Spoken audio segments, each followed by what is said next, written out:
as the hospital setting echoed with silence. His desperate plea to cling to life felt less like a prayer and more like a demand. The medical chart officially listed Kim Isak, detailing a diagnosis so unique it seemed like he had just invented a new ailment. This disease, the doctor explained solemnly, is so new and unusual that we'll likely name it after you. My condolences, the physician continued sympathetically, while Kim Isak instantly froze, turning the paper in his hand into a crumpled ball of anxiety.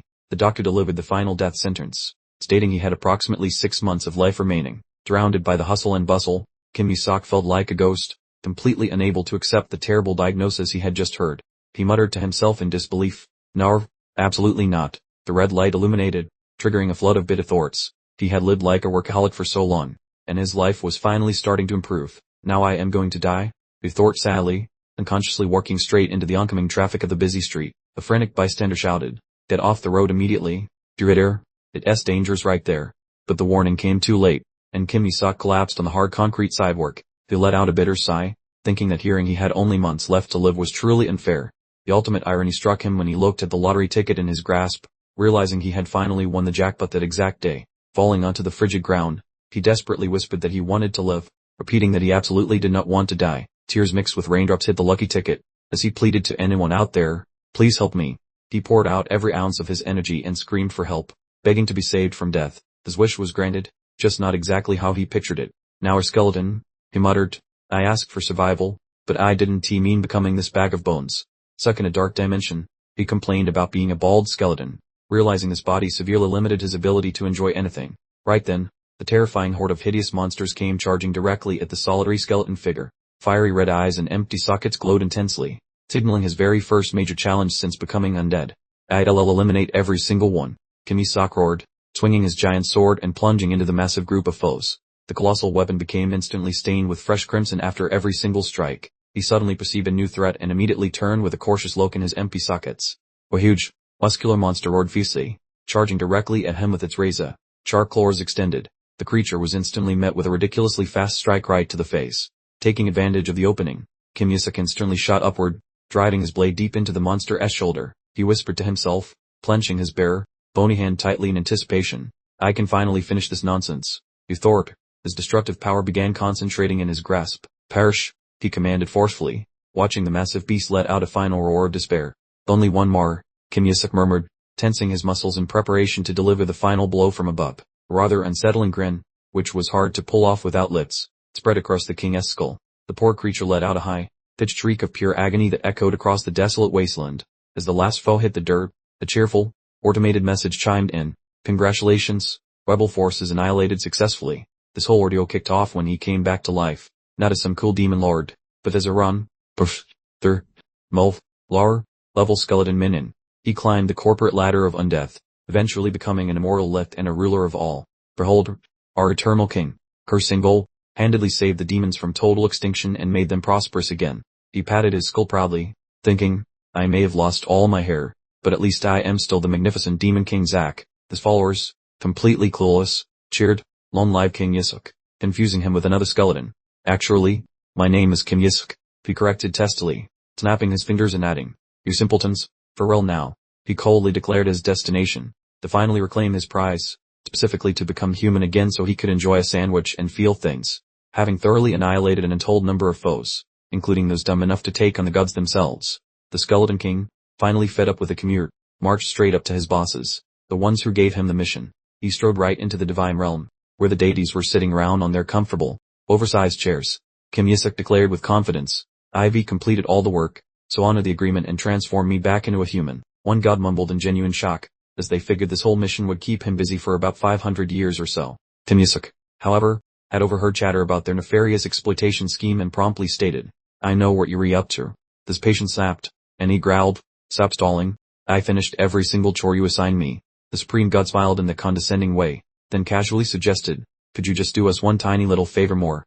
Kim Isak gritted his jaw, realizing the awful truth, wondering if they assumed his intelligence was as empty as his physical skull. His empty sockets flared with furious red energy as he thought, "Do these clowns truly think I am a pushover, dub or nap? They are about to regret this." Killing intent burst forth as he roared, "You idiots had me do all the work, but you never actually intended to turn me human again." Two of the goddesses went pale, one muttering that he finally understood, while the other retorted that she knew this plan was flawed from day one.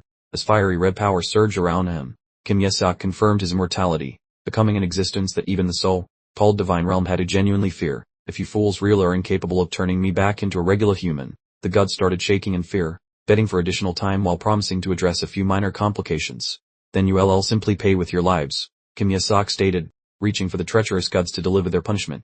He cackled like a madman and unleashed a powerful curse, suggesting, "It's only fair that you all join me and become skulls too." A powerful dark wave surged through the room, sending the gods flying off their thrones like bowling pins. The Skeleton King, feeling rather pleased with himself, watched the magnificent chaos he had just unleashed on the divine realm. However, he abruptly froze, staring at his hand with utter astonishment as a very strange and unexpected new power began to surge through him. What in the world is happening? My life force is draining away, and I can't move a muscle. A heavenly voice reverberated, dripping with divine contempt, declaring his efforts utterly pointless. The ginger god held up a sacred relic with a smug grin, explaining that anyone whose name was scribbled on it would lose all ability to move, regardless of their status. The magical centipede had ancient writing on its shell, which started radiating a sinister glow. "This top-tier artifact is called Calamity Expulsion," the god declared.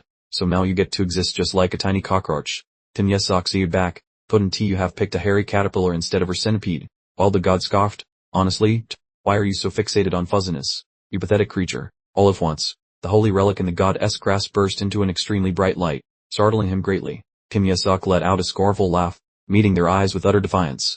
"I would much prefer to self-destruct than be trapped as an insect," he bellowed. His destructive power began radiating intensely from his form. To the god's horror, he let loose his ultimate parting shot. "You can go stuff yourselves, you awful fiends." An incredibly bright flash of light entirely consumed the body of the Skeleton King. The terrifying shockwave absolutely flattened a huge section of the holy sanctuary. One god, flung across the room, exclaimed in utter disbelief, "Did that lunatic actually just blow himself up?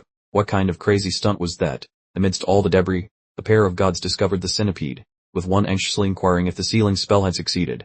The ginger-haired god let out a big sigh of relief. "I believe the soul of that demon king has indeed been safely sealed away." The other gods gathered around, and one remarked that every time a demon king vanishes, their collective strength increases. The supreme god declared, "I shall fashion a flawless vessel on the mortal plane and eliminate every single demon living there. Don't you worry about me," he commanded. "Just select an appropriate soul to install inside the body of the saintess." He cast a chilling glance at the centipede in his hand, pondering the arrogant skeleton demon king. With a sinister smirk, he made a promise. "I will torment this creature like an insect for all of time." What is happening? My head feels fuzzy. I must have gone crazy. Those gods really got me again. Why is it so incredibly bright? I don't have hands to cover my eyes because I am a bug. Do I? Wait. What is this warm, damp sensation? And why do I suddenly have hands? Is this a human form? Did I somehow become a person instead of an insect? Those scoundrels wanted me dead. Or did they actually botch the sealing ritual? Suddenly a voice chimed in. "Oh my! Your Holiness!" A woman shouted in joy that the saint had opened his eyes, causing him to feel completely bewildered. "Wait. I am the saint." The woman began to ask a question, but the man next to her grumbled under his breath. "Honestly, it would be much better if your Holiness remained unconscious. Are these two my new caretakers? Have I genuinely turned into a person? Well, I guess this is simply how things are now." The two nanas traded genuinely sinister smiles. "We apologize, Your Holiness. We know you just woke up. We need you to go back to sleep now. Though, specifically forever this time." Grinning wickedly, the man brought the milk bottle closer to the infant. "Pardon me, Little Highness," he whispered, "but it's time for your eternal nap." Without a second thought, he violently shoved the bottle right into the tiny baby's mouth. However, the child, possessing the stubbornness of a true demon lord, resolutely twisted his face away from the nipple. The man started to panic. "Why won't you drink?" he wondered, while baby Isaac scoffed internally. "I am absolutely not consuming that suspicious liquid." The nanny sweetly cooed, "Dor, little Isaac Tilder," a name which made Isaac completely freeze in place. The name Isaac was instantly stunning, grabbing his complete attention. He recalled his followers constantly mispronouncing his name as Isaac, and deduced that the gods must have misspelled his title during the sealing ritual. That must be it, he concluded, explaining why he was reincarnated into a new body with the same name, rather than properly sealed away. Isaac silently sneered at the divine incompetence before mentally shouting, "Now!" A small, but devastatingly effective punch sent the milk bottle flying, causing the assassin to utter a curse of shock. The two nanas struggled to hold the infant as the man shrieked in terror, "Help me! How can a tiny baby be this strong? Forced to drink the disgusting vegetable juice." Isaac raged internally. "Were you trying to poison me with this slop? I barely just became human." The child's scarlet eyes shone with heightened awareness as he detected something deeply unsettling nearby. He realized a dark energy was seeping into him from the two supposed caregivers who were actually assassins. Meanwhile, at the massive eastern central holy temple of the Heller Empire, An elderly bishop with a clearly cunning expression strutted through the marble-floored corridor. He quietly smirked to himself. The little pest should be taking his final breath right about now. An authoritative voice interrupted his thoughts. You seem quite cheerful, Bishop. Emperor Alexander Heathcliff Heller, ruler of the Holy Heller Empire, appeared with a regal bearing. The bishop and his entourage quickly bowed deeply. We greet the esteemed son of the empire. The emperor narrowed his eyes, demanding, what business brings you here today? The elderly bishop replied with a superior smile, we are here to evaluate the saintess candidate from the Asura family. Alexander Heathcliff Heller scoffed, you speak as if the saintess's presence is merely a burden to endure. But continued, his voice heavy with implication, however, it will create significant problems if things go wrong again. Just as the bishop prepared to brush off the threat, a frantic scream echoed from afar, startling everyone present. The maid rushed over, stammering the news. Then master, the young master is being. Quick footsteps clattered rapidly down the long corridor. The emperor kicked open the door, his face clearly showing intense worry. What exactly happened to the young master? The maid turned back toward him, her expression one of utter horror. Young master. Alexander Heathcliff Heller's confident demeanor utterly disappeared, replaced instantly by profound shock. Folks audibly swooned over the infant, who appeared like a delightfully chunky, pint-sized potato. Back there, the holy man looked baffled, wondering how a brat chugged 15 jugs of bland kale water. A mountain of drain containers lay by the bed, confirming the kid was a thirsty beast. The guy sputtered, realizing that liquid definitely wasn't some organic spinach smoothie. Shortly before this, Kim Yasak sensed a weird, spicy power zipping through those tiny veins. The boy suddenly figured out he wasn't kicking the bucket, but starting a fresh, wacky adventure. One sketchy glob of neon slime dripped down. They called it sacred toxin, a nasty juice that eats holy vibes and slowly builds up inside. This cursed brew was essentially a 5-star protein shake for retired Lord of Darkness. His old bony self did a mental happy dance, thinking that serving mnemonic snacks to a devil is amazing. The toddler screamed for seconds, making the pair of babysitters look like absolute idiots. The judge, Nanny smirked, thinking the venom was just lagging, and kept shoveling the goop in. Our hero feasted with joy, silently thanking his fresh anatomy for soaking up every drop of magic. Once his battery hit 100%, the baby locked those eyes onto a future big scheme. The boy slipped inside a dream realm, taking a massive plunge toward his personal mental ocean. He was hunting for whatever sparked all power. Inside the cozy mental bunker, the light planned on building a maiden Marner engine. The brat concentrated hard, squashing all that stolen energy into a tiny, dense ball. Wild waves of strength got squeezed into a glowing, growing marble. Suddenly a magical blast went off, startling him, since cores are usually basic shades, making him wonder what this mess was. Deep in his brain, the kid stared at his core, wondering why on earth it looked so ghostly white. He soon saw that you didn't matter, since a puny, unfinished pebble was vibrating with an insane amount of raw juice. A wicked grin stretched across the baby's mug as he grasped how scary he could actually become. Honestly, these results are way better than I anticipated. The tot stared toward a glowing sphere, thinking whether raising it right might actually work. He was turning into a beast beyond anyone's wildest nightmares. All at once, his old identity popped into his head, the name Isaac, plus the title revived a hungry, basic instinct which once defined his entire soul. Past lives rushed in, reminding him of the total hopelessness that created the legendary Bone Monarch. I had successfully managed to concoct a unique set of entirely original buffs and combat skills. Kim Yusuf then faced a startling realization. His new body had somehow inherited every single one of those spells. Meanwhile, back in the present day, the male attendant impatiently whispered, is the little brat finally dead yet? The female attendant was promptly instructed to check on the child. She immediately jumped back in shock after touching the baby, while her accomplice cried out in horror. Holy smokes, the death's not dead yet. The infant suddenly raised a tiny finger, letting out a small gar sound that caused the two assassins to freeze instantly. The child then broke into a wide grin, apparently demanding another bubble, preferably one with a little extra kick. A few moments later, Emperor Alexander let out a sigh of relief beside the crib, remarking that nothing terrible had happened. However, the accompanying bishop frowned deeply, giving the baby a scrutinizing look that immediately put Kim Yusuk on high alert. The bishop's gaze swept down to the floor, where numerous empty milk bottles were scattered, causing his suspicion to rapidly escalate. I can't let them suspect me, Kim Yusuk thought to himself, then quickly flashed an angelic smile that successfully dispelled all doubts. The bishop clenched his teeth, pursing internally about what exactly was wrong with this little monster. The child was supposed to be badly injured and dying, coughing up blood, but instead, it looked completely unharmed. The bishop was utterly horrified when he noticed the infant was laughing gleefully, completely defying his expectations. A few days earlier at the Holy See, a powerful voice had echoed through the halls. Whoever becomes a saint will essentially own the entire empire. How absolutely ludicrous. Cardinal Herberit scoffed, noting that this was precisely why lower-ranking nobles kept insisting their children possessed holy powers. The bishop reported, please don't worry, we are currently handling the other candidates, and Herberit replied with satisfaction. Good. Very good. The bishop continued, By the way, I have received some rather unpleasant news. They say a potential saint candidate has appeared from House Asura, they stated, causing Erbarit's eyes to flash with immediate murderous intent. The bishop expressed concern. House Asura is the emperor's right hand. We cannot possibly attack them directly. Erbarit furiously dropped his golden cup, letting it shatter on the stone floor. We declared coldly, perhaps it will already be deceased before you ever get to the location. You only need to confirm the body. I have already initiated the actions to guarantee its death. The true saint can only originate from my own house Barrett. Erbarit declared with an evil smirk, ending the flashback. Back in the present, the bishop trembled uncontrollably, remembering that he had been promised the child would surely die. Why is it still alive? This cannot possibly be happening. He silently screamed in utter confusion. Just then, Emperor Alexander entered, commenting, "How fascinating. What wonderfully shiny platinum hair." Alexander then turned to the bishop, asking, "The founder of our empire also had this hair color. Do you agree?" Bishop Kim Yisuk's eyes widened significantly in sudden realization. So this is actually the emperor. Emperor Alexander couldn't help but preen. Calculating the political angle, this baby looked more divine than the current pope. Plurally, he was the final selection for sainthood. The very thought sent a jolt of alarm through Kim Yisuk's tiny body. The saint candidate. The irony was thick enough to choke on. Blast it all, the bishop fumed internally, observing the emperor's obvious favoritism toward the infant. This was a political catastrophe he absolutely had to prevent. The bishop wasted no time, bowing low as he requested, "Your Majesty, I must insist on examining the infant." Alexander looked up with a bored expression. "What's the trouble now? Something feels off," the bishop stated firmly. "It's impossible for an infant to gulp down all that vegetable juice." Alexander simply rolled his eyes. "Were you truly surprised by a saint candidate having healthy eating habits?" Kim Yisuk internally let out a long, worried sigh. "How on earth can a demon king like myself pretend to be a holy candidate?" The bishop refused to back down. "I maintain my suspicion. Grant me leave to investigate."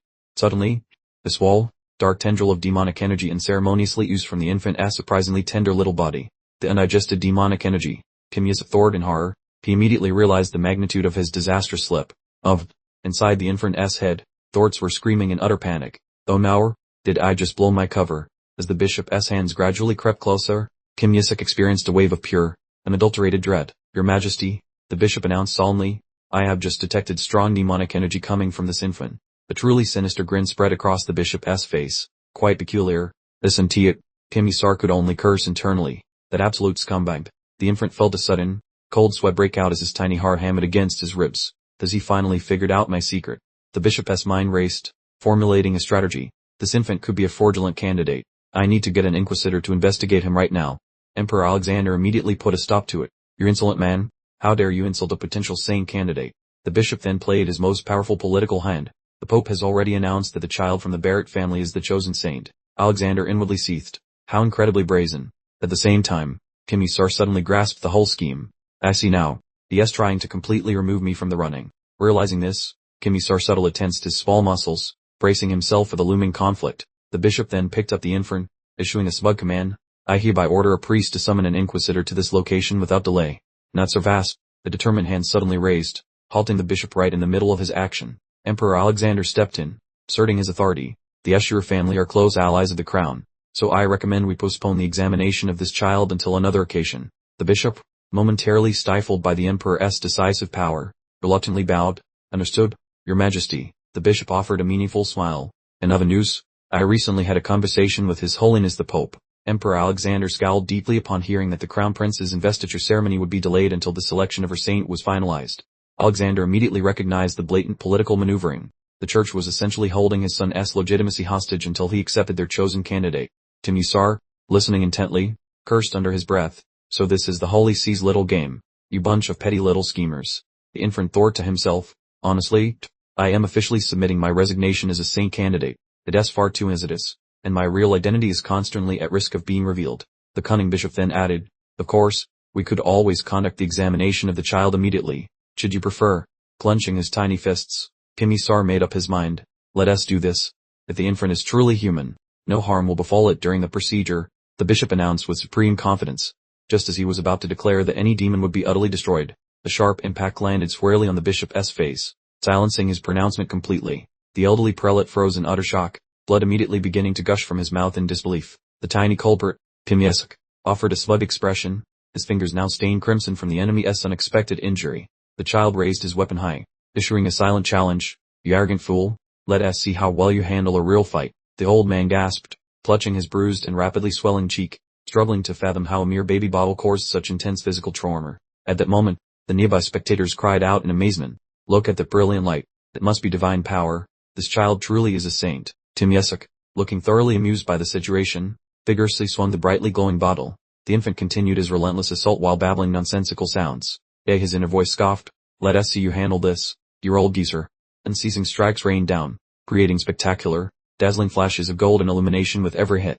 Receiving the barrage of hits, the bishop finally understood this power. It is undeniably Marner. Witnessing the spectacular display, Emperor Alexander viewed the commotion with undisguised pleasure, commenting on the remarkable radiance. Kim Yesuk calculated his final move, preparing to infuse the bottle with extra magical force for the knockout blow, careful to maintain his adorable facade. This little menace, the bishop inwardly fumed, yet everyone around him mistakenly assumed he was praising the manifestation of heavenly grace.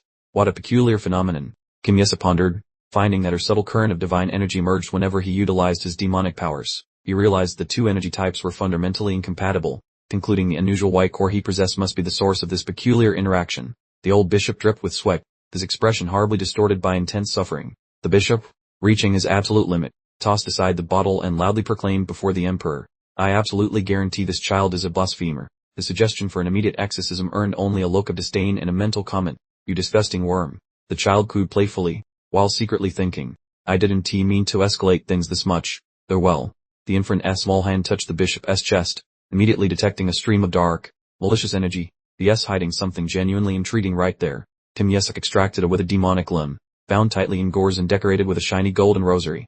The bishop froze instantly, beads of cold sweat forming as his closely guarded secret became public knowledge. He realized with terror that the object was his personal totem, the seal-high, level demon carcass utilized for siphoning demonic power. How did this infant discover my totem? His desperate inquiry was answered by Kim Yesuk's creepy, enigmatic smirk. The bishop's countenance became severely distorted in sheer panic. He spun to run away, yet the demonic hand was instantly pulled back by an unseen force. The infant internally scolded, "Watch carefully, you fool. This outcome is entirely your fault for annoying me constantly. This is exactly what you get." A sudden wave of truly black, malevolent energy exploded from the totem's core. Then, a sharp, crisp snap of fingers reverberated in the air.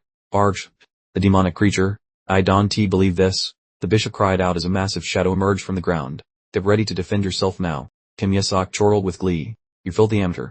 The emperor and his entire entourage were left speechless by the creature's presence, wondering, how is there a dark lip here?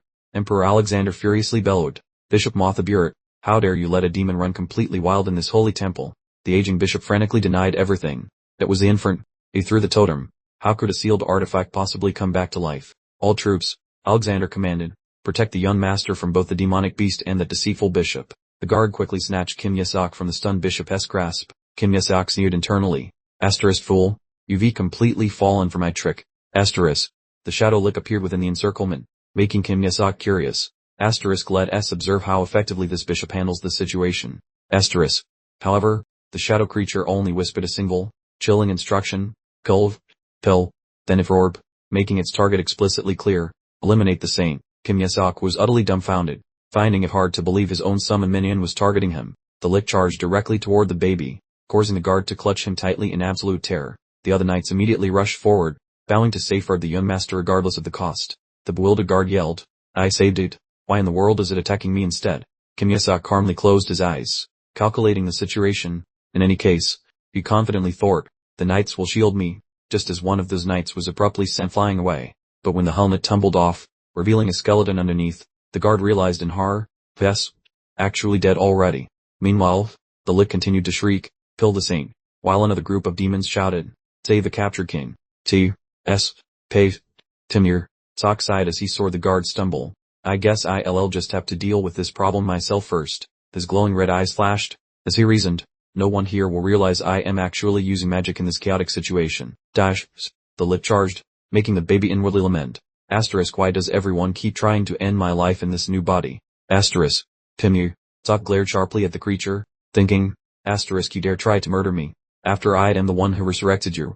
In the form of an infant. Timur, Sok's glowing red eyes reflected the genuine wrath of a true king. His true nature internally roared, "You utterly foolish demons." The shadow lip began to tremble, finally recognizing the truly terrifying entity before it, the skeleton king, returning abruptly to reality. Timur, Sok could only stare blankly. The brilliant surge of holy light suddenly erupted from the infant's body, completely repelling the shadow creature. Emperor Alexander and his guards were left absolutely stunned by the unbelievable display. The lich shrieked in agony as the pure light incinerated it completely. Its dark form started rapidly disintegrating under the incredible divine power. The guard yelled in sheer panic as the large monster turned and suddenly fled the battle, screaming that it was getting away. Excited whispers spread like wildfire, with everyone agreeing that it was definitely holy power. Claiming young Isaac had just repelled a fearsome demon. Amidst all the praise, an official picked up the infant and proudly announced, "This is precisely what we expected from our masterful child." Timur, Tuck looked at his hands with great confusion, wondering to himself, what is going on? This definitely feels like holy power. The baby abruptly registered a truly serious problem in his small head. He realized with a jolt, "Oh no, I am completely out of Marner." A horrifying idea flashed through his mind, suggesting that his new body might actually be converting all of his precious Marner directly into holy power. All Kim Sok was having a small internal meltdown. The captured bishop continued to shriek frantically, demanding they release him immediately, calling them fools. He pointed directly at the tiny child, passionately accusing, "That infant is a heretic. How dare you invade our sacred nation?" The bishop turned to plead with the emperor, saying, "Your Majesty, I will prove it. I shall expose him through the holy rite of exorcism." But Emperor Alexander coldly interrupted him, saying, "That's enough, Bishop. Do you seriously dare to accuse a saint candidate?" The emperor's gaze was sharp and unforgiving. Like a freshly sharpened blade, he declared that he certainly would not ignore this matter in any way. The bishop froze solid as the emperor finished his threat, specifically adding, "Even if you come from the Holy See itself." Completely cornered, the bishop clenched his teeth tightly. If the emperor starts investigating, they will surely find the truth about the intruder very soon. Kneeling on the floor in utter despair, he resolved, "Even if this means my death, I absolutely must save my family from this impending doom." His eyes gleamed with cruel determination. He had finally made his choice. This was his last, desperate gamble. The gigantic wolf spirit beast made of pure holy power roared to life as he shouted, "At the very least, I must eliminate the Asura family's saint candidate." The glowing golden creature instantly charged toward the emperor, aiming directly for the infant clutched in his arms. Emperor Alexander let out a low growl, thinking, "The scoundrel, he has finally shown his true, treacherous colors." Tim Yasak inwardly scoffed with great disdain, wondering, does he actually believe he can manage to kill me with this pitiful attack? But just as the baby was preparing to make his move, a terrible realization struck him. "Who's Thorpe? Though now, wait, I." The image of the raging wolf was reflected in his truly panicked eyes. He realized he had absolutely no mana remaining at all. All at once, the bright, icy blue stream of energy sliced forcefully through the atmosphere. The wolf spirit beast let out a pain roar as it was entirely overwhelmed and subdued by the mysterious power. The very icy voice reverberated from the shadows, demanding, who would possibly dare to harm a direct descendant of the Asura lineage? With blue robes billowing around him, a dignified figure emerged from the cold mist that covered the area. The emperor exclaimed in genuine surprise, realizing, "It's the Blue Faith, those must be the Asura Knights." The silver-haired man advanced with a cold demeanor, his aura completely overwhelming everyone nearby. It was Relai Asura, the seventh son of the Asura family. Without any pause for hesitation, Relai pointed directly at the attacker, commanding, "Execute the bishop right now." When a soldier reached out to take him, Kim Yesok started struggling violently, internally shouting, "Let me go, don't touch me with the Asura family's disgusting hands." Then he suddenly froze. "Wait, Asura." Relai picked up the tiny child and sternly instructed him to behave himself, while inwardly thinking that the baby's name sounded strangely familiar. All the Asura warriors dropped to their knees simultaneously, belling a loud welcome to the new heir. Relai faced the infant, offering a quick apology for their delay as nearby bystanders secretly respected their power. Relai Asura offered a bright grin and mentioned they had brought a simple, insignificant present for the new arrival. One warrior leaned forward, quietly hoping the surprise consisted of a shiny, heavy chunk of treasure.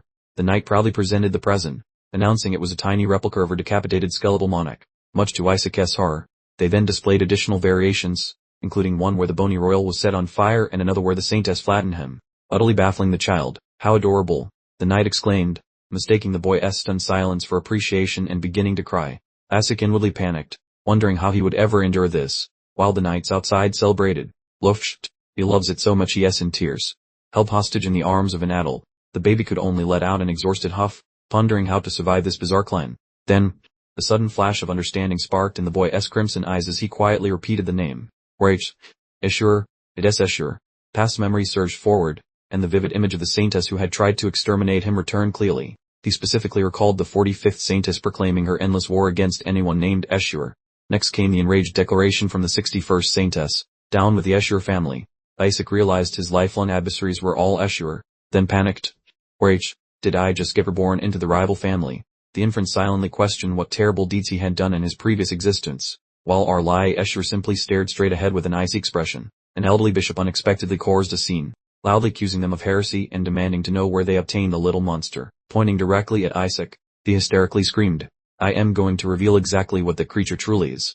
This Escher clan is completely mad." The bishop shrieked, totally missing the fact that Arlai had already pulled out his blade. His last-ditch attempt at cursing them was abruptly interrupted. He never finished stating it would destroy their family line. A single, swift strike of steel instantly put an end to the bishop's complaints permanently. Arlai placed his weapon back in its scabbard, remarking to the dead cleric, "You should be thankful for the Asura's kindness, which preserved your neck from total destruction." Isaac inwardly gave a satisfied grin, thinking, he actually kills people for disrespecting his clan. This guy has serious nerve. The knight attempted to comfort the infant, suggesting the young master should only listen to pleasant conversation, though Isaac internally labeled everyone present insane. Staring at the bony tor, Isaac recalled a detail about the Blue Escher family. They possessed significant power. The warrior began to hum a chilling children's song, forcing Isaac to conclude his former subordinates were absolutely right about this place.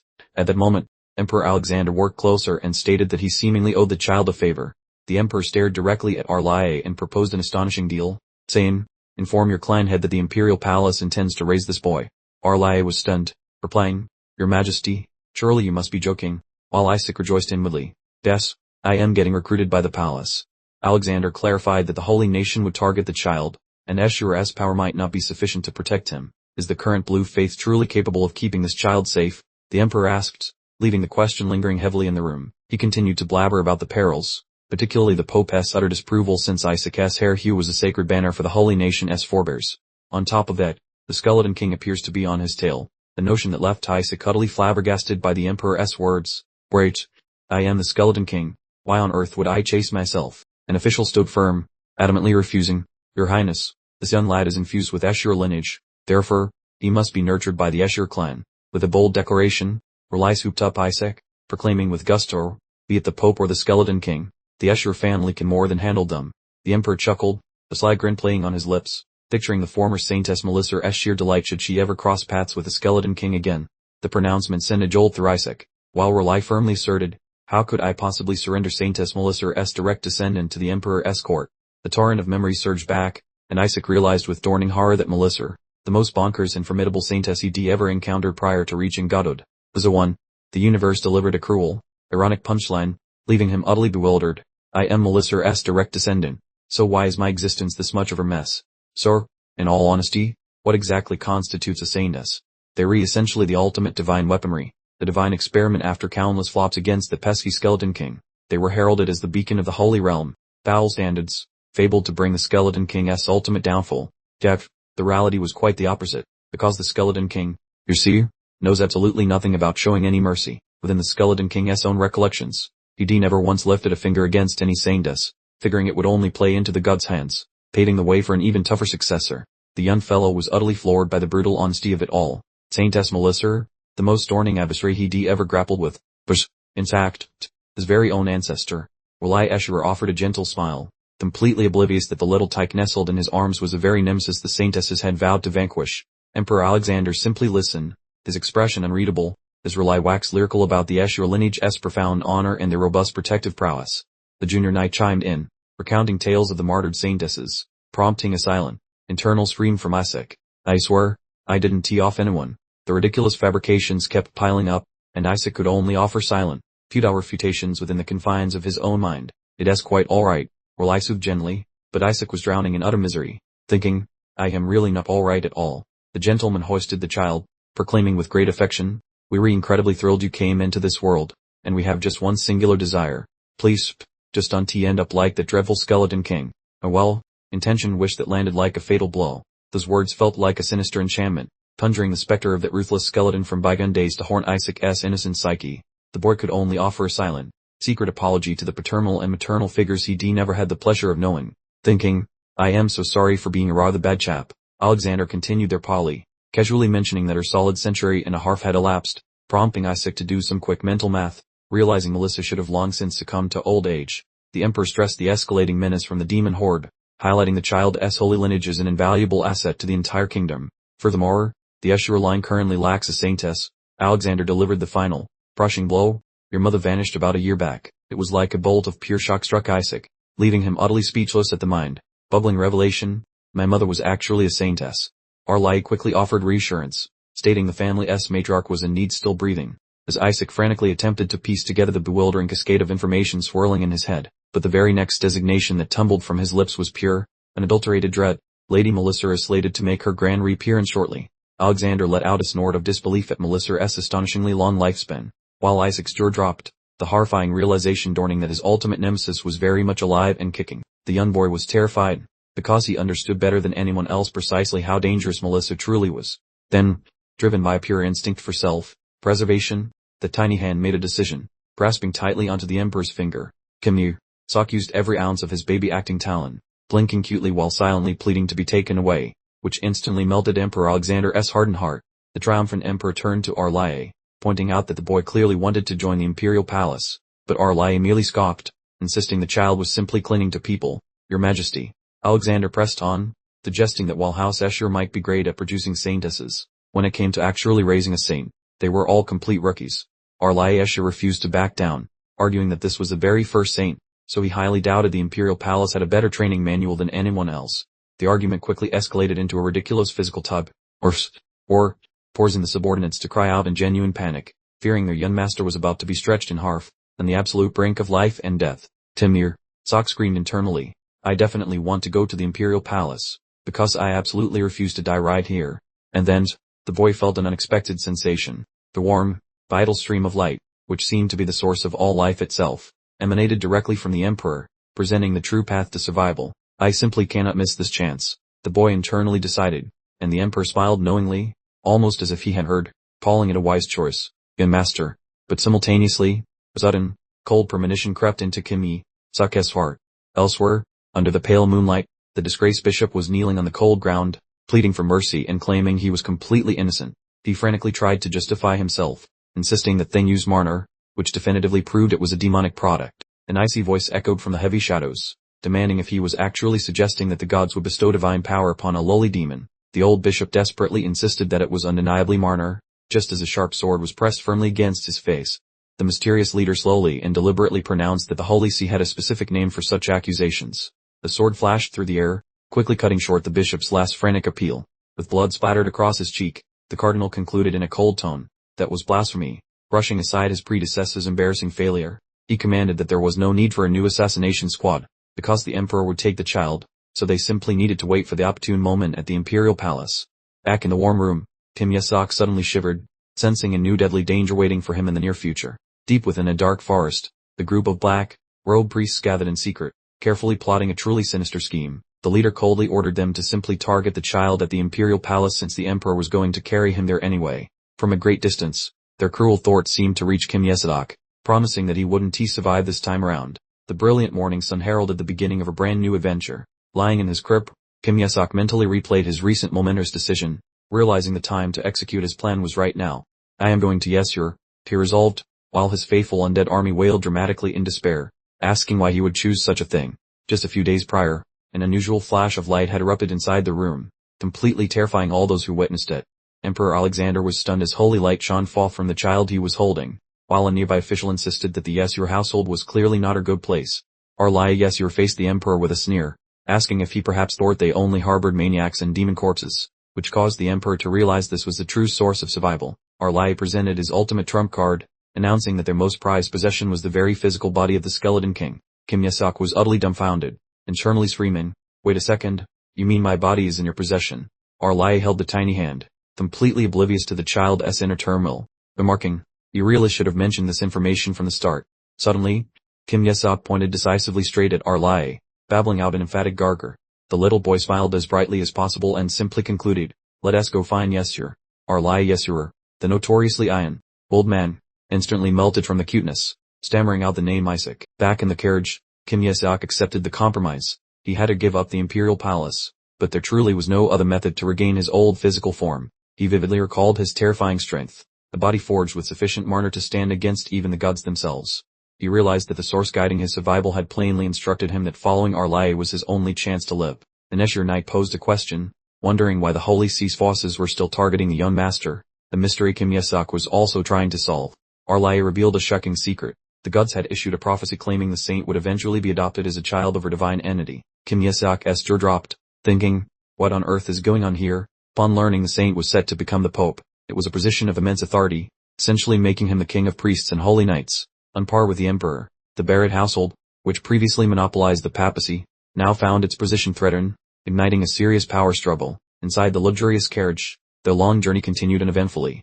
Suddenly, an attendant frantically reported, "Young Master Arlai, we have arrived at the duchy." But a problem has emerged. A squad of guards was already stationed at the city gate, forming an unyielding blockade to prevent their passage. The captain coldly stated, "My apologies, but you will not be allowed permission to enter this duchy." Arlai Yesir raged, demanding, "How dare you challenge me? Do you not recognize the emblem of the Escher household?" The guard bared his teeth in a sinister grin, responding, "Of course we won't allow you to pass." Darkness surged forward, and malevolent demonic entities materialized with intense killing intent, their target fixed on the child bearing the Saint SS bloodline. "Demons," Kim Yesa thought in shock, remembering he strictly forbade attacking human territory. "This must be the new Demon King's doing." The demon general appeared, roaring, "Our king has ordered the killing of all saints and saintesses." But continued, "By the direct command of the great skeleton king, Lord Isaac, we will murder that saint." Kim Yesek internally shrieked in silent fury, thinking, "When did I ever tell you to do that, you idiotic bastards?" The brilliant blue lightning bolt tore through the sky, completely obliterating one of the demons in less than a second. The demon general roared in astonishment at Arlai's sudden arrival, shouting, "You despicable holy knight, get lost." Arlai retorted with eyes sharp as knives, "How dare you speak such ridiculous nonsense in front of Escher of exorcism? You won't die easily." "Listen closely." He placed his hand on his sword hilt, and a brilliant holy light began to converge. For the purpose of protecting everyone, Escher will ensure that all evil is completely eradicated. Arlai unleashed a torrent of energy, solemnly pledging to chase down every demon and exterminate them all the way to the deepest abyss of the netherworld.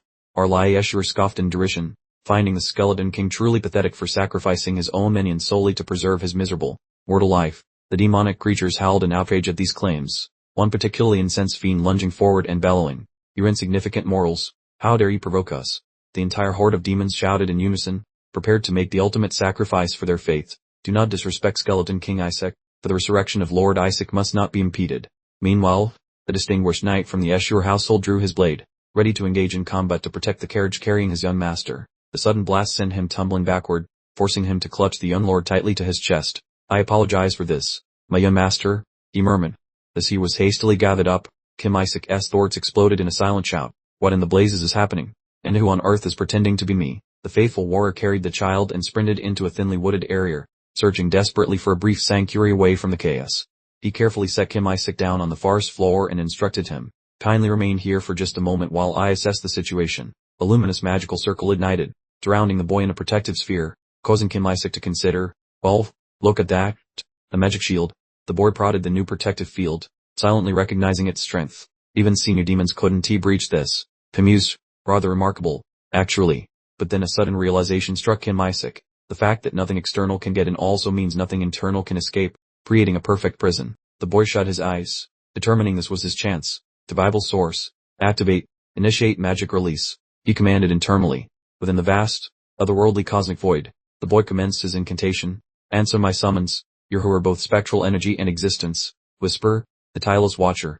The dark, ethereal figure with a genuinely unsettling grin and bright crimson eyes began to slowly take form before them.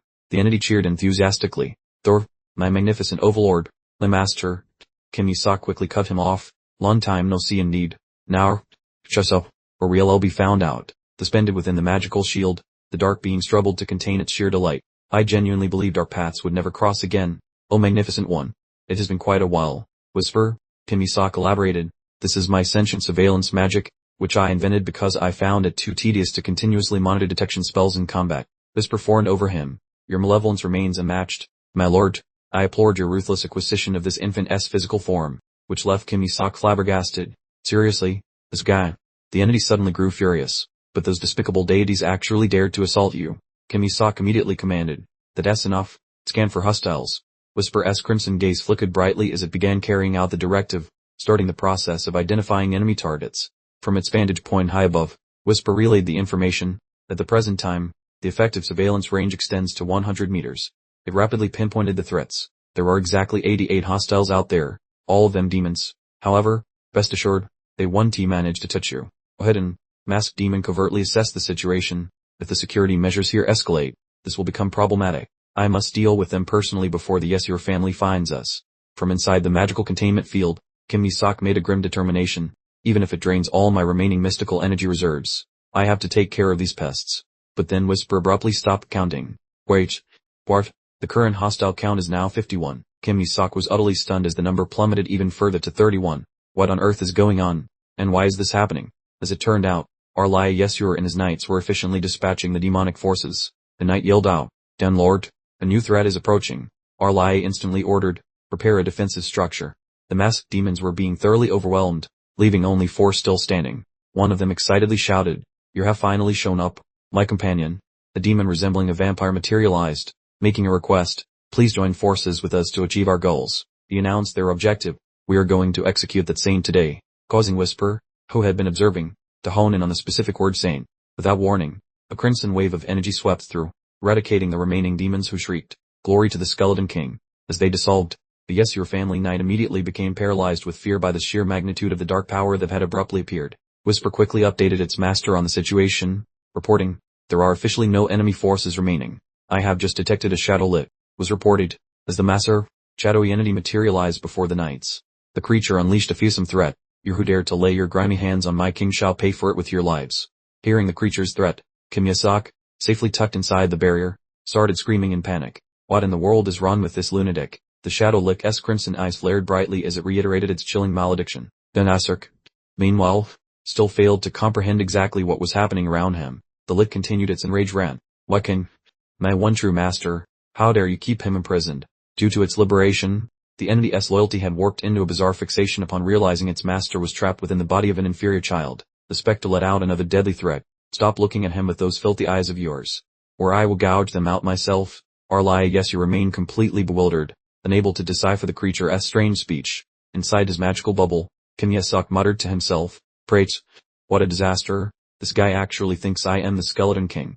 Arlai Yesur immediately commanded the knights to prepare for battle, all while Kim Mi-sok grumbled about his subordinate showing up uninvited. Kim Mi-sok babbled a command, intending to shout, "Hey, hands off my food source," which made a knight realize with horror that the baby was actually a massive reserve of Marner. The knight attempted to reassure Isaac, saying, "The master, please be patient, we will solve this quickly," but received only the demon's chilling, eerie laughter in reply. In its overwhelming joy at being acknowledged by its master, the lip practically radiated killing intent, prompting the knight to frantically yell, "Down Lord Arlai. This demon clearly has malevolent intentions. I shall come to your side, my master." The lip bellowed, effortlessly sprinting past the astonished, defending knights. Arlai Yesur was completely stunned as he suddenly realized the creature's true objective. The disgusting monster is heading straight for Isaac. The lip shrieked at the knights, "You filthy holy knights, how dare you imprison my master within that little bubble?"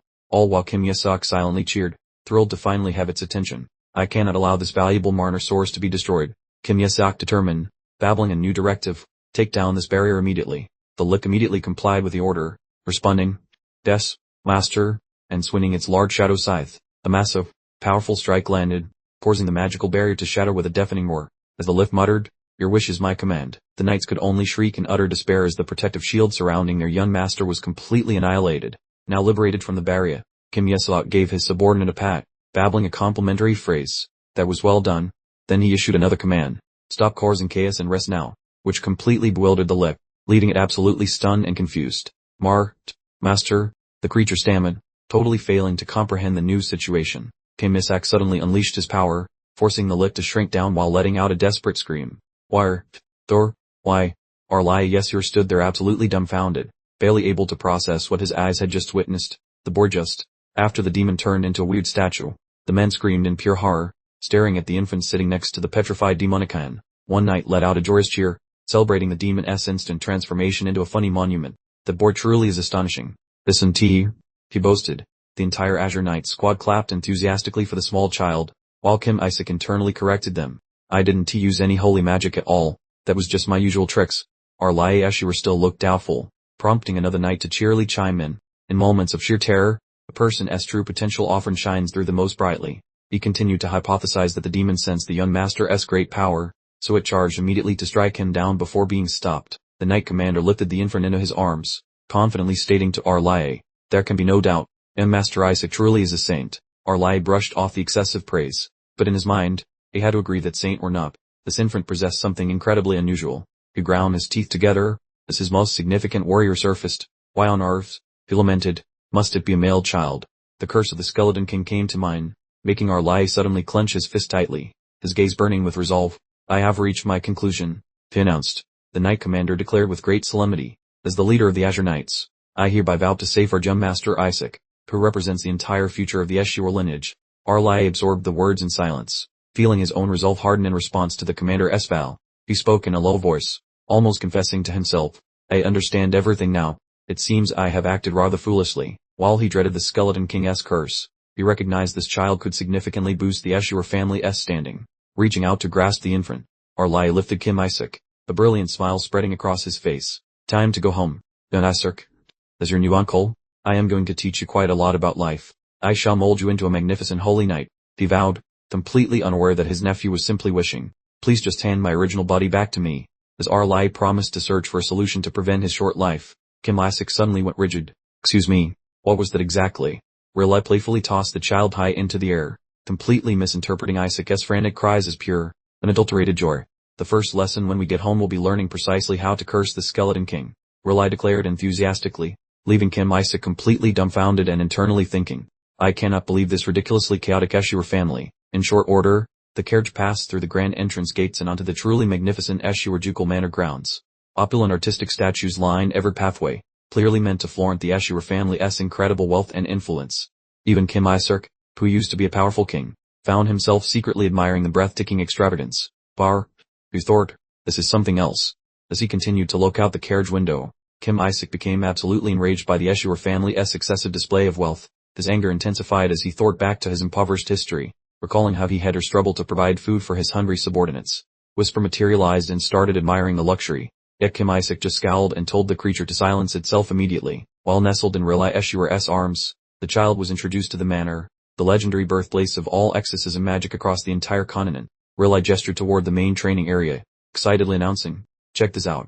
What Kim Isaac actually witnessed was knights performing drills on a training dummy specifically crafted to resemble the Skeleton King. The dummy was being repeatedly impaled by spears, accompanied by angry shouts of pure hatred from the warriors.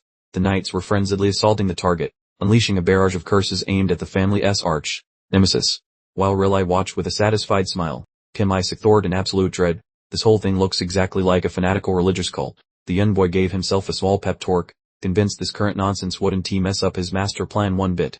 Whisper attempted more sassy banter. Kim Isaac, the true professional, David called command to resume reconnaissance immediately. The shadow creature, perhaps overly enthusiastic, vanished with theatrical flair into the ether. The Asura family mansion dominated the horizon, presenting a truly overwhelming spectacle of grandeur and magnificence.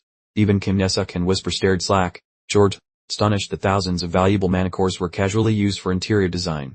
The fancy royal carriage eventually pulled to a stop right outside the enormous estate. Rely Asura alighted and promptly requested a room be prepared for Isaac near his quarters. Encountering visible hesitation from the staff, the butler, maintaining a respectful facade, informed Rely he was ordered to escort young Master Isaac directly to the annex building. He anxiously clarified that the fifth young master gave the order, specifically prohibiting Isaac from stepping foot inside the primary mansion. Rely Asura immediately flared up, hugging the child protectively, and declared they intended to send Isaac to the truly awful, cursed location. Rely clenched his fist, utterly disgusted by his brother's childish games, as Kim Isaac secretly concurred that Isaac simply didn't belong in a nice place like that. Whisper subtly reminded its master of the actual mission, noting that all those precious manicures were specifically located in that annex building. Rely snapped a command to stand aside, declaring he wouldn't allow his nephew to stay in that haunted house, while Isaac internally shrieked, "No, I actually need to go there immediately." Rely continued his protective scheme, offering to read tales about the saintess slaying the Skeleton King, which made Isaac horrified, internally asking if Rely was trying to exorcise him. A condescending voice echoed from above, complaining that Rely had brought home a filthy bug that was now disrupting everything. The newcomer, revealed as Goel, sued openly, confirming he had personally ordered the brat to be shipped off to the annex. Goel Asura, the family's fifth son, challenged Rely. Fancy seeing you here, and the first thing you do is defy your elder brother. Rely. Isaac could only stare upwards, absolutely flabbergasted by the sudden appearance of this fresh new annoyance. As the brothers continued their tense standoff, Isaac internally swore, labeling the newcomer a complete bastard in his mind. Goel issued a contemptuous command, "Put the thing down. I will personally ensure it gets sent to the annex." Rely completely lost it, shouting, "Were you serious? This child is a member of the direct family lineage. Sending him there is effectively exiling him." Despite Isaac's internal groans, Rely remained determined. "Get out of my way. I will perform the Skeleton King exorcism ritual for him in my personal quarters." Goel pinched Isaac's cheek tightly, then scoffed. Bart, you actually brought home a bone even filthier than the infamous Skeleton King. Goel leaned in close, delivering his words with pure malice. And you still prattle on about direct lineage, causing Isaac to wonder if this guy was a priest or a common thug. Riley tugged Isaac back, his gaze turning sharp. Do you honestly believe I don't understand your true motive for sending this child to the annex? The accusation was sharp. You are attempting to make him cursed to remove him from the succession race, which completely stunned Isaac. Isaac gritted his teeth as his grand scheme was threatened, realizing, elimination is a huge problem. I need to absolutely drain this mansion dry for revenge against those awful gods. Goel simply chuckled. Yes, already cursed. Listen, demons have appeared to claim him recently. After all, the blonde knight stepped forward to retort. That only proves the young master's importance. He possesses the incredible divine power of her saint. Goel sneered. How truly heartwarming. All of you are so eager to cover up this disgusting piece of trash. The man declared. If this boy is truly a saintly figure, let him demonstrate his miraculous abilities right now. As a frantic Isaac received a rather unhelpful suggestion from Whisper, a mere breath away, perhaps a giant space rock. Goel offered a knowing, cynical grin. Indeed, if such holiness truly resides within him. He gestured towards a distant landmark, querying, and what do you make of yonder sight? Goel's finger jabbed towards a decrepit arboreal remnant. Restore that supposed family emblem, the very tree the patriarch so treasures, or whatever it claims to be. The villainous grin plastered across his face. He clarified, that happens to be a sacred tree, unfortunately deceased after contracting a nasty case of demonic cooties. If he has got genuine saintly talent, bringing it back should be as simple as breathing. Burleigh gasped, completely taken aback. Were you truly earnest? Meanwhile, Goel silently sneered. Heavens to Betsy, Melissa, your valiant struggles were for naught. It seems your lineage has truly gone to the dogs. Then Isaac winced, catching an unexpected snippet of Goel's unfiltered mental monologue. The child's composure unraveled completely, and Whisper, sensing his profound distress, inquired with concern, what troubles you, my little friend? Isaac seized the shadowy Whisper, mentally bellowing, are you utterly blind to this mess? Which left the spectral companion utterly perplexed. In a wild, unhinged moment, the boy roared, fesh, then hurled Whisper directly at the ailing arbor.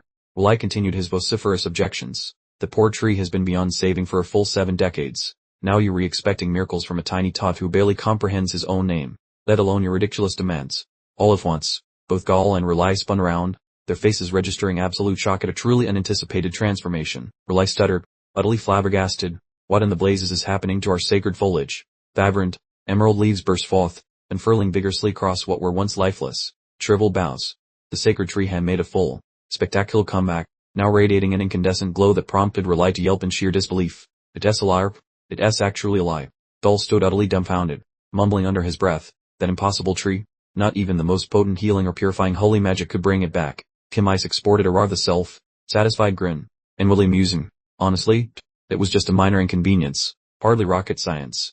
The young master mentally recounted, I merely spotted a rather unsightly collection of demonic sludge at the base, so I simply asked for it to be siphoned away. Just as Whisper emitted a rather contended, gassy sound, the breathless knight charged forward, demanding, young master Arlai, what sorcery did you perform on that venerable tree?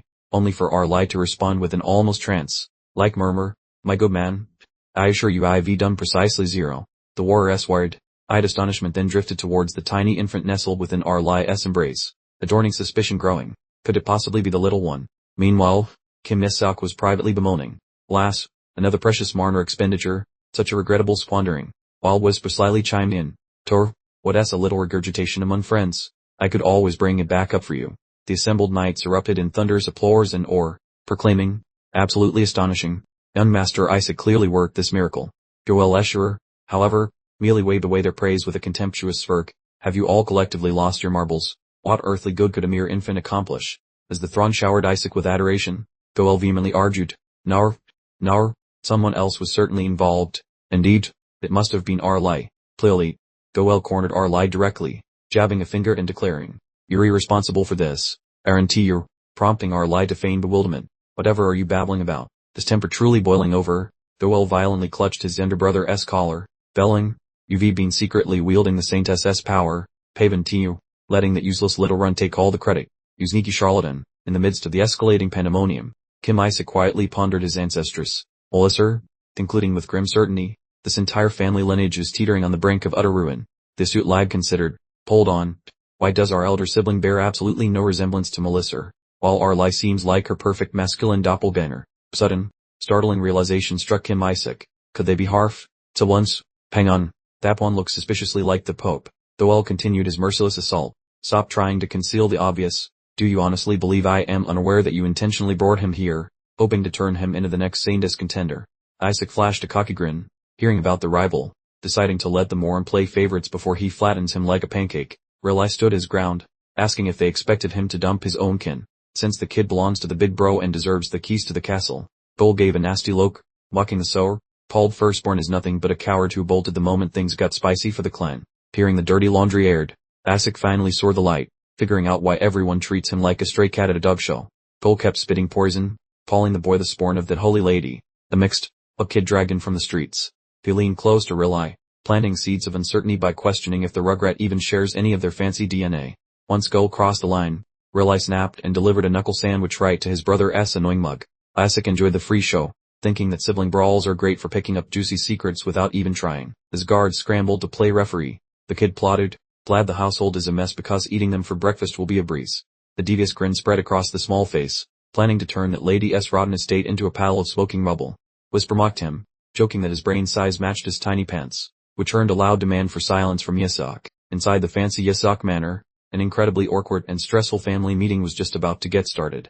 Yasak perched himself right on the furniture, glaring at the room full of people he would gladly trade for a sandwich. This is getting on my last nerve, the boy grumbled internally, while his forehead veins did an angry little dance. The party started with rude muttering, as everyone whined about the first grandson being a total wet blanket of a child. Asura trashed the boy's mom, arguing that her comment had about as much business being as sane as a fish is riding a bike. Through the noisy circus, the commanding lady's voice boomed, telling every single person to put a sock in it immediately. There was Asura, the backup boss and second wife, who started grilling Rely with a look that could melt lead. Henner demanded to know why the kid was there, and Jesok swore she was the main one voting him off the island. Gull jumped in to protect his mommy, snarling at Rely to open his mouth and start explaining himself right now.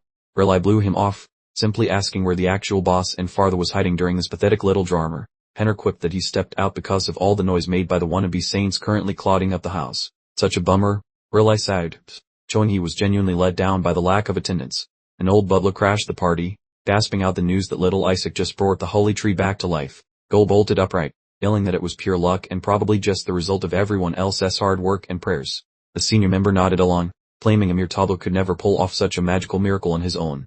Henner smiled wickedly, adding that they lacked any solid proof to support such a tall tale.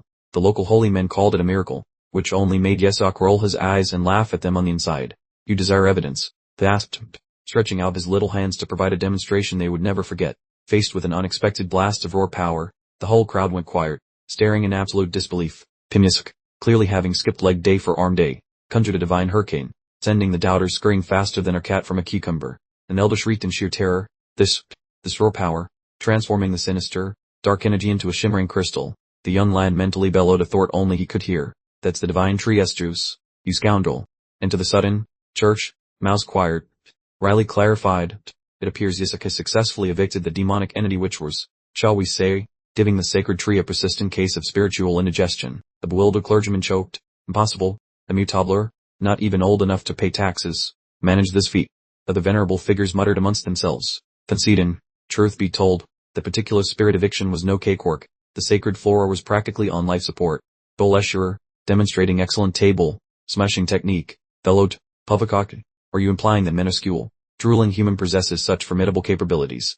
Rely fearlessly announced, Usakt, with the natural ease of her seasoned pro, expelled the infernal energy, earning a silent, pissed, pump approval from the child who thought, you got that right, big guy.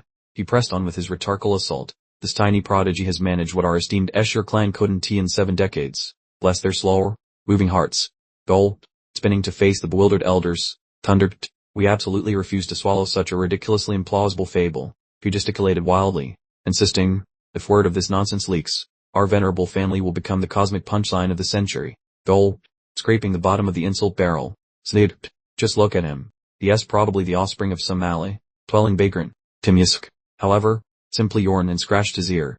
Reliasher, with a dramatic part gesture, intoned gravely, repeat elders, mark my words, this little one is destined to ascend to sainthood. He then hoisted young Kimysk aloft, proclaiming loudly, indeed, he could very well be adorning the papal hat one day.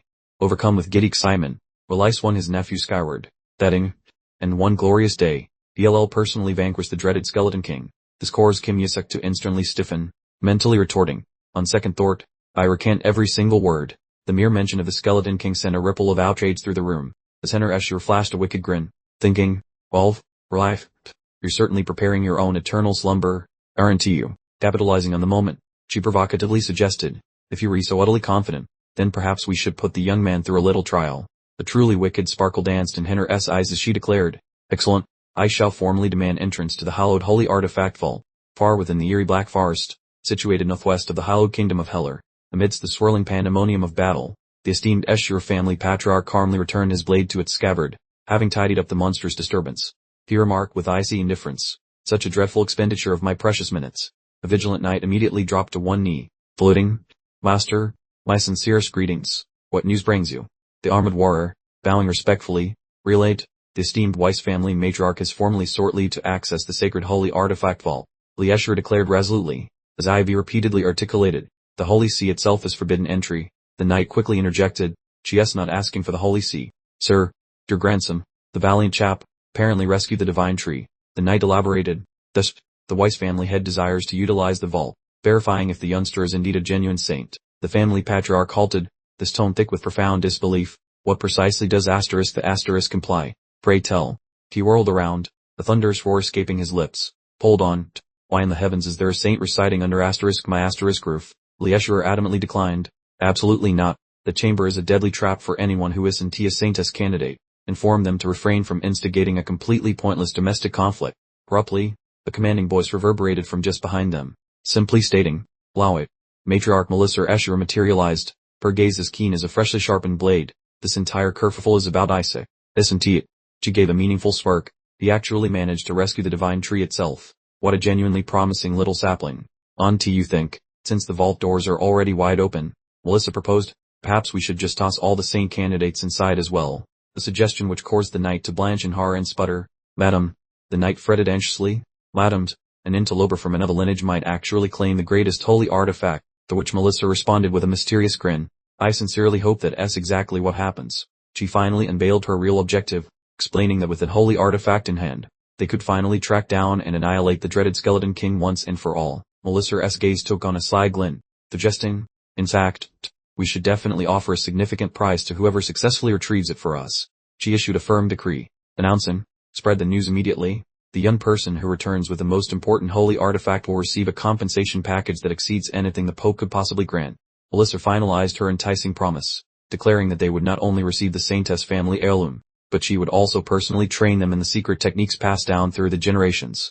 Asura wore a calculating smile on her face as she stated plainly, I am prepared to hand over absolutely everything to the child who manages to succeed in this task. The Asura family vault, which served as a massive repository for millennia, old holy artifacts and closely guarded secret techniques, was opened for access once more. It previously functioned as the location where Saintess candidates underwent their birthday rituals, their future destinies decided by the specific items they were able to retrieve from inside. However, the cost of entry proved too steep, resulting in countless lives being lost, which eventually led to the vault being sealed off permanently. From the silent void around him, an eerie voice suddenly reverberated. But I must ask, I wonder. Whisper continued to tease him, questioning whether he would truly be able to retrieve the treasure and return in one piece, which secretly irritated Kimmy. Talk because he hated being interrupted. Whisper persisted, asking, but aren't you also terribly excited about all this? The point which Kimmy, Sok found himself unable to completely deny. A feeling of elation bubbled up inside the boy's mind. They said the actual physical remains of the Skeleton King are located within the vault itself. A young knight walked over, speaking with a voice full of palpable excitement. They asked, are you feeling excited about this? Yeah, master. The knight then lifted Kimmy, Sok high up into the air, proclaiming loudly that the matriarch had officially opened the vault for every single saint candidate. The descendants from all 5 prominent families will assemble for this event. The knight declared confidently, but I have no doubt that young Master Isaac will definitely emerge victorious. Kimmy, Sok smirked as a flawless strategy suddenly occurred to him. You thought, the more participants there are, the better, since chaos will provide the perfect distraction for my purposes. Suddenly, Yesir materialized out of nowhere, holding his nephew upside down by the ankles while cautioning him to take extra care. He revealed, demons captured during past wars are currently standing guard over the vault, which completely astonished the knight nearby. Kimmy, Sok retained his confident demeanor, figuring that if they were actually captured, their rank must be 6 or lower. The boy calculated that a small amount of intimidation would likely be sufficient, but Arlai immediately dampened the confidence with new information. The knight shrieked in absolute terror upon hearing about the presence of a rank 8 demon and a rank 9 dragon, while Arlai simply confirmed the information without a hint of concern. Timur Sok found himself completely speechless, internally cursing that the Asura family must truly be completely unhinged, wondering who exactly locks up dragons in a place meant for infant rituals. Wispa tried to offer some reassurance, suggesting that with his deep knowledge of dragons, then abruptly cut off the sentence. Timur Sok began to tremble uncontrollably, his mind screaming, "Damn if dragons possess a form of danger that is entirely different from simple combat." His memories came flooding back rapidly, recalling a time when he successfully tricked and manipulated approximately 70 ferocious dragons. The boy was absolutely petrified, concerned that his true identity would be recognized by the dragons, while Whisper, on the other hand, immediately recognized a clear opportunity, since there were truly no other options available to him. Timur Sok determined that he needed to take action immediately. His math suggested the safe held level 8 ghouls plus a level 9 drake, though he barely survived level 6 pests. A crazy idea popped up: flip inside the clan loot room and snatch every single glowing Marner core available. His objective stayed obvious: that fancy side building belonging to the legendary Asura household. The serious-looking gate leading toward a stash containing wisdom plus strength stood right before his eyes. The child plus his ghost pal snuck in quietly, clutching a dusty old tome. His pal questioned with fear, "Boss, are you okay?" The kid stood motionless, gazing at the manual called Divine Magic, 10 tricks to vaporize the Bone Lord while appearing like a terrified ghost. "Oh, for goodness sake, you really needed to show me the light magic basics first," he shouted inside his brain. Using brainwashing spells crossed his mind, but his friend shut it down, asking if he planned to wreck the whole clan. The kid sighed deeply, admitting that simple reading would not help him understand the theory. Suddenly, the warm palm grabbed him, and a voice shouted that he looked quite exhausted. Rely cradled the child, thinking he had a difficult day, while Yasak only dreamed of napping. While the man worked off with the kid, a nosy guard grabbed the manual sitting lonely on the tiles. The man softly pressed his palm against the forehead of the child, acting like a caring relative would. However, a massive blast of pure light energy exploded from him, wrapping the kid in a fancy divine spell. While lying in bed, the brat hollered with joy, begging for extra combat strikes from his relative. He made some quiet plans, knowing those 2 guests had to leave because his main goal was still the treasury. To kick them out, he flopped onto his belly and faked a deep slumber like a professional actor. The relative and his soldier were tricked, commenting that the boy was a total angel. When the pair chose to go, the spirit laughed at their clueless behavior. Then the man gave a surprise command, saying this artifact was risky and should be guarded. Chuffing the boy, he told the guard to lock away the first creation made by the kid, while Yasak yelled internally with rage, watching his precious object being dragged off. The sad boy understood his little Marna lizard was gone forever. However, he got his brain working again, choosing to snatch those shiny magic rocks instead. The toddler started his prison break from the bed, even though his companion complained he moved like a turtle. "My brain is a strategy. Simply unlatch the entrance," the gutsy brat commanded his spectral companion. Right at that moment, the bedroom door banged closed, sending the kid rolling off the bed like a bowling ball. The boy ended up flat on the carpet, noticing his relative had sealed the room using some divine energy. We felt like smashing the wood, but his friend cautioned that making noise would bring the whole house running. Stuck with no options, the kid gave the door a tiny whack, feeling his sanity slowly slipping away. Magic was off limits, lest he accidentally turn himself into a newt, so plain old brute force was his only recourse. Mustering every ounce of his fledgling power, he futilely shoved against the stubborn door, pondering how in the world he might escape this predicament.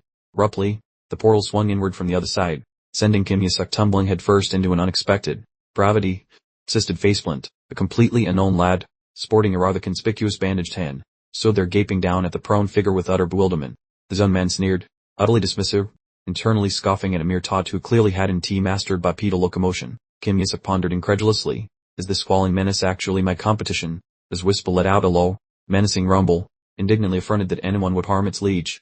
Jury, the lad in question, gripped his bandaged fist, completely flabbergasted, simply refusing to process that the tiny creature before him had conjured a totem far beyond his own genius capabilities. A sudden, inconvenient flashback occurred, featuring Gol Escher assessing Kim Yusuk's abilities using a peculiar orb of sacred radiance.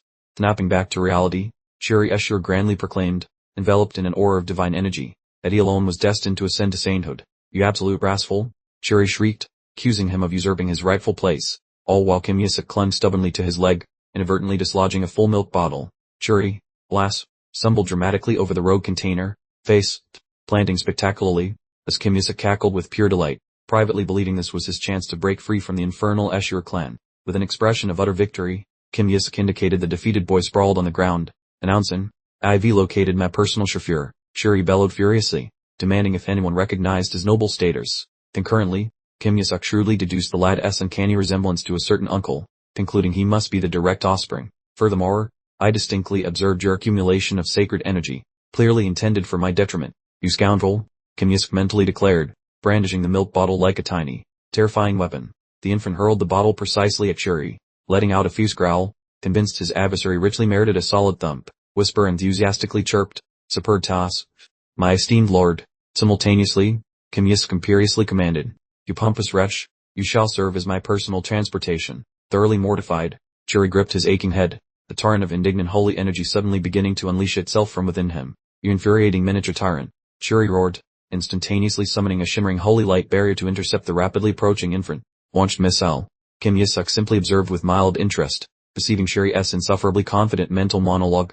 Astonished, Arantiwir, I am the sole prodigy capable of wielding level 3 defensive holy enchantment at this tender age. With a truly villainous grin, Shuri issued a chilling premonition, reserving your surprise is wise. He then unleashed a formidable level 3 offensive holy spell, the blinding sacred illumination, causing a colossal, intricate magic circle to materialize directly beneath his very shoes. Receive this, Shuri declared, discharging a pair of potent light beams.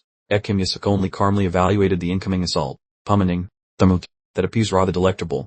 The diminutive fellow beamed contentedly, internally murmuring, a grateful acknowledgement for this splendid meal. Shuri absolutely petrified, witnessing his devastating strike effortlessly nullified by an incomprehensibly massive burst of roar, protective energy. He shrieked with absolute terror, exclaiming, what manner of gargantuan defensive sacred enchantment have I just witnessed? Directly defying such utter consternation, Kim Yisk, conversely, beamed with mischievous, unbridled exhilaration. The infant simply mused, chuckling, expressing thanks for the captivating performance. Completely inundated by the sheer magnitude of his very own, uncontrollable abilities, Shuri wailed, absolutely impossible. Kim Yisk then simply pointed at his rival, offering a concise but potent taunt. Cease, Shuri weakly protested, his futile resistance immediately crumbling. The mystical vapor vanished, then whisper crawled out of darkness following his employer. The spook nervously inquired about slaying. Kim Yisk just dort idle. Orderhum. Noticing his skin was intact, Shuri looked stunned and confused. Intense humiliation burned inside him, so Shuri barked, if you want to strike, stop being creepy. Bits his cocky working. He halted because a scary tone asked how he presumed to behave. The kid's sockets expanded with dread, while icy perspiration drenched his trembling forehead. A massive dark phantom showed up, yelling about anyone touching its royal leader. He gripped Shuri's ankle during his getaway, snarling to ask if he preferred being dead. Shuri fell down entirely, capable of only stuttering while drowning in absolute fright. Throughout the ordeal, Kim Yisk softly stroked the gloomy beast's large palm. The youngster relaxed on his fresh servant's collarbone, mutely questioning what was going on. Wearing an evil smirk, Kim Yisk commanded the jerk to transport him around. Citizens identify me as Shuri Ashur. A petite but steadfast yelling vibrated during the evening. This fellow announced that his future involved becoming a legendary holy figure. Squeezing his fingers tightly, Shuri swore regarding ditching his rotten kin plus leading the church. Nonetheless, that ambitious scheme finished very quickly and awkwardly, as a tava leaped atop his spine, transforming him into a very hesitant flesh chariot. Head for the side house, Kim Yisk screamed, as Shuri howled about his tragic fate. The dark ghost emerged, speaking with a frozen tone. Work or I shall rip you up, mortal. Caught between a hellborn toddler and that frightening phantom, Shuri possessed zero options. He abandoned his goals, crying and saying that staying alive was now his only priority. Help! Beneath silver moonbeams, Shuri hauled Kim Yisk through shrubs, obeying the Todd's nonsensical directions. Move left. I'd ordered left, Kim Yisk wailed, indicating the path like a little boss. You clearly seek death. Or correctly, the rugrat hissed, making the boy leak chilly moisture. Instantly, Shuri stopped dead, his heels seemingly fused to the earth. He glanced ahead with white skin, murmuring that this area felt very familiar. This was the Asura estate's secondary wing, a hex zone often called the Spooky Mansion. Shuri fretted about why that nuts toddler dragged him there, remembering the chief's alert regarding those banned grounds. Ignoring Shuri's cowardice, Kim Yisk grinned, noting that thousands of entities probably lived here. The ancient structure radiated heavy power, born from many years of grumpy phantoms hanging around. Let us get a move on, little past, Yisk insisted, but Shuri firmly shook his head, looking terrified. Nope, not a chance. I just remembered I have a thing I need to do somewhere else. The ghostly presence materialized, its voice sounding like an exasperated parent. Stop whining and hurry up, you miserable mutt. The air inside the deserted building immediately dropped a few degrees, feeling like an open casket convention. Shuri's footsteps clunked against the floor as he dragged his feet, punctuated by loud sniffles like a leaky faucet. Well, this place is certainly less tidy than I imagined, Kim Yisk observed, blissfully unaware of the pure terror radiating from the person carrying him. The kid's eerie crimson eyes darted around the surroundings, trying to pinpoint the origin of the malevolent vibes. He suddenly stopped short, eyes locked on a massive door, firmly sealed. Wait a minute, I know that one. Whisper, this invisible helper, suddenly appeared to report the bad news. Boss, we're trapped inside. The entire complex is sealed up tight. Can we please go home now? Shuri pleaded, desperately trying to catch his breath as panic overtook him. His request was immediately rejected with a very painful yank on his hair. Page, what in the world was that? Shuri shrieked. Midge complained. He abruptly halted, staring at a collection of very old family portraits lined up on the wall. The previous family patriarchs, Shuri murmured, blissfully ignorant that he had just activated a tripwire for disaster. Kim Yusuk let out a sharp laugh. Is it possible you also harbor dreams of becoming the family head, just like everyone else? Don't even bother imagining it, the boy proclaimed forcefully. I've already called dibs on the job, so hands off. He proceeded to shatter the mystical protection by slamming his milk bottle right into the portrait like a tiny, aggressive toddler. Shuri stood frozen, his eyes nearly popping out of his head at the ridiculousness of what just happened. The historical artifacts, he shrieked in genuine agony as he was unceremoniously hurled across the room. Kim Yusuk simply thought to himself in a very relaxed manner, if you didn't want the paintings destroyed, maybe don't make them a magical obstacle. The magical defense has been deactivated, Whisper reported, and Kim Yusuk celebrated his small victory. I am the best at property damage. Before Shuri could fully regain consciousness, the kid grabbed him and forced him into the newly accessible secret passage. You little monster, stop breaking things and dragging me into the shadows. Shuri protested loudly as he was pulled against his will. Kim Yusuk completely disregarded his complaint, instead letting out happy, unintelligible babbling as he charged into the newly revealed passage. Kim Yusuk gave a joyful shout upon finding a hidden room absolutely pulsing with potent magical energy. Whisper, slam that door shut, the boy instructed his invisible assistant, determined to keep this discovery entirely for himself. Shuri scrambled forward in desperation.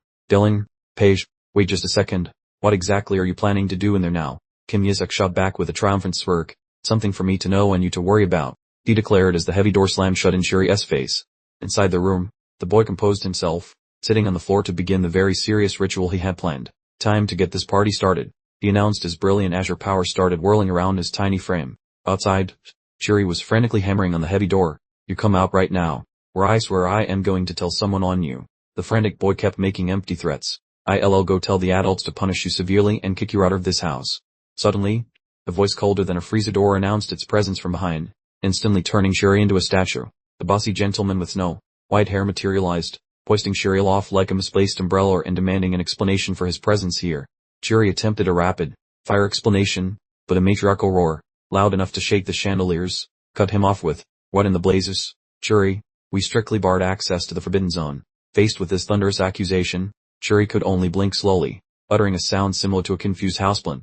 The official complaint escalated, fueled by multiple witnesses claiming they saw Shuri trawling Isaac over to this location. Shuri's stuttered defense, admitting to employing divine parlor tricks and carrying Isaac, only made the onlookers raise more skeptical eyebrows.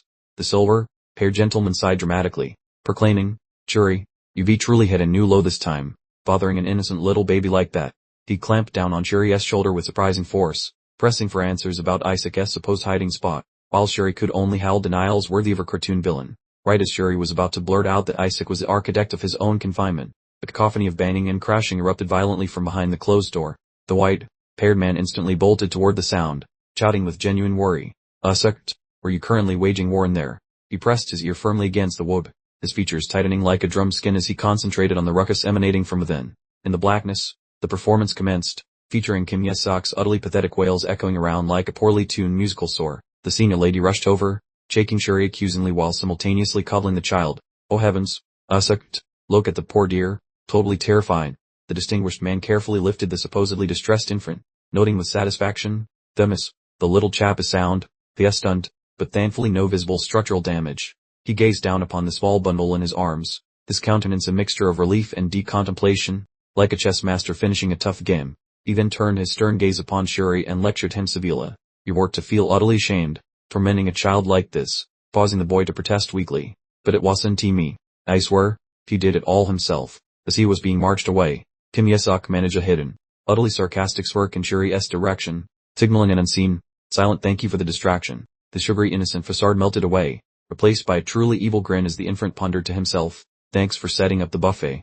Shuri wrestled with a monstrous headache while the nearby adults, completely clueless, scratched their heads wondering about the sudden spike in the boy's blood pressure readings. Snugly nestled in the arms of his savior, Kim Yusuk secretly tabulated his gains, thinking, that little escapade netted me a century's worth of pure magical energy. The potent, concentrated power pulsed visibly in his tiny palm as he continued his internal monologue.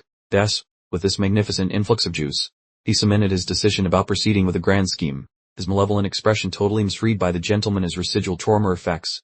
The setting then morphed dramatically, showcasing a gleaming, unbelievably opulent residence bathed in glorious sunshine, marking the start of her new story arc. Kim Yesuk was now seated with Zen, like Karmas next to a hefty tome, looking up as a voice, presumably Arlai's, announced, "Asuk, I have a fascinating introduction planned for you." Arlai Eshua then materialized beside a smartly dressed young lady, presenting her with, "This is Ashley, my friend, she has been assigned to be your full-time minder."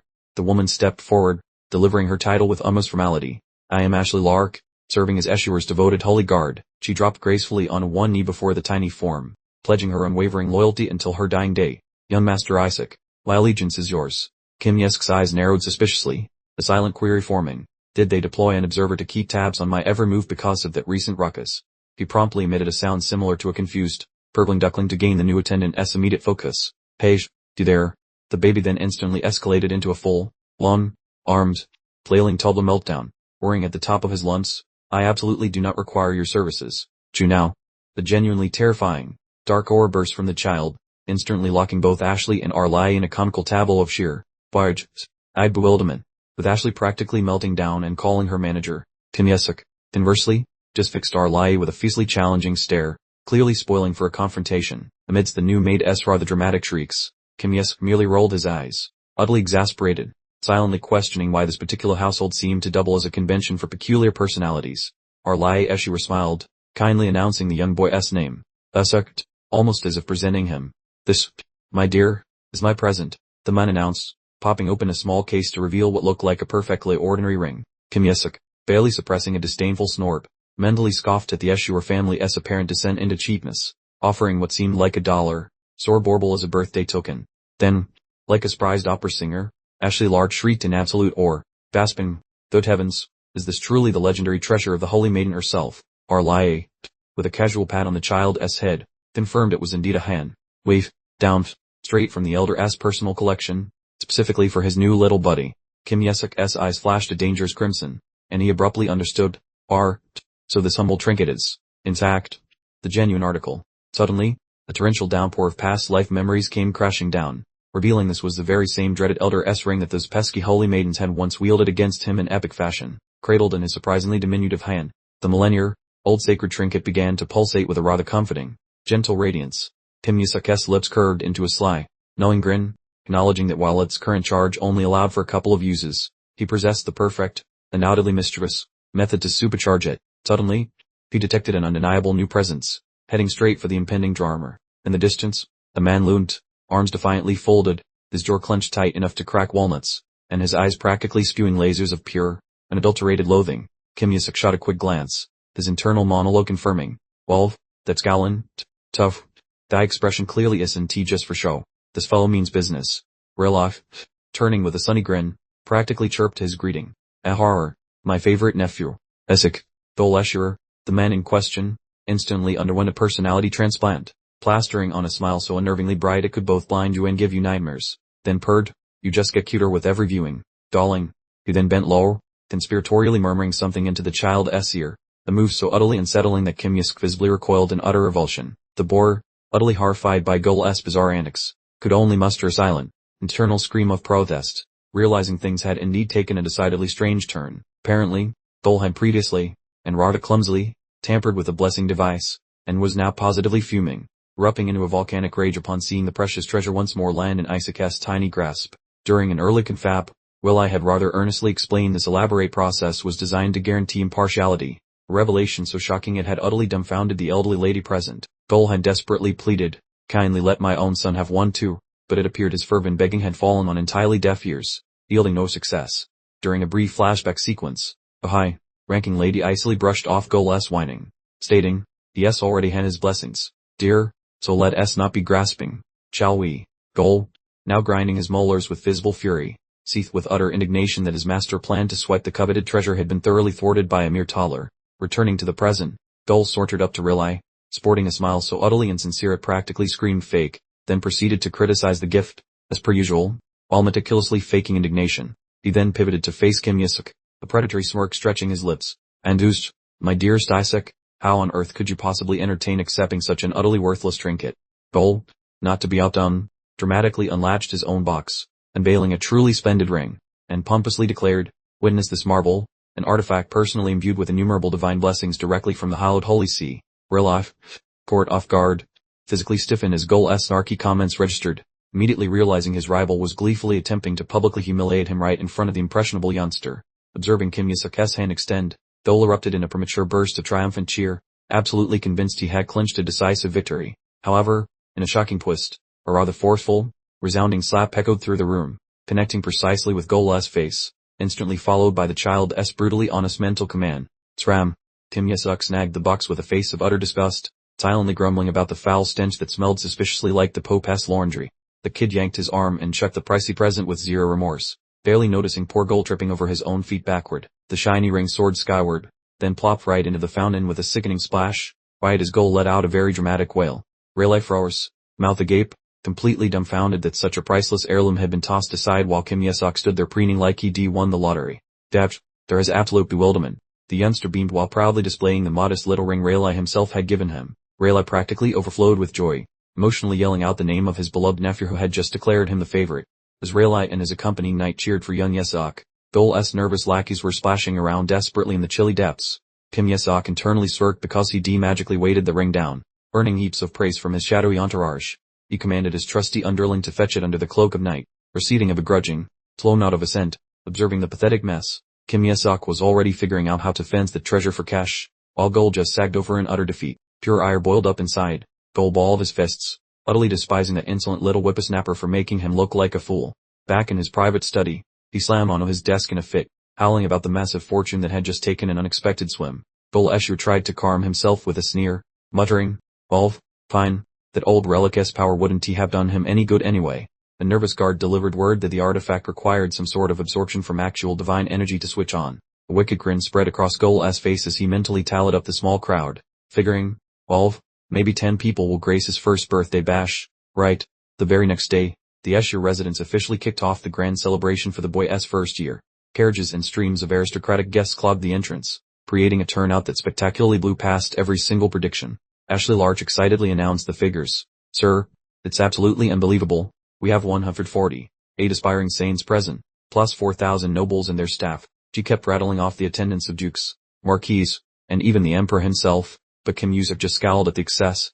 The child inwardly groused, "Seriously, are the heavens so short, sapped that they're just tossing saints around like confetti? It must be true." Arlia Yesir was equally astonished. "Same, what an absolute shocker. I truly believed everyone would smell a rat and skip this gathering." Suddenly, the bright, chirpy voice cut in from behind them. "But come on, my dear fellow, they wouldn't dare miss this spectacle." Count Simon Regis, who ran a colossal trade organization, swept in and warmly greeted his long-time companion. Arlia was taken aback, but Simon elaborated, "Naturally I am here. The entire empire is vibrating with chatter about this event." He let out a hearty laugh. "Same. Everyone heard that the supposedly feeble Escher clan was hosting, so they all showed up, assuming it couldn't possibly be a trap set by them." Simon cheerfully added, "Furthermore, the mistress of the Escher household put up a truly magnificent prize, so why on earth would anyone decline an invite?" Kim Yasuk glanced up with genuine interest, keen to discover what prize had drawn such a massive crowd. When Arlia hypothesized that even the esteemed papal lineage might attend, Simon scoffed loudly at the boastful Barrett family's arrogance. Arlia attempted to quiet his boisterous friend mid-sentence, but Simon loudly boasted that his own son was also among the candidates for sainthood. "That is precisely why you ought to mind your tone," Arlia warned sternly, his hand gripping the doorframe with surprising force. Arlia groaned silently as he swung the entrance wide, lamenting his noisy pal Simon who kept yapping like an in-tune radio. Old sayings apparently possess a pesky habit of being right. A mysterious voice boomed from the nearby entrance. Arlia Escher froze in terror, seeing Cardinal Barrett. That holy man offered a grin so oily it could fry potatoes, making zero effort to mask his wicked plans. He mused that the scrawny Escher kid was celebrating another year of existence, wishing him luck and not embarrassing himself in the loot room. I felt quite intrigued to finally lay eyes upon the supposed holy champion from that prestigious but crumbling lineage. However, the little squirt was nowhere in sight, until his eyes locked onto the tableau tucked under Ashley's arm. Such a lucky break. Clutching his chest with fake sincerity, he announced loudly that he hoped the Escher poster boy would actually bring home some pride. Chills raced down Arlia's spine as he realized with a cold shudder, they might have walked straight into a church-sanctioned ambush. It dawned on him that the list of holy hopefuls exploded to 148 names recently, meaning the church let every random hobo join. Should that rowdy mob infiltrate the gold storage, they will surely feast upon the most pathetic victim to grab some shiny prizes. These villains likely intend to use all that screaming and confusion to pull off a truly nasty bit of business. Consequently, this suggests Arlai reached a terrifying conclusion within his frantic thoughts. Isaac was essentially a sitting duck for those vultures. Rumors suggested that the male heirs of the Asura clan, besides having pretty faces and a fancy last name, offered zero utility, except for greedy people hunting for noble genes, or those suck-ups wanting to please the church that despised the saintess relatives. Asura youngsters made for ideal victims. A command echoed from the dark corners, saying they should have a little fun messing with the Asura squirt. Murder is unnecessary. Simply turn him into a human vegetable who can even tie his own shoelaces. The instructions spread quickly, telling someone to spike the kid's drink with a dash of that fancy blessed toxin. Their objective was to give the Asura toddler a very rude awakening about how cruel life can be, converting the youth into mock saint, proving to every citizen on earth that no Asura brat could ever handle being a divine representative. However, Kim Yusuk chugged the toxic cocktail with a look of pure bliss, exclaiming that the beverage tasted absolutely divine. The surrounding wannabe saints watched in horror, while a shaken kid wondered aloud how many jugs that boy had already finished. Kim Yusuk celebrated internally and demanded another round, since a tiny bit of venom couldn't stop him, before tossing the glass at Shuri Asura. While the other toddlers sobbed in absolute terror, the greedy child kept shouting for refills, transforming the celebration into a total disaster. The villains started sweating through their robes, wondering why his stomach wasn't exploding and if they accidentally served him premium spring water. Shuri Asura buried his face in his hands, absolutely flabbergasted. How could anyone possibly keep guzzling the drugged water? With his family's good name on the line, Shuri charged forward, trying to convince himself a real saint candidate wouldn't drink something clearly laced with drugs. He aggressively knocked the bottle from Kim Yusuk's grasp, demanding loudly, "Quit chugging that stuff, have you lost your mind?" Kim Yusuk simply responded by offering up a different, perfectly harmless bottle of water. Shuri waved it off, oblivious to the fact that Kim Yusuk was internally scoffing. The specific one isn't actually poisoned. The child suddenly clung to Shuri's leg, crying hysterically for the return of the poison drink, thoroughly alarming the surrounding crowd. The blonde boy frantically blurted out, "Mine was actually holy poison," prompting a girl nearby to shriek in genuine terror, "Have you lost your mind? That will kill him." When the phrase holy poison registered, Kim Yusuk's eyes sparked, he rose into the air, and let out a thundering command, "Give it here right now." Faced with the dark, almost demonic energy radiating from the youth, the other children simply stared in amazement, whispering, "Wow, did he really achieve complete self-detoxification?" While the sane candidates were completely perplexed, Shuri Asura simply thought to himself, "What in the world is going on here?" The child visibly recoiled when an odd, unfamiliar voice abruptly resounded. A white-haired individual materialized, leading everyone present to immediately assume Kim Yusuk was performing a self-sacrifice.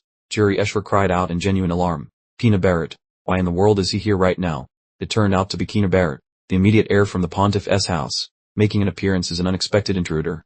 The remaining candidates immediately began to murmur, wondering aloud why a representative of the Pontiff's house was present in the Saint's treasure vault. Kim Yusuk calmly finished off the bottle of poison, thinking to himself, "Great, yes, actually going to succeed." The candidates were all convinced Keener was the chosen one, even though his hair shade was entirely different from the established Barrett family lineage. Images of past pontiffs with their signature unkempt brown locks suddenly came to mind for comparison. Keener sneered dismissively, "There's nothing strange about the Pontiff's house being present inside the Saint's treasure vault," he declared with extreme arrogance. "As a matter of fact, the Saint's treasure vault is actually the exclusive property of the Pontiff's house. I am merely here to retrieve what belongs to us," Keener announced before spinning around and walking away, leaving the onlookers completely stunned.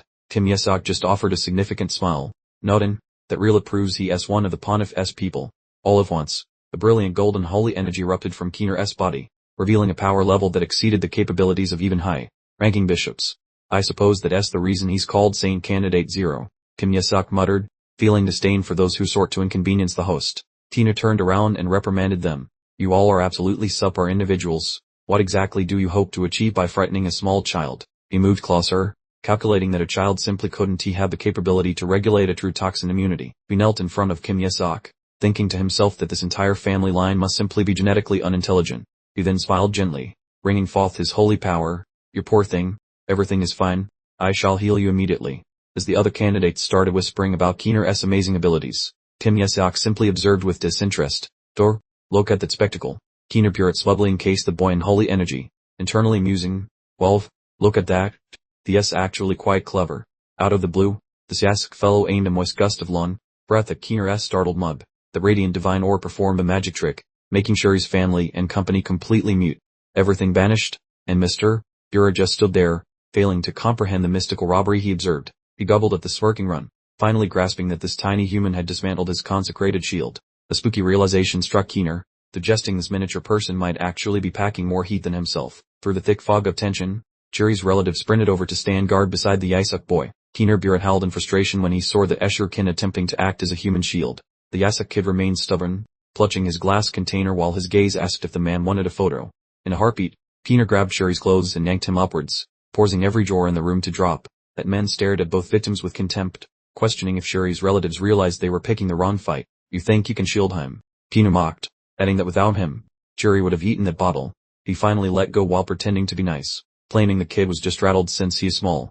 After that, Keener turned around and gave a snarky wave, wishing the Ashur toddler some much needed good luck. The guy kept tossing verbal garbage, whereas Churi tried his best to hold back a snarling Yasuk. Regardless, Keener bragged with a smirk, claiming the top prize was already his property. The Ashur family will never touch the king's dusty skeleton, he shouted, before suddenly freezing like an ice cube. Churi Ashur just scowled, thinking what a truly miserable and smelly person that man was.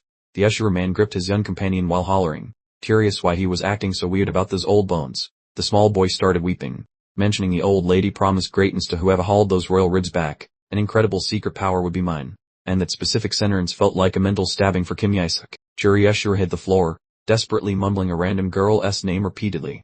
Meanwhile, Kim Yasuk ground his teeth together, wondering why these idiots were fighting over his old dead limbs. Throughout the lobby, the other competitors were gossiping about the drama that just went down. Kim Yasuk sat by himself with a faraway look, silently plotting a strategy for his upcoming moves. He remembered his legendary might, knowing that centuries of martyr farming made reaching top rank a total joke. However, a frown appeared on his face, pondering an escape route while all these brats were chasing the goal. Eventually, he reached a firm decision, promising to bowl over anyone who tried to stop his progress. The scarlet eyes belonging to Yasuk glowed, followed by a sudden command for the group to assemble nearby. The dusty senior citizen shuffled to the front, declaring that departure was imminent, so folks should listen up, as the elderly man began some ancient storytelling.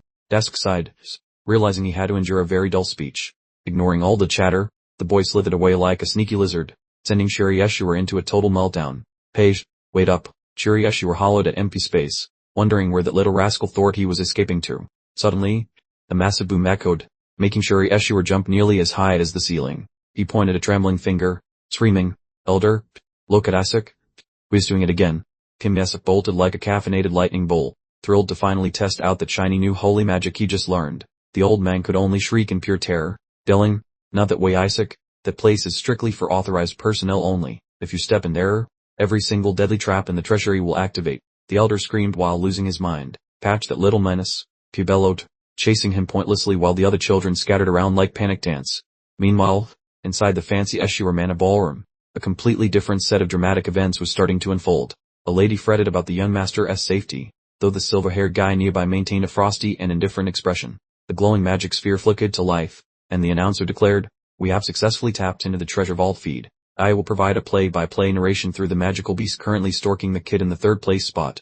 The silver-haired gentleman seemed a bit rattled by the news, noting the first chamber doors were officially wide open. Currently holding the bronze medal is Amon-Aegis, pausing his proud father to start bragging about his amazing genetics. In second place we have Churi Ashur, whose dad looked baffled before shouting that he always knew his boy was special. The announcer stared at the board in total confusion, stuttering while trying to find the winner. "It is actually Yasuk," he shouted, causing the silver-haired man and his lady friend to freeze in absolute disbelief. Yasuk Ashur was the name that echoed as the boy zipped forward like a tiny tornado with a smug expression. The elder wailed in desperation, begging Yasuk to stay away from the path to doom. However, it was far too late, as his own clumsy foot had already triggered a hidden pressure plate on the floor. "Elder!" Churi Ashur shrieked in absolute dread, just as a massive wave of roar power blasted the old man backwards. Total pandemonium erupted throughout the hallway, with a high-pitched crying of children filling the air. Churi spun around and barked at the culprit. "You absolute lunatic, why did you go in there and ruin everything?" He watched the tiny disaster zone helplessly, muttering that the exam was already hard enough without dodging lethal security traps. Disregarding the lecture, Kim Yasuk figured he found the level 2 entrance, and triggered more traps while Churi cried hopelessly. "Excellent work, boss. That Marner snack allowed me to level up too," the shadow chirped, making Kim plot even more ways to exploit the poor thing. "Now go fetch the guy," the boy ordered, and his shadowy servant zipped away to follow the command without hesitation. Right in the middle of the frantic mob, some random kid remarked that he never anticipated the test being this intense. He kept babbling about the secret strength of holy maidens, leaving his nearby companion looking like he had lost his mind. A voice from the spectators shouted out when they spotted Churi dangling in midair, asking if that was the Ashura boy. Someone else barked, "Direct, his name sounds like you or something," which left the poor lad wobbling around in a daze. listening to gossip about his flight being a scam. He grumbled internally that they were total morons with no clue.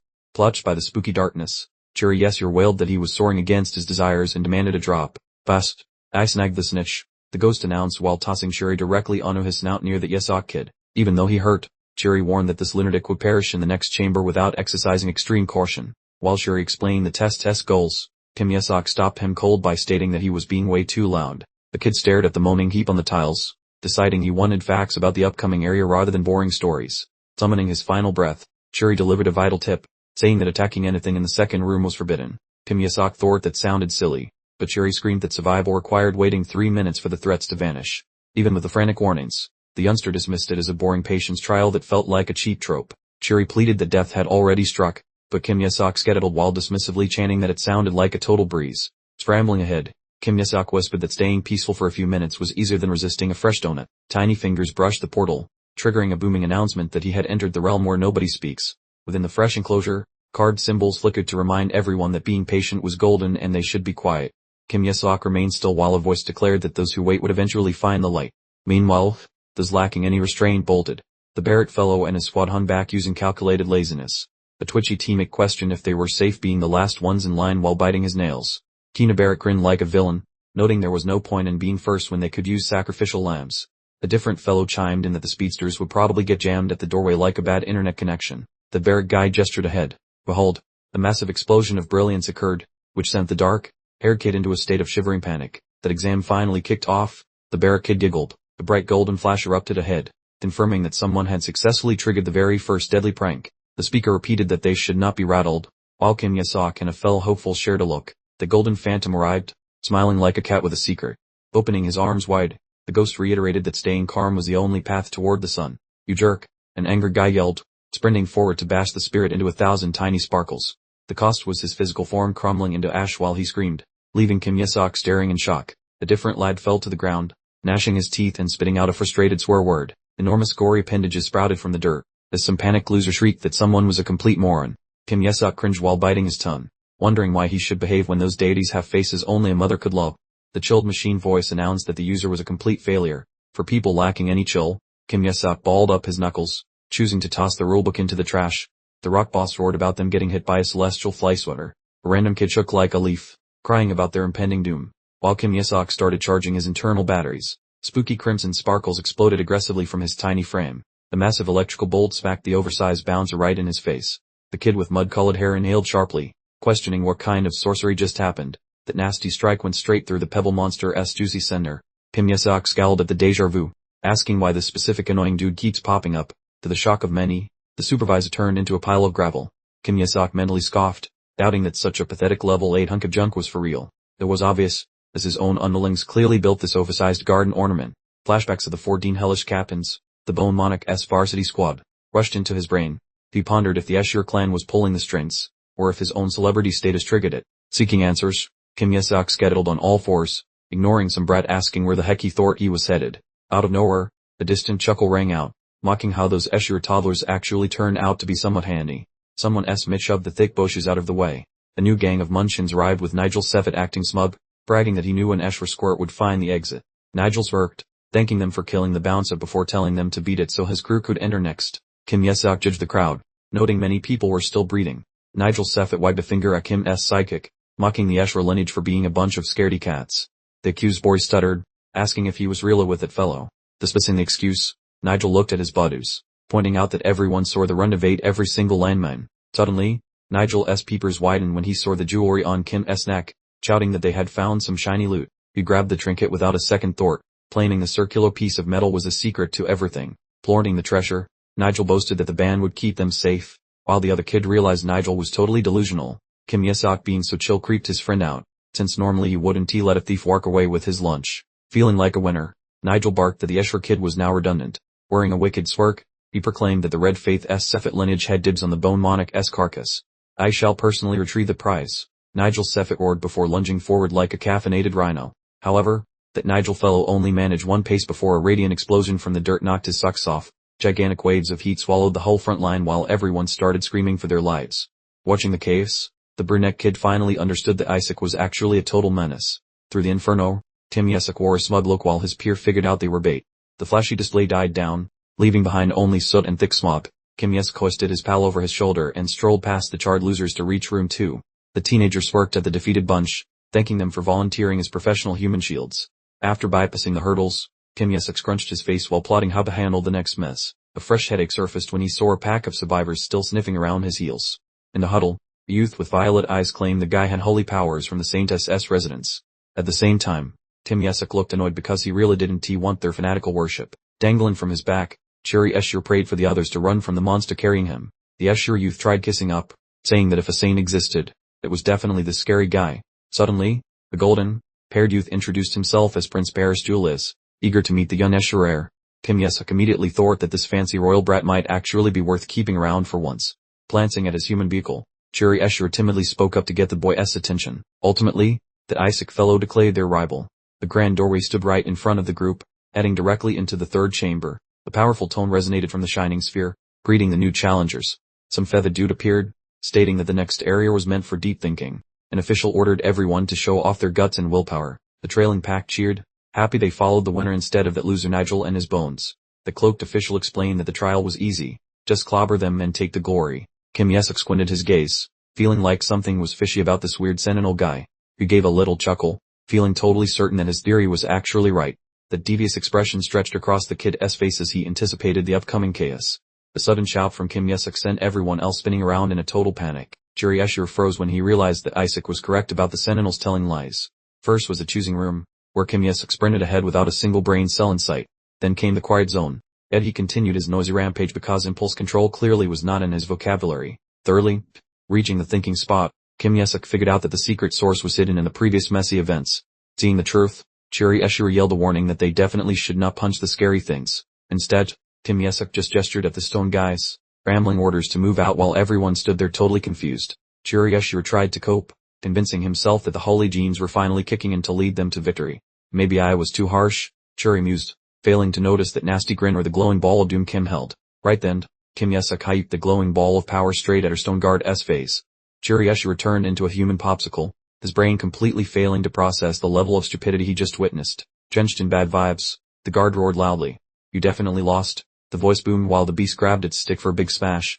The giant red wave of death flew out, making all the other kids shake with pure terror. Scary yells echoed when many kids were hit by the magic blast. While chaos reigned, Kim Yesk sat on a kid's spine and ignored the crying for assistance. Chiri Escher looked like he saw a ghost, sweating buckets as he realized he was teamed up with a lunatic. Listen here you absolute nutcase, he screamed, but only got a creepy and happy grin from the chaotic menace. Kim Yesk shut his eyes and vibed, thinking that this disaster felt like a lovely park work. The guards showed they were actually cursed wooden dolls, laughing at how dumb these little humans really were. Smash those little toddlers, Kim Yesk cackled, as the poor guy giving him a ride muttered curses at his own life. Frantic screams were followed by a huge explosion that turned the room into a spicy lake of fire. The surviving duo looked around wildly, asking where those Escher people went since they were just there. Turns out, Kim Yesk was chilling on Chiri Escher's skull while hiding under a high-tier cloak of being sneaky. Suddenly, Prince Paris Julius spotted the duo, leading Kim Yesk to believe the kid used his holy buff at the perfect moment. The prince sweetly thanked him for the stealth buff, while Kim Yesk just shrugged and said meh. Wanting to be nice, the prince offered a gift, having zero clue that this nice gesture was actually his funeral. Held in his hand was a basic silver band. Perhaps I suck at fighting monsters, Paris thought, while Kim Yesk watched him with a greedy stare, thinking he got some legendary loot. Paris cheered his thanks, right as the ring started glowing like a mini-sun. The fun stopped fast, as the prince shrieked when the jewelry started sucking his holy soul out like a vacuum. Watching the disaster, Kim Yesk died laughing at his new snack, while his lackey kissed his butt with a yes sir. Chiri gaped upward at the hideous beast piggybacking him, stuttering, Dear uncle, where on earth did you locate the ugly thing? Somewhere else, the desperate hopeful bellowed. Everyone huddled together. Does anyone here actually know a protective spell? One courageous lad advanced, sparked a glowing orb of divine energy, and announced, hide behind my glorious backside. The overseer morphed into a hellish creature, brandished an enormous blade. Ed thundered, time to swallow your painful medicine. Strike him now, the different participant commanded, all grabbing the chance to act. The boy funneled every ounce of vigor into a massive beam of pure radiance, shouting, eat some sparkling justice. Sally, that flashy move got cancelled instantly, tossing him away while his allies watched in absolute disbelief. He remained perfectly still on the dirt, making his buddy scream in terror. Buddy, were you dead or just napping? Floating high above, the circle pulsed with a spooky crimson light, prompting the confusing Thorpe. What kind of sorcery was that? The boss landed a savage punch, launching some poor guy through the air while his friends shriek like banshees. Weirdly enough, the bony marionette stopped moving, cocking its skull sideways as if it lost its manual. It drifted lazily, pondering, well now, where did all those gullible little brats disappear to? At that moment, the dark lackey told his boss, we sucked up all the local divine batteries. Moving to the next snack, standing a distance, Tim Yesak smirked with joy, enjoying the sight of his toy breaking everything in sight. He chuckled while the victims freaked out. Don't take it personally, you pathetic little fragile nobodies. My lying puppet quits once you collapse, plus I deserve that energy more than your clumsy hands do. Hurt your souls, just as the minion claimed. Boss, I am nearly finished. A fresh power spike exploded nearby. A shimmering yellow orb materialized out of thin air, forcing the shadowy creep to ask, what is the shiny nuisance? That force burst into a blinding vertical beam, making the villainous henchman howl in absolute fright. The pair of dark phantoms got punted into the distance by that overwhelming, scary force. As the gray clouds cleared, a fresh face showed up, and the antagonist muttered, finally located it. The pale, paired lad with shiny yellow eyes, burning with divine flames, shouted his name. Am Isaac Asura. Kina Barrett stepped out, staring right at the new guy. I was hunting for you. So this is your hiding spot. Nigel Safet stood paralyzed, sweating buckets. I figured he was smart, but this is just ridiculous. Two massive, burning, radiant wings of sacred light sprouted and opened wide from the boy's spine, calling a divine entity at his youthful age is completely insane. Nigel shrieked while losing his mind. Kina Barrett confronted the restored Kim Yesak, saying, it truly shocked me that a human could actually stomp a devil. He grinned wickedly while outing him. Or maybe you just tricked these toddlers into a pit again, similar to the first floor. Confronted by the villain's sneaky facial expression, the group he rescued quickly shouted, absolutely not. The super excited holy applicant spoke up, that little angel saved our skins and even acted as our personal navigator.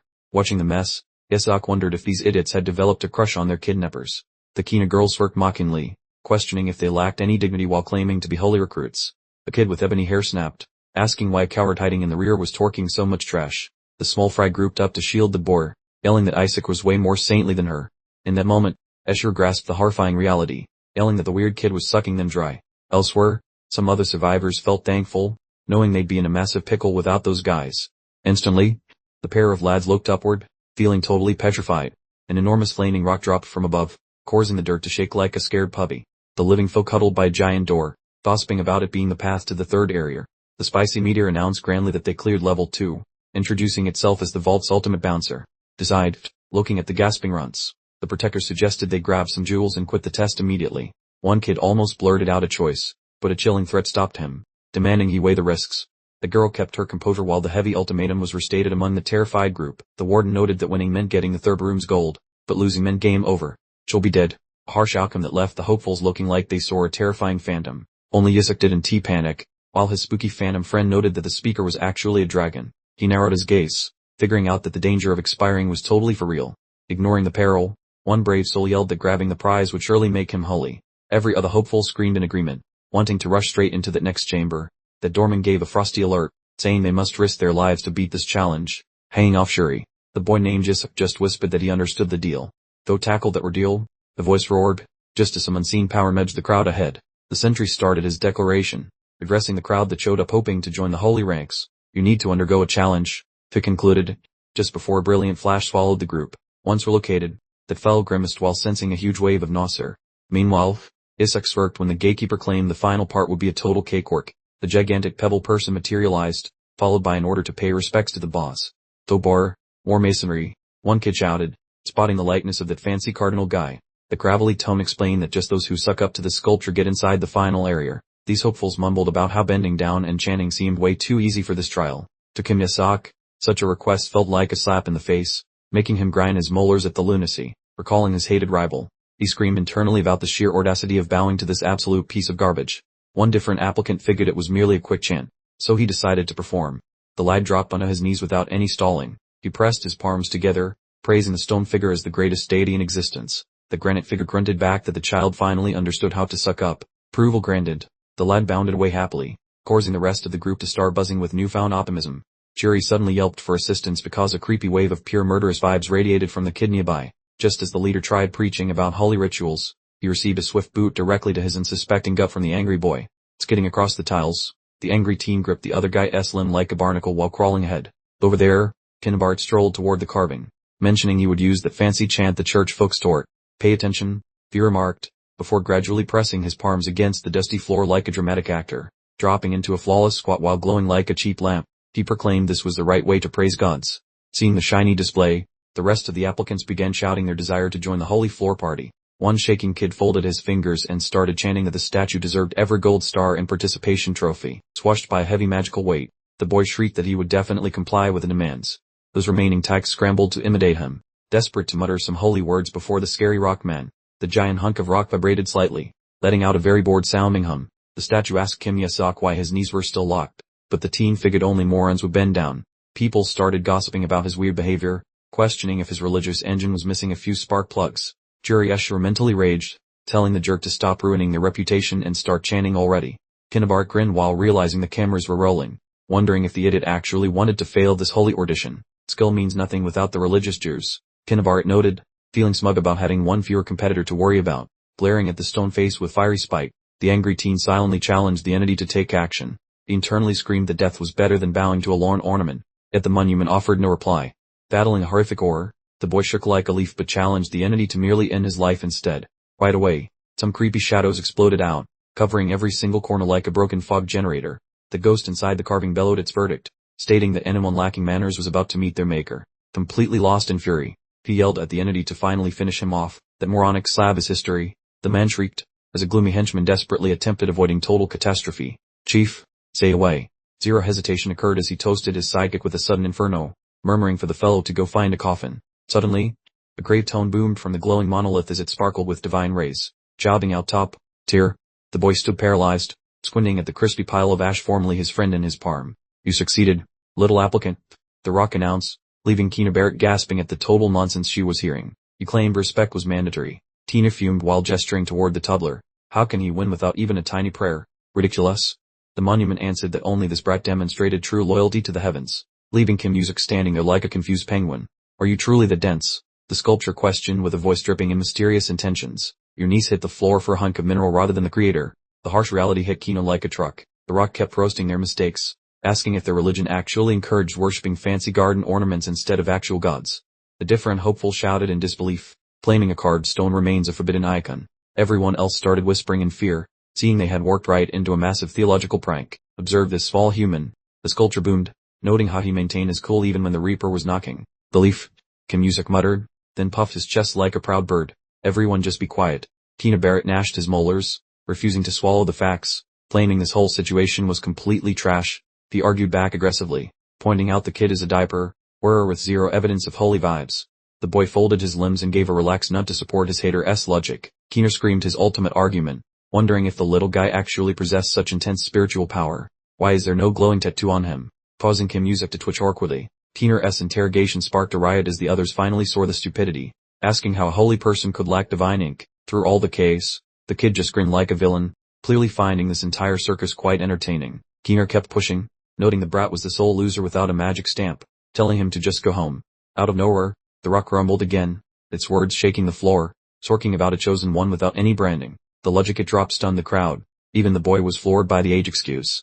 The sculptor spoke smoothly while everyone looked lost, explaining that toddlers do not require divine stamps just yet. Tina Barrett yelled in a fury, calling it garbage and noting that the statue was mobile the whole time. Triggered, the rest of the gang started whining about fairness, insisting that if the baby enters, they deserve VIP access too. Sensing their obvious thirst for prizes, the monolith inquired if everyone was dying to sneak into the next room. After a very tense pause, the stone figure appeared to have finally made a choice. Fine by me, it announced, sparking a wild celebration from the kid and his rivals. You can all advance now. Tina Barrett froze solid, his gut screaming that he messed up big time by letting those guys waltz right inside. That stone figure suddenly sounded like a creepy villain, mocking them for flying toward the flames like suicidal little insects. Have it your way, the hunk of rock concluded, as a nasty wave of dark mojo started oozing everywhere. The spooky door creaked open behind the sculpture, showing off a black hole that looked like literal death. The petrified contestants stood perfectly still, dorking at the terrifying new tunnel that just creaked open. A blast of weird energy smacked them, leaving Keener and his buddies gasping for air like they were being crushed. The rock monster hollered, asking if they could sense that smelly old magic coming from the dead king's bones. Plenty of wannabe heroes hit the floor because the vibe was too heavy, wondering what kind of funky sorcery was happening. And like all the other losers, Kim Ye-sok smirked happily because his shiny pin started sucking up the power. Kim chuckled like a total maniac since he knew that power, whispering that this was precisely the good stuff. Internally he was throwing a party, yelling that his actual physical remains were finally within reaching distance at last. His eyes were glued to the pitch, Black entrance. Knowing his old dusty skeleton was stashed away just past the threshold, he never expected a reunion with his own corpse, especially after blowing himself up back in that fancy holy place. The boy hilariously panicked because a ton of magical juice was leaking out of the gate. The dude with snowy hair pointed at Kim, shouting for everyone to admire the kid's courage and his surprisingly heroic mug. Jerry Yesur kept his mouth shut but thought that the kid wasn't brave. He was just a certified lunatic. The glowing ball of flames popped into existence, its voice booming that there was still time to turn back now. The fire ghost used Kim as a gold standard, telling the group that if they couldn't grin while dying, they should just scram. Some other guy yelled out in pure frustration, cursing and wondering how they were supposed to survive such insane mystical pressure. A couple of other wimps huddled together, talking about quitting before they ended up as permanent decorations in this dungeon. However, the white-haired teenager marched forward boldly, stating that he didn't give a damn about the loot in the next room. He made a grand announcement to the survivors, claiming that every single one of them was going straight to level 3. Then he stared at the flaming orb and made a nuts request, asking it to turn on every single death trap inside. Jury was stunned by the total madman, while the fire spirit seemed entertained, asking if that was really his wacky wish. The pale-haired kid explained with total swagger that even the legendary Saintess Melissa failed to retrieve the old king's stinky remains. He gave a sneaky smirk, guessing the fireball was just a safety feature since the Saintess wouldn't let kids get murdered. With a look of pure determination, he declared that he refused to let anyone claim he took the cowardly, easy way out. He grinned while issuing a challenge, demanding the third room be set to its original, hardest difficulty level. Some kids sitting in the back watched the whole drama and realized that the new challenger was definitely missing a few brain cells. The gatekeeper announced that since he asked for it, his request would be granted. Truthfully, the situation helps identify the real holy person out of all these wannabe participants. As the snowy, loft kid grinned, the different participant shrieked that the brat should have come solo. The man kept howling in total misery, wondering why every person present got dragged into this disaster. An enormous limb gradually lowered itself through the thick, smelly clouds of dark energy. Directly inside that room, one skeletal limb sat upon a rocky platform, oozing wicked energy. The rest of the losers fell down, wailing because the scary pressure felt way too heavy. Unlike the quitters, Isak was thrilled, whispering that the place looked exactly like his old home. The kid focused his sight on the detached skeletal fingers, the cause of all this trouble. The voice chirped happily, claiming those bones were actually the master's majestic body. Isak giggled about how attractive his corpse looked, before realizing he was talking about himself. Jury's jaw dropped, questioning if the tiny palm truly emitted more corruption than a toxic factory. Kim rolled his eyes, thinking the idiot didn't realize the power came from just his thumb. The boy debated whether this object was a unique fragment, suspecting the others were mere replicas. The hand kept pumping out scary vibes, making everyone feel quite overwhelmed. Suddenly, the giant tiger-shaped guardian monster began to crawl out from the dark corners. Some participants howled, wondering why a beast showed up when that middle chamber was the final monster. Kim looked down, casually reminding them they were the ones who voted for the hard mode. The beast stumped its paw, growling that the little humans were very annoying. It screamed a deadly warning, asking who gave them permission to touch the king's royal bones. Escher flipped out and blamed the brat, demanding to know his plan for saving them now. The kid grabbed her and promised that everyone would eventually leave this place with a shiny treasure. He chuckled at the thought of her top, two general, trained by the king himself, getting snagged by church idiots. Facing the monster, the boy bragged about his secret holy moves that would win him the prize. The kid's eyes started shining like flashlights, pumping out a crazy amount of sparkly divine energy. He hollered at the creature to get down, using his sparkling aura to force its submission. Onlookers cheered for the church's golden boy, while Kim just watched the show from behind. The pale kid felt smug, celebrating because his little act actually went as planned. He scanned the area for royal bones, doubting if that specific object was a real deal. That beast wobbled upright, fixing its gory stare on the pale child with intense, murderous loathing. The creature bellowed, asking if this tiny human real authority could steal the master's skeleton. Meanwhile, that spooky rock door guarding the stash of goodies remained looking quite grumpy. Some fancy folks led by yellow-haired fellow panicked, wondering what went wrong since their spooky pet stopped texting back. Out of nowhere, the sweaty guy sprinted over while flapping a memo, screaming that things were going south. He hollered the terrifying updates, stating the third room SPs broke loose, which left Arlie and his goons totally frozen. An assistant looked at Arlie with pure terror, asking if that basement monster was actually one of those 14 supervillains. Arlie started sweating buckets and whispered in agony, questioning why a top-tier creep was loose and endangering every soul inside. Thereby, the sentry dropped more bad news, saying the bosses in the spy room vanished past the traps, putting the kids in peril. A different watchman yelled that the kiddos couldn't fight the beast, so they had her kill the party and evacuate everyone. However, as he bolted for the entrance, a shiny glow wall popped up, ruining any hopes of a heroic rescue mission. Right by the loop room, a crazy flash of brightness exploded, causing Arlie to freak out and demand an explanation. Over in another spot, Cole felt nervous, wondering if the vault was finally opening up. The blinding wave of holy glow swallowed the whole rocky entrance. The Eshir warrior barked at everyone to move away from the door before hellish fumes escaped, but a boss stopped him. That old guy pointed ahead in shock, noting he didn't smell any stinky demon breath. Hearing this, another geezer faced Cardinal Barrett and cheered that the elite monster was toast, praising Keener for the victory. The soldier shook Arlai while stuttering, suggesting one of those tiny humans actually won, and asked if it was possible. Within the huddle, folks started guessing it was probably Keener since the kid has those fancy holy genes in him. The Barrett groupies crowded their leader to offer high fives and praise, claiming the favorite choice definitely lived up to the hype. Poirier flashed a sneaky grin and pretended to be humble, saying the little guy just put in some decent effort. The leader's eyes sparkled with mischief, as he started sketching a naughty scheme. He privately mocked the Eshur group as idiots, thinking that owning the bony king's remains would force everyone to kneel. Wearing a slug's fur, Barrett decided that their reputation and pride were officially flushed down the metaphorical toilet. Suddenly a shout erupted about the kids returning, which made Jorge look smug while Goal looked like he saw a ghost. Goal mashed his teeth together upon spotting two familiar faces, specifically the youngsters Isaac and Shuri. Out from the gloomy portal, the small silhouette slowly appeared, bearing the heavy hopes of everyone standing around, watching folks grip their chairs in suspense while the first batch of hopeful contestants worked out from the woods. A lady helper let out a big breath, noting they were banged up but fine, which was a huge weight off. The two living kids muttered to one another, hurriedly asking where the third room group won and if they got eaten. Arlai moved up silently, looking like he was failing a very difficult and depressing math test. Fives and shouts broke out as Arlai spun around anxiously, seeing the final group of kids finally making an exit. A frazzled mob of hopefuls wobbled outside, with Ammon and Shuri fronting the terrified, sweaty parade. Anxious guardians sprinted toward the chaos, with Goel and the dads screaming for their offspring. Terrified, the old man hugged a vibrating Ammon, whose sole vocabulary word at that moment was simply, "Died, please tell me you are not broken," the father begged, while Goel and Henner finally reached Shuri. During the covels, Arlai Yesur turned into an ice sculpture, sweating buckets while realizing Isaac was gone. He bolted toward the kids like a frantic malcop, screaming about where Isaac had vanished to. The loudmouth Cardinal Harry Barrett barked Keener's name, causing Arlai to spin around and nearly trip. Harry Barrett blocked Keener like a brick wall, staring intensely at the mystery object in her palm. Thrilled about the dead royal bones, Keener turned into a stuttering mess, pointing and saying, "Well, who authorized this bony souvenir?" Harry bellowed, before a glowing disco ball of light interrupted his tantrum. From the big bosses to the tiny tots, everyone craned their necks to see the weird sky show. A nerd with glasses solved the puzzle first, pointing a shaky finger and yelling, "Paige, look over there."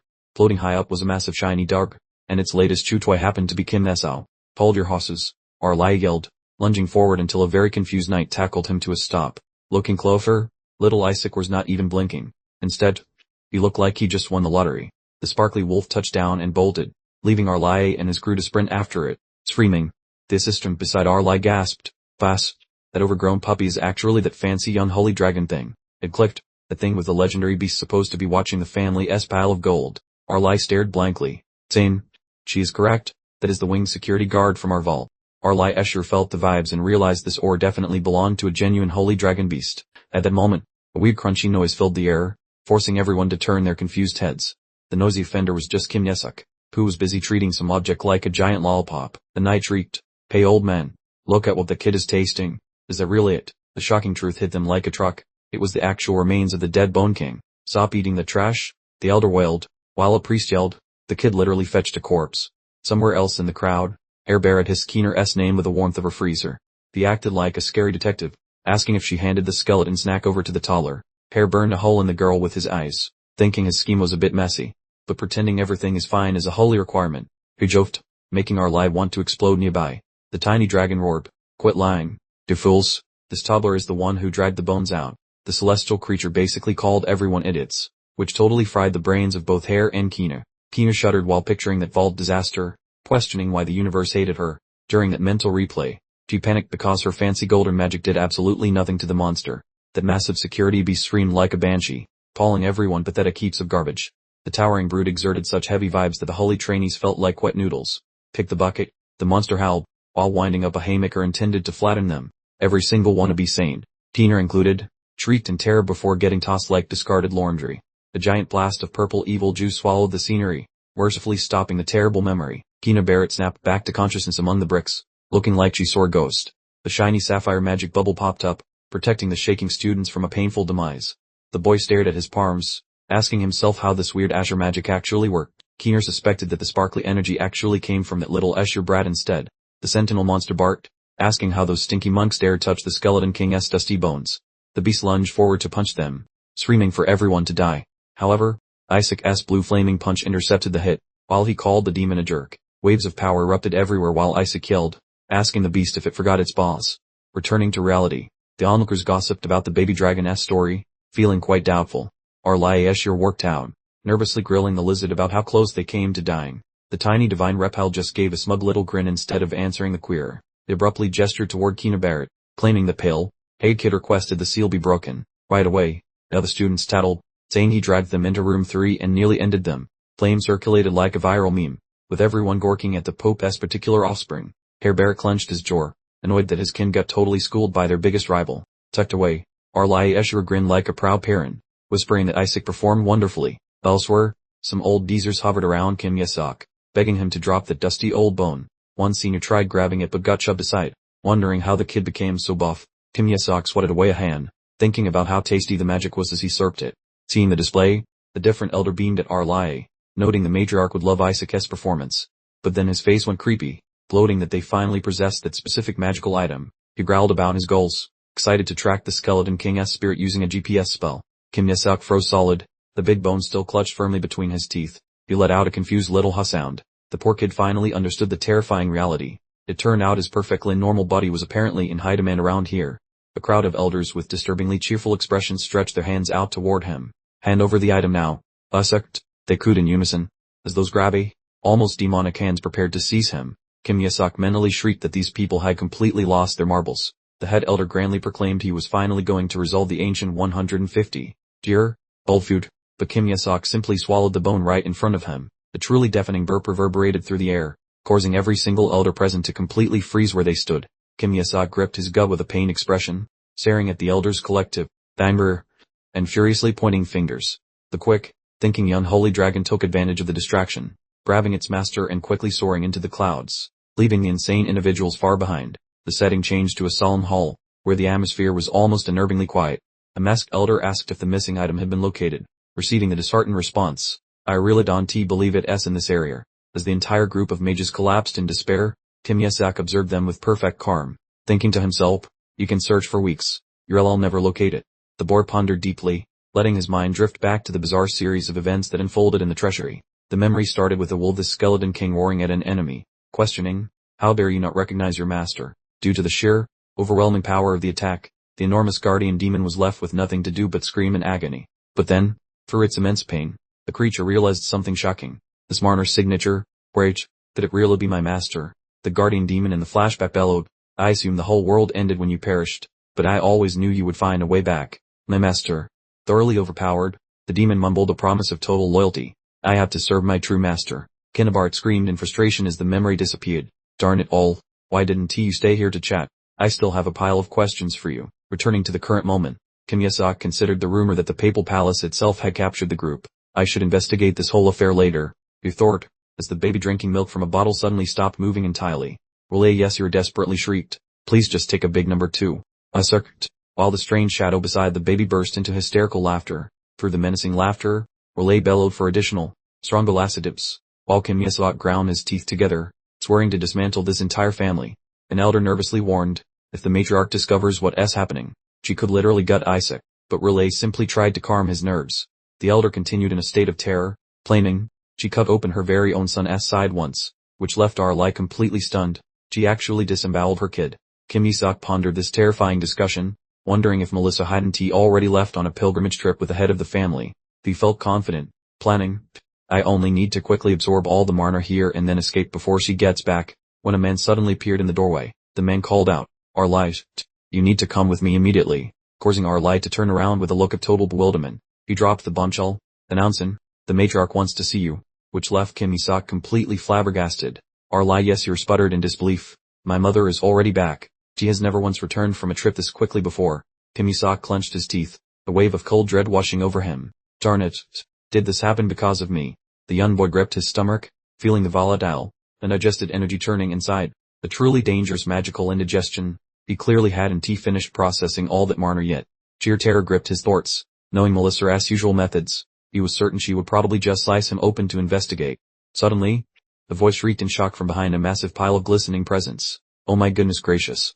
The elder pointed at the towering stack of gifts, asking in complete confusion, all these things, They were truly all intended for Isaac. Well, Yesur exhaled a huge sigh of relief, admitting he had panicked and assumed the matriarch had returned, causing his friend to laugh and call him a spineless coward. The brown-haired man shuffled, clarifying that it was just a simple message announcing the matriarch was on her way, which only made Isaac grind his teeth in exasperation. Just then, the knight rushed in with new information. Sir, the papal palace has also sent a significant offering. Hearing this, an elder spat on the floor in disgust. They can go sell the garbage somewhere else like stolen goods. While the knight anxiously reminded him the envoy was standing nearby, an envoy from the papal palace strode forward, declaring, His Imperial Majesty is extremely concerned about this situation, so I have brought tribute from the papal palace as a formal apology and a gesture of profound gratitude. However, it appears our initial offering did not quite suit the refined palate of the Yesur family. Nevertheless, I am certain this next item will make you change your minds immediately, the envoy said, dramatically opening a new box. A blinding flash of light from the present temporarily stunned Riley and the others, as the envoy gravely announced it would be of great benefit to young Master Isaac. An elderly man gasped in astonishment. That's actually the Triple Crown itself. Isaac looked completely bewildered, having absolutely no idea what was happening, while the shadow spirit scoffed that it was just a cheap metal stamp with a Pope's emblem. The onlookers began to whisper amongst themselves, unable to believe the Pope would actually present such a high-status medal to Isaac specifically. An elderly lady called out in a sharp voice, Sir Riley. The envoy approached Riley, extended the container, and said, Please accept this. It belongs to young Master Isaac, but I must give it to you. Isaac thought to himself, Why pass it to my uncle if it is supposed to be mine? He should just hand it directly to me. Riley narrowed his eyes and pressed the envoy. If he truly told you to deliver it specifically to me, and not to Isaac himself, the envoy replied in the affirmative with a truly nasty smile, confirming the order was to hand it to Sir Riley, making Riley grit his teeth in building fury. The elder completely lost control, grabbing the envoy by the collar and roaring, How dare you hand Isaac's medal to a family member? Have you completely lost your marbles? He jabbed a finger directly in the envoy's face, yelling, Do you have any idea what it signifies to present a medal directly to the family instead of the intended recipient? Kim Ye-sok froze in shock as he finally comprehended the medal's true, lethal significance. The envoy from the papal palace continued to flash his false smile. Please do not in any way misunderstand the Holy Father's positive intentions. The Asura elder let out a mighty bellow, pointing directly at him. What about the ribbon that came with it then? The sunflower medal? For deceased soldiers, Kim Ye-sok thought, intended to be placed directly in my coffin. This old pope truly is a completely insane sociopath. The elder ground his teeth in rage. You villains actually dare to openly mock us about the Yesur family curse. Gol Esur quickly stepped in, pleading, Please calm down, elder. But he was instantly yelled at in return. How can you possibly tell me to calm down, Gol?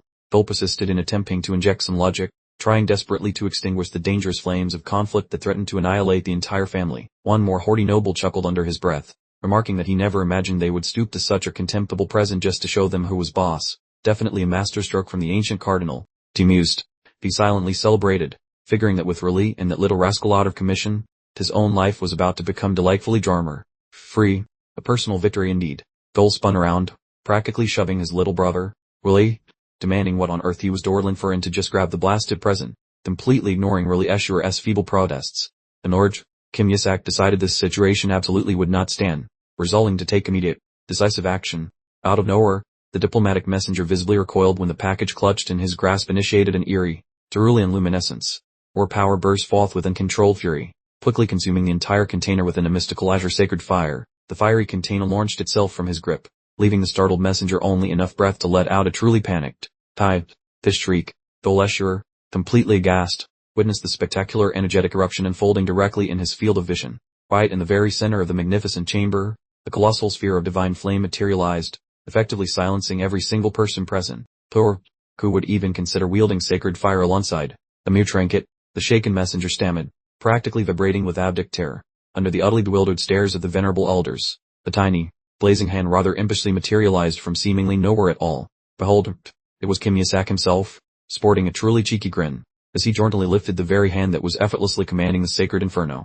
The representative from the pontifical residence bellowed in outrage, hotly interrogating the Escher household regarding what he vehemently labeled as upright insurrectionist behavior.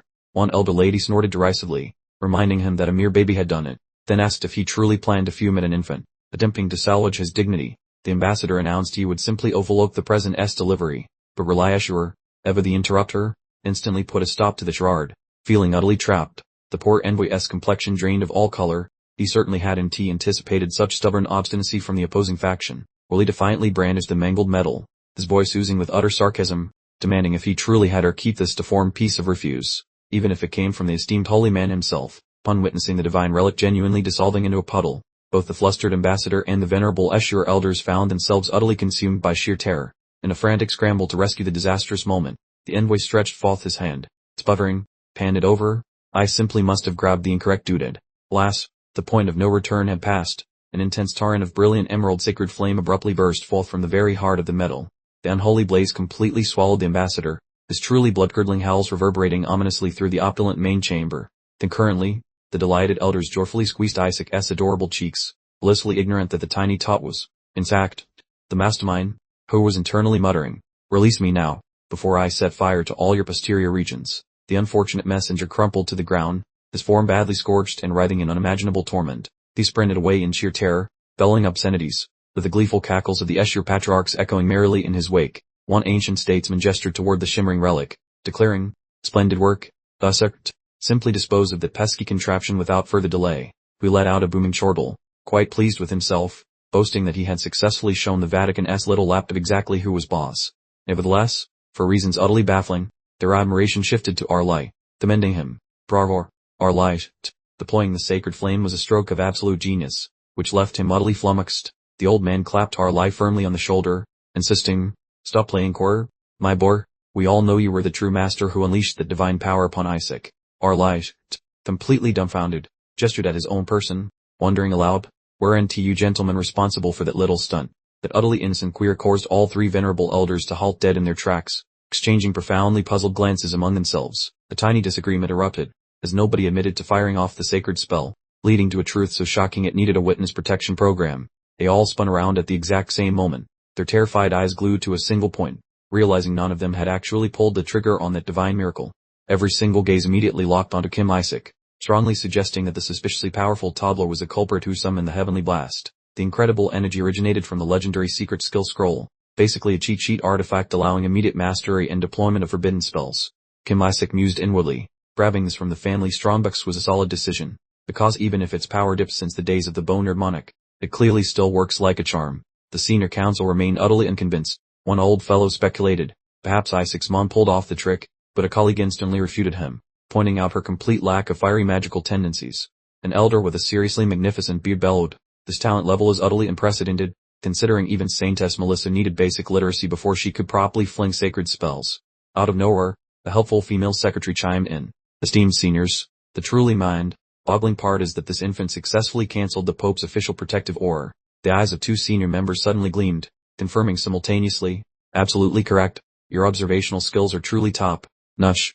The elder sporting the lengthy facial hair urgently commanded, "Produce the medallion instantly. I must verify this outrageous claim." And a youthful knight swiftly obeyed the instruction. However, the moment the container was unsealed, the knight reported with utter bewilderment, "Sir, the thing is missing," which left the elder completely flabbergasted, shouting, "Come again," while the stunned man was still whispering that it had definitely been present moments ago. "Well, yes, you're casually announced. I toss it in the bin." Rollier quickly appended a clarifying statement that immediately shut down all conversation. "After all, your respected elders specifically instructed me to get rid of it." The elder frantically gestured, shouting that even if that were true, such behavior was simply intolerable. Betting, Pwek, dispatched search parties to retrieve the thing immediately. Right. Lai Bailey suppressed a giggle, the terrifying realization solidifying in his brain. The baby liquefied the Pope's metal, a relic specifically guaranteed to be completely fireproof, which is a problem. He tightly balled his hand, utterly resolved to bury this evidence, realizing there was no way the boss of the entire clan could ever discover this embarrassing incident. A slightly malicious grin stretched across Lai's face, because without hard evidence, this whole story is nothing more than dramatic gossip. Several sunrises passed, finding us now in the rugged territories of the West Asura district. Dark traveling capes highlighted by bold blue edges danced impressively in the stiff breeze, announcing the serious arrival of a rather important VIP. Patriarchally Asura, sporting an extremely thoughtful frown, was currently guiding his contingent of soldiers while literally skimming the surface of the nearest body of water. He looked over his shoulder and pressed them. "We are nearly at this date, so maintain maximum concentration until the final second," to which the armored guards responded collectively. "Understood, sir." Abruptly, Lee came to a halt, focusing his sharp attention on something barely visible far away, murmuring an audible, "Interesting." Lee Asura, the supreme commander of the entire Asura lineage, detected a truly strange disturbance, forcing his vision to instantly sharpen. Blasphemy. Could this be the expected trouble? The extraordinarily opulent ancestral estate dramatically revealed itself beneath the glare of the bright afternoon sun.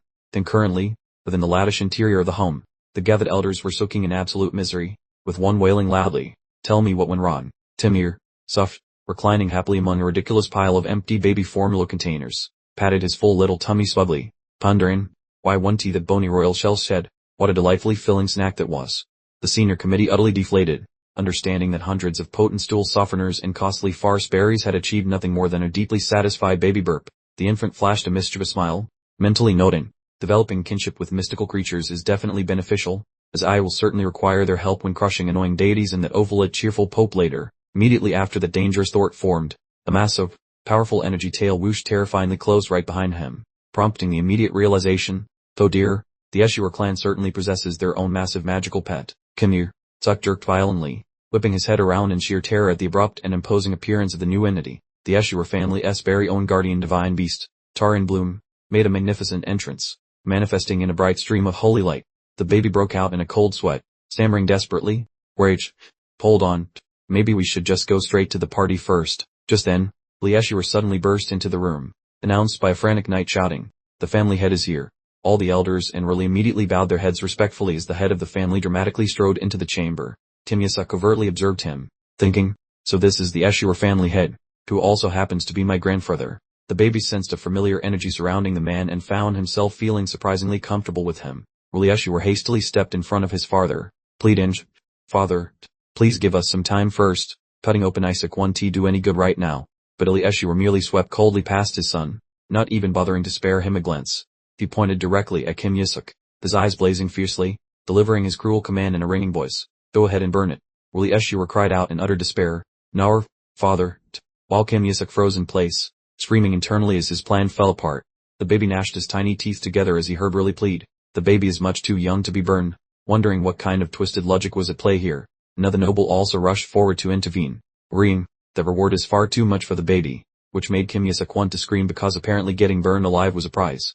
Tim Yusuk just stared blankly, trying to process why being burned alive was being referred to as a blessing. The logic completely escaped him. Meanwhile, Billy Asura desperately pleaded for time, suggesting, perhaps we could disembowel it instead of burning it. He continued in a panic, stammering, "Rata, please, just go ahead and drown Isaac in water instead," we suggested, which made Kim Yusuk want to scream. This crazy family needs to just collapse already. Gol Asura coldly dismissed the ideas, explaining, "No, the temple's fire and water are specialized secret techniques used specifically for raising saintessy. We cannot waste them on an infant with no abilities," Gol asserted, prompting Kim Yusuk to realize, though, it seems being useless is actually a good thing sometimes. Gol then suggested Shuri was better suited for the blessing, but really roared, Asik was the one who defeated the demon. The holy dragon confirmed it. The dragon must have been mistaken. Gol sneered back, to which Really yelled, "Don't be absolutely absurd." Really played his trump card, declaring, "Furthermore, Isaac burned the Pope's medal with holy fire." Gol immediately retorted, "Who knows, perhaps you conspired with the elders to make that up." Gol was just about to add, "More importantly, there's absolutely no proof." Suddenly, Asura held up a small, melted golden object, asking, "When you say metal, were you referring to this specific item?" It was the sacred gold, a holy relic personally blessed by the Pope himself, supposedly the only object directly connected to God. Kim Esark was completely stunned, his inner thoughts raging, even as the Skeleton King, melting that wouldn't he have been simple, so how on earth did I do it? The boy began to seriously wonder if he had somehow become even stronger after being reincarnated into this new body. Gol stammered, How did you find it?" Lee calmly replied, "I simply picked it up from the bottom of Lake Aleister." Seizing the opportunity, Arlai turned to his father, exclaiming, "Lofst, father, the boy can burn the Pope's symbol, proving that the Asura family can gain the upper hand." Arlai and an elder were highly excited, declaring, "The boy will actually be able to resist the Skeleton King's fire. He was born specifically to hunt the Skeleton King." They continued to discuss all the recent losses caused by the Skeleton King, leaving Kim Esark entirely bewildered, thinking, "Rage, Thor." A familiar voice echoed in his mind, sounding exasperated, "They re-gossiping about you again, master? Apparently someone is truly doing a terrible impression of you." The shadowy figure continued to speak, dropping a truly inconvenient bombshell. "In fact, the particular incident happened exactly 70 years ago." A flustered knight burst through the door, shouting in a panic, "The Skeleton King has appeared at the Asura mansion to spread his awful curse." Kim Esark was utterly bewildered, struggling to understand exactly what in the world was happening around him. The enraged knight continued, "He attacked us," declaring his intention to eradicate the entire Saintess's bloodline, and he didn't even send an invitation. Kim Esark quickly performed the mental calculations, realizing, "Rage, if this happened 70 years ago, it couldn't possibly have been me." since I died a full century ago. The boy smirked confidently, internally scoffing that a petty demon-esque curse was truly nothing more than child-esque play for someone like him. The knight described the horrific effects of the curse to the terrified elders, specifically mentioning everything from impotence to premature baldness. Kim Esserk gnashed his teeth in annoyance, equally angry at the impostor and disdainful of the truly ridiculous hair loss curse.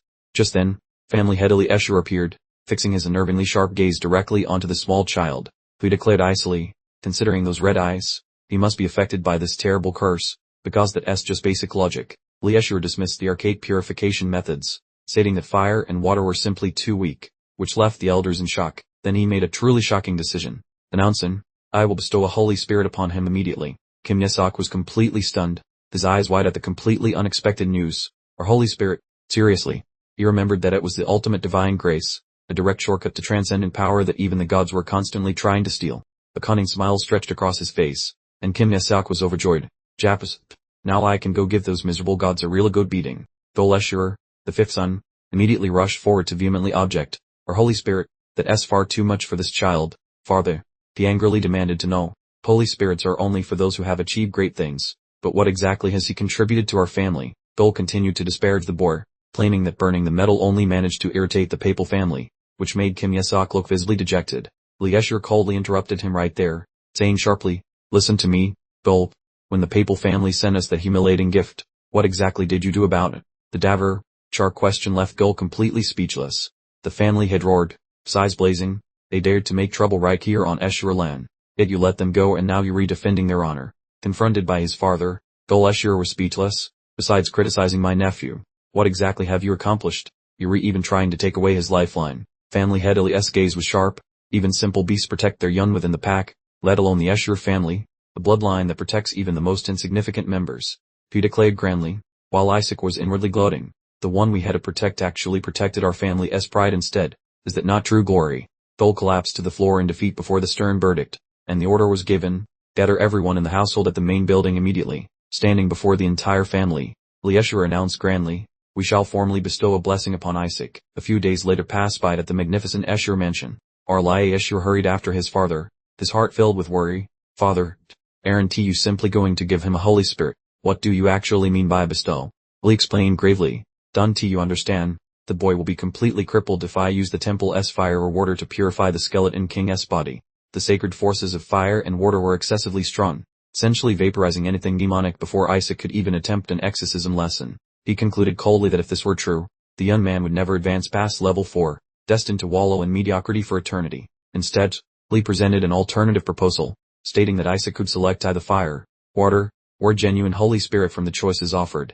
A relation scoffed loudly, declaring it was clearly a test, since Lee would never just hand over a valuable Holy Spirit without some catch. Isaac faced 3 shimmering spheres of energy, while his family instructed him firmly to make his selection from the trio.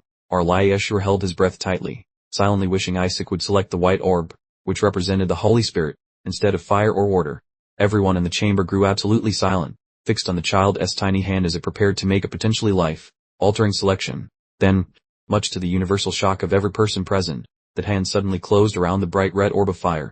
Isaac proudly lifted his newly acquired prize above his head, letting out a joyful shout in celebration. The individual who had previously scoffed turned to his now deflated companion, urging him not to completely lose heart over the choice. He was preparing to suggest that level 4 was perfectly fine for an Escher to maintain family honor, when they were interrupted by a blinding burst of illumination. The small orb of fire in Isaac's grasp started to fracture, unleashing a completely unrestrained gush of raw power. The sacred flame exploded unexpectedly and with great force, alarming the older members, who wondered aloud if this was truly the legendary temple fire.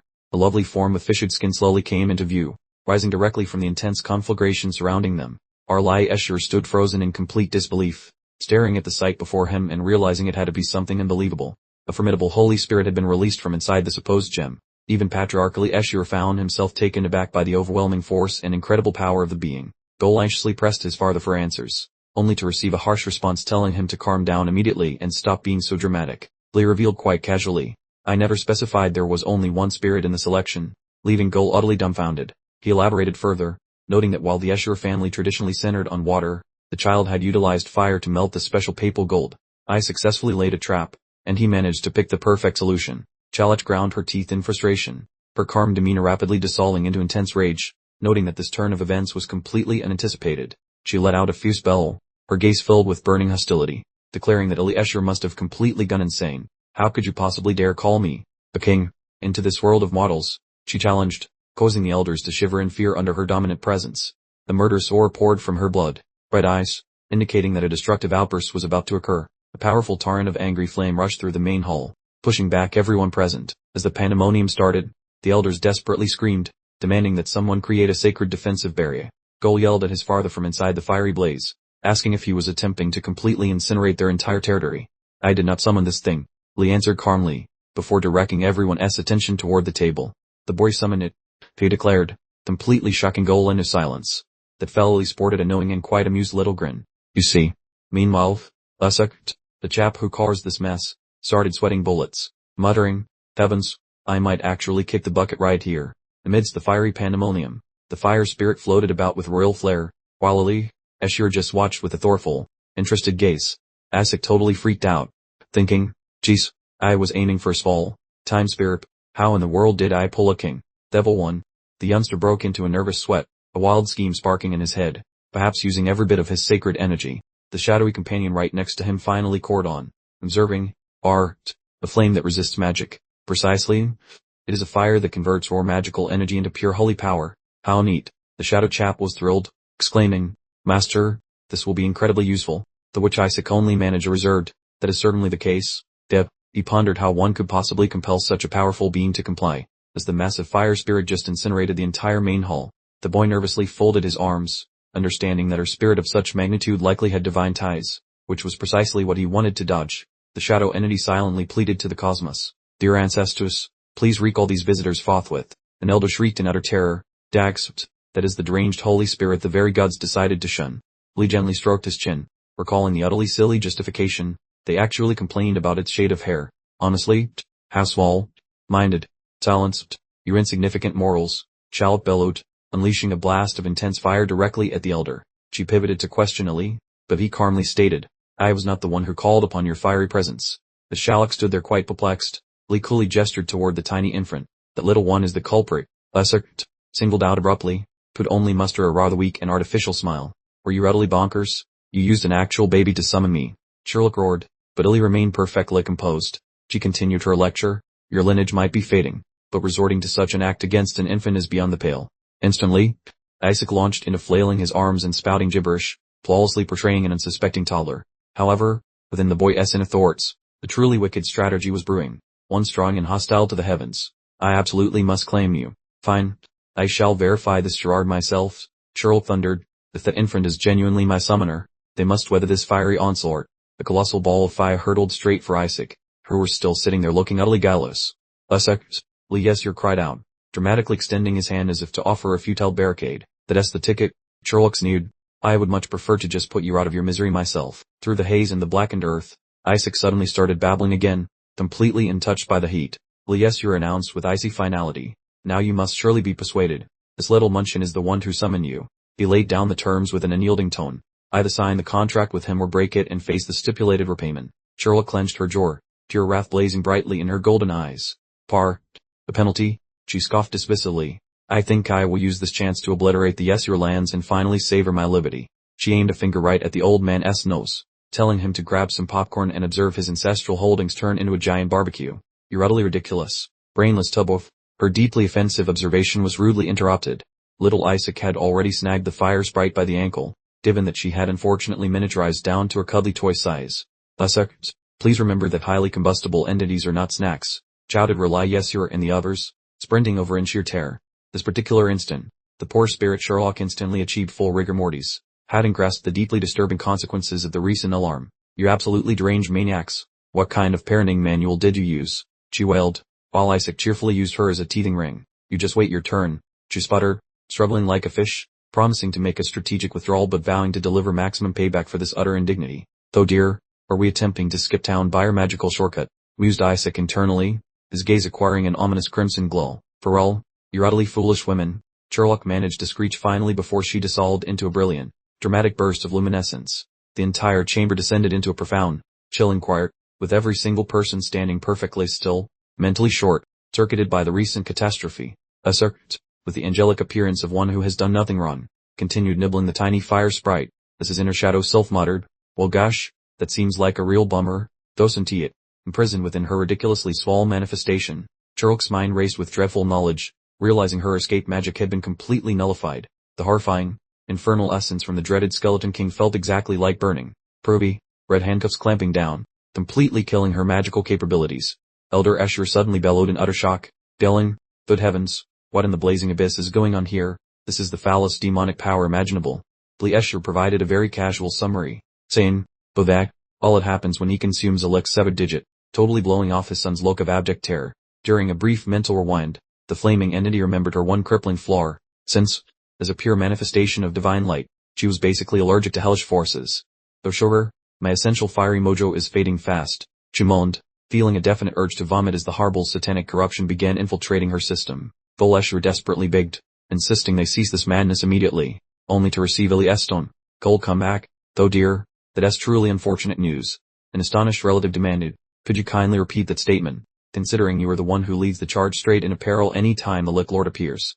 Exploiting the perfect moment, Lee laid down his terms, stating she must reside inside his precious grandson and meticulously cleanse all the Lick King's evil essence, and only then would she receive a release permit. Confronted by the tiny spirit's scorching anger, Lee simply issued a mild warning, suggesting that the alternative was allowing her complete consumption. You absolute headcases. This is precisely the reason I despise your entire bloodline, she yelled, hopelessly stating she would have terminated all professional relationships if they were related to the divine woman. Just then, she mentally conceded defeat with a harsh grinding sound, sighing, fine, I shall utilize this troublesome toddler as my personal weapon against that miserable Lick monarch. Suddenly, Young Kim Yusek gave her a proprietary hug that squeezed hard, causing a dangerous voice to resonate right into her consciousness. Darn, what exactly? Perhaps we need a review of your last comment.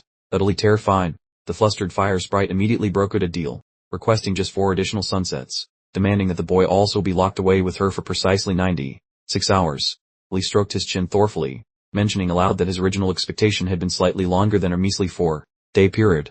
Subsequently, he announced with great volume, unlock the entire East Wing immediately, transfer Isaac and the tiny supernatural entity inside, and absolutely no unauthorized visitors until the spiritual cleansing process is fully concluded. Blee Escher began a frantic objection, prying, Daddy, but that awful East Wing of the estate, only to be instantaneously silenced by his patriarch's curt, absolute pronouncement, that is sufficient. Utilizing a chilling glare, Blee Escher formally shut down all future debate, making it clear that he would entertain 0 complaints whatsoever.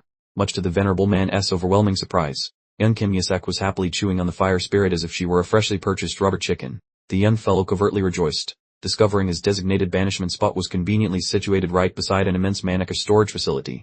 Within the Grand Escher Estate's eastern keep, a truly unique existence commenced. Not long thereafter, a colossal burst of infernal energy violently rattled the entire architectural structure. The household staff outside casually swapped rumors, certain the family patriarch had finally abandoned the supposedly doomed youngster. One attendant declared with certainty, Master Yusek has decisively lost the high-stakes succession contest. Another curious soul inquired, that particular boar, could he actually be under some terrible hex? Naturally, one poor servant became utterly petrified after daring to secretly peek into his secluded chamber.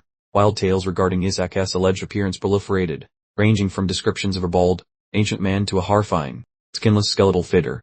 The housemaid suddenly recalled, the young lord had certainly entered that space accompanied by the spirit entity. 10 incredibly long years drifted by amidst a raging sea of flames and curses. Or perhaps, it was merely an intense personal sensation. Back in the Manor's eastern section, utter pandemonium erupted for what felt like the 100th time. The determined female administrator hurried down the corridor, her progress shadowed by a maid's increasingly frantic shrieks. She gasped sharply, skidding to a halt before a massive oak portal. A visibly shaking hand nervously clutched the heavy brass doorknob. I have made it, Lord Isaac, she announced loudly upon her entrance. With a profoundly worried expression etched upon her features, she peered cautiously into the room's interior. My gracious lord, is everything quite all right with you? Her immediate response was the unexpected sight of Kim Yusek serenely perched on the floor, contentedly savoring a brightly colored lollipop. The female manager mused, just how potent is the Skeleton King's curse that you remain such a tiny tyke, while Kim Yusek secretly thought, I am deliberately maintaining this diminutive stature. He firmly convinced himself that an infant's physique absorbed supernatural power with unparalleled efficiency, making it the sole viable route to ascend to a novel plane of existence. During a vivid flashback, the fire spirit Chalk convulsed in sheer agony as a supervisor nonchalantly inquired, did you enjoy a pleasant rest, Lord Chalk? Chalk furiously ground her teeth, swearing with profound loathing, regardless of the cost, I absolutely must cleanse that accursed little rascal. Kim Yusek regarded her with a supremely self-satisfied smirk, thinking to himself, I was practically finished with it yesterday, while Arlai Escher watched from a discreet distance. Shalak shrieked in outrage. Page, how in the world do you possess even more martyr today? Only to be met with a dismissive sneer from the young lad. She frantically wailed, utterly bewildered why, after an entire decade, the dreaded skeleton king's malevolent energy within the boy continued to surge forth relentlessly. Kim Yesok gleefully unveiled the secret in his mind, because I've been diligently siphoning Marner from the Marner cores beneath the annex for the past 10 years. The absolute buffoon, following 10 arduous years, he finally amassed a sufficient reserve of Marner, causing Shallop to collapse in utter exhaustion, while the sinister entity nestled within him celebrated heartily. Despite lacking any formal instruction, I can now expertly wield level 6 holy magic, he proudly boasted to his inner self. Presently, the female manager conveyed, everything will turn out fine. Master, the Pope is also deploying his considerable forces. Kim Yesok whirled around in genuine astonishment and inquired, the Pope, cradling the child, she explained that the Empire planned to execute all 14 of the Skeleton King's troublesome little helpers, who had been causing mayhem for ages. The manager tried to calm the distressed child, but inside, Kim Yesok was having a full-blown meltdown, thinking, are they insane? Those guys still owe me so much stuff, I need all of it. As she tucked him into the crib, oblivious to his thoughts, the boy secretly cursed them all as deceitful con artists, realizing he needed to act quickly to secure his goods. Then, a faraway sound unexpectedly grabbed Kim Yesok's notice. Meanwhile, in another location, the proud father informed his son, Pravor, Churi, you've become the youngest person ever to be ordained as a priest. He smiled contentedly, adding that he heard the princess herself would be gracing the ordination ceremony with her presence.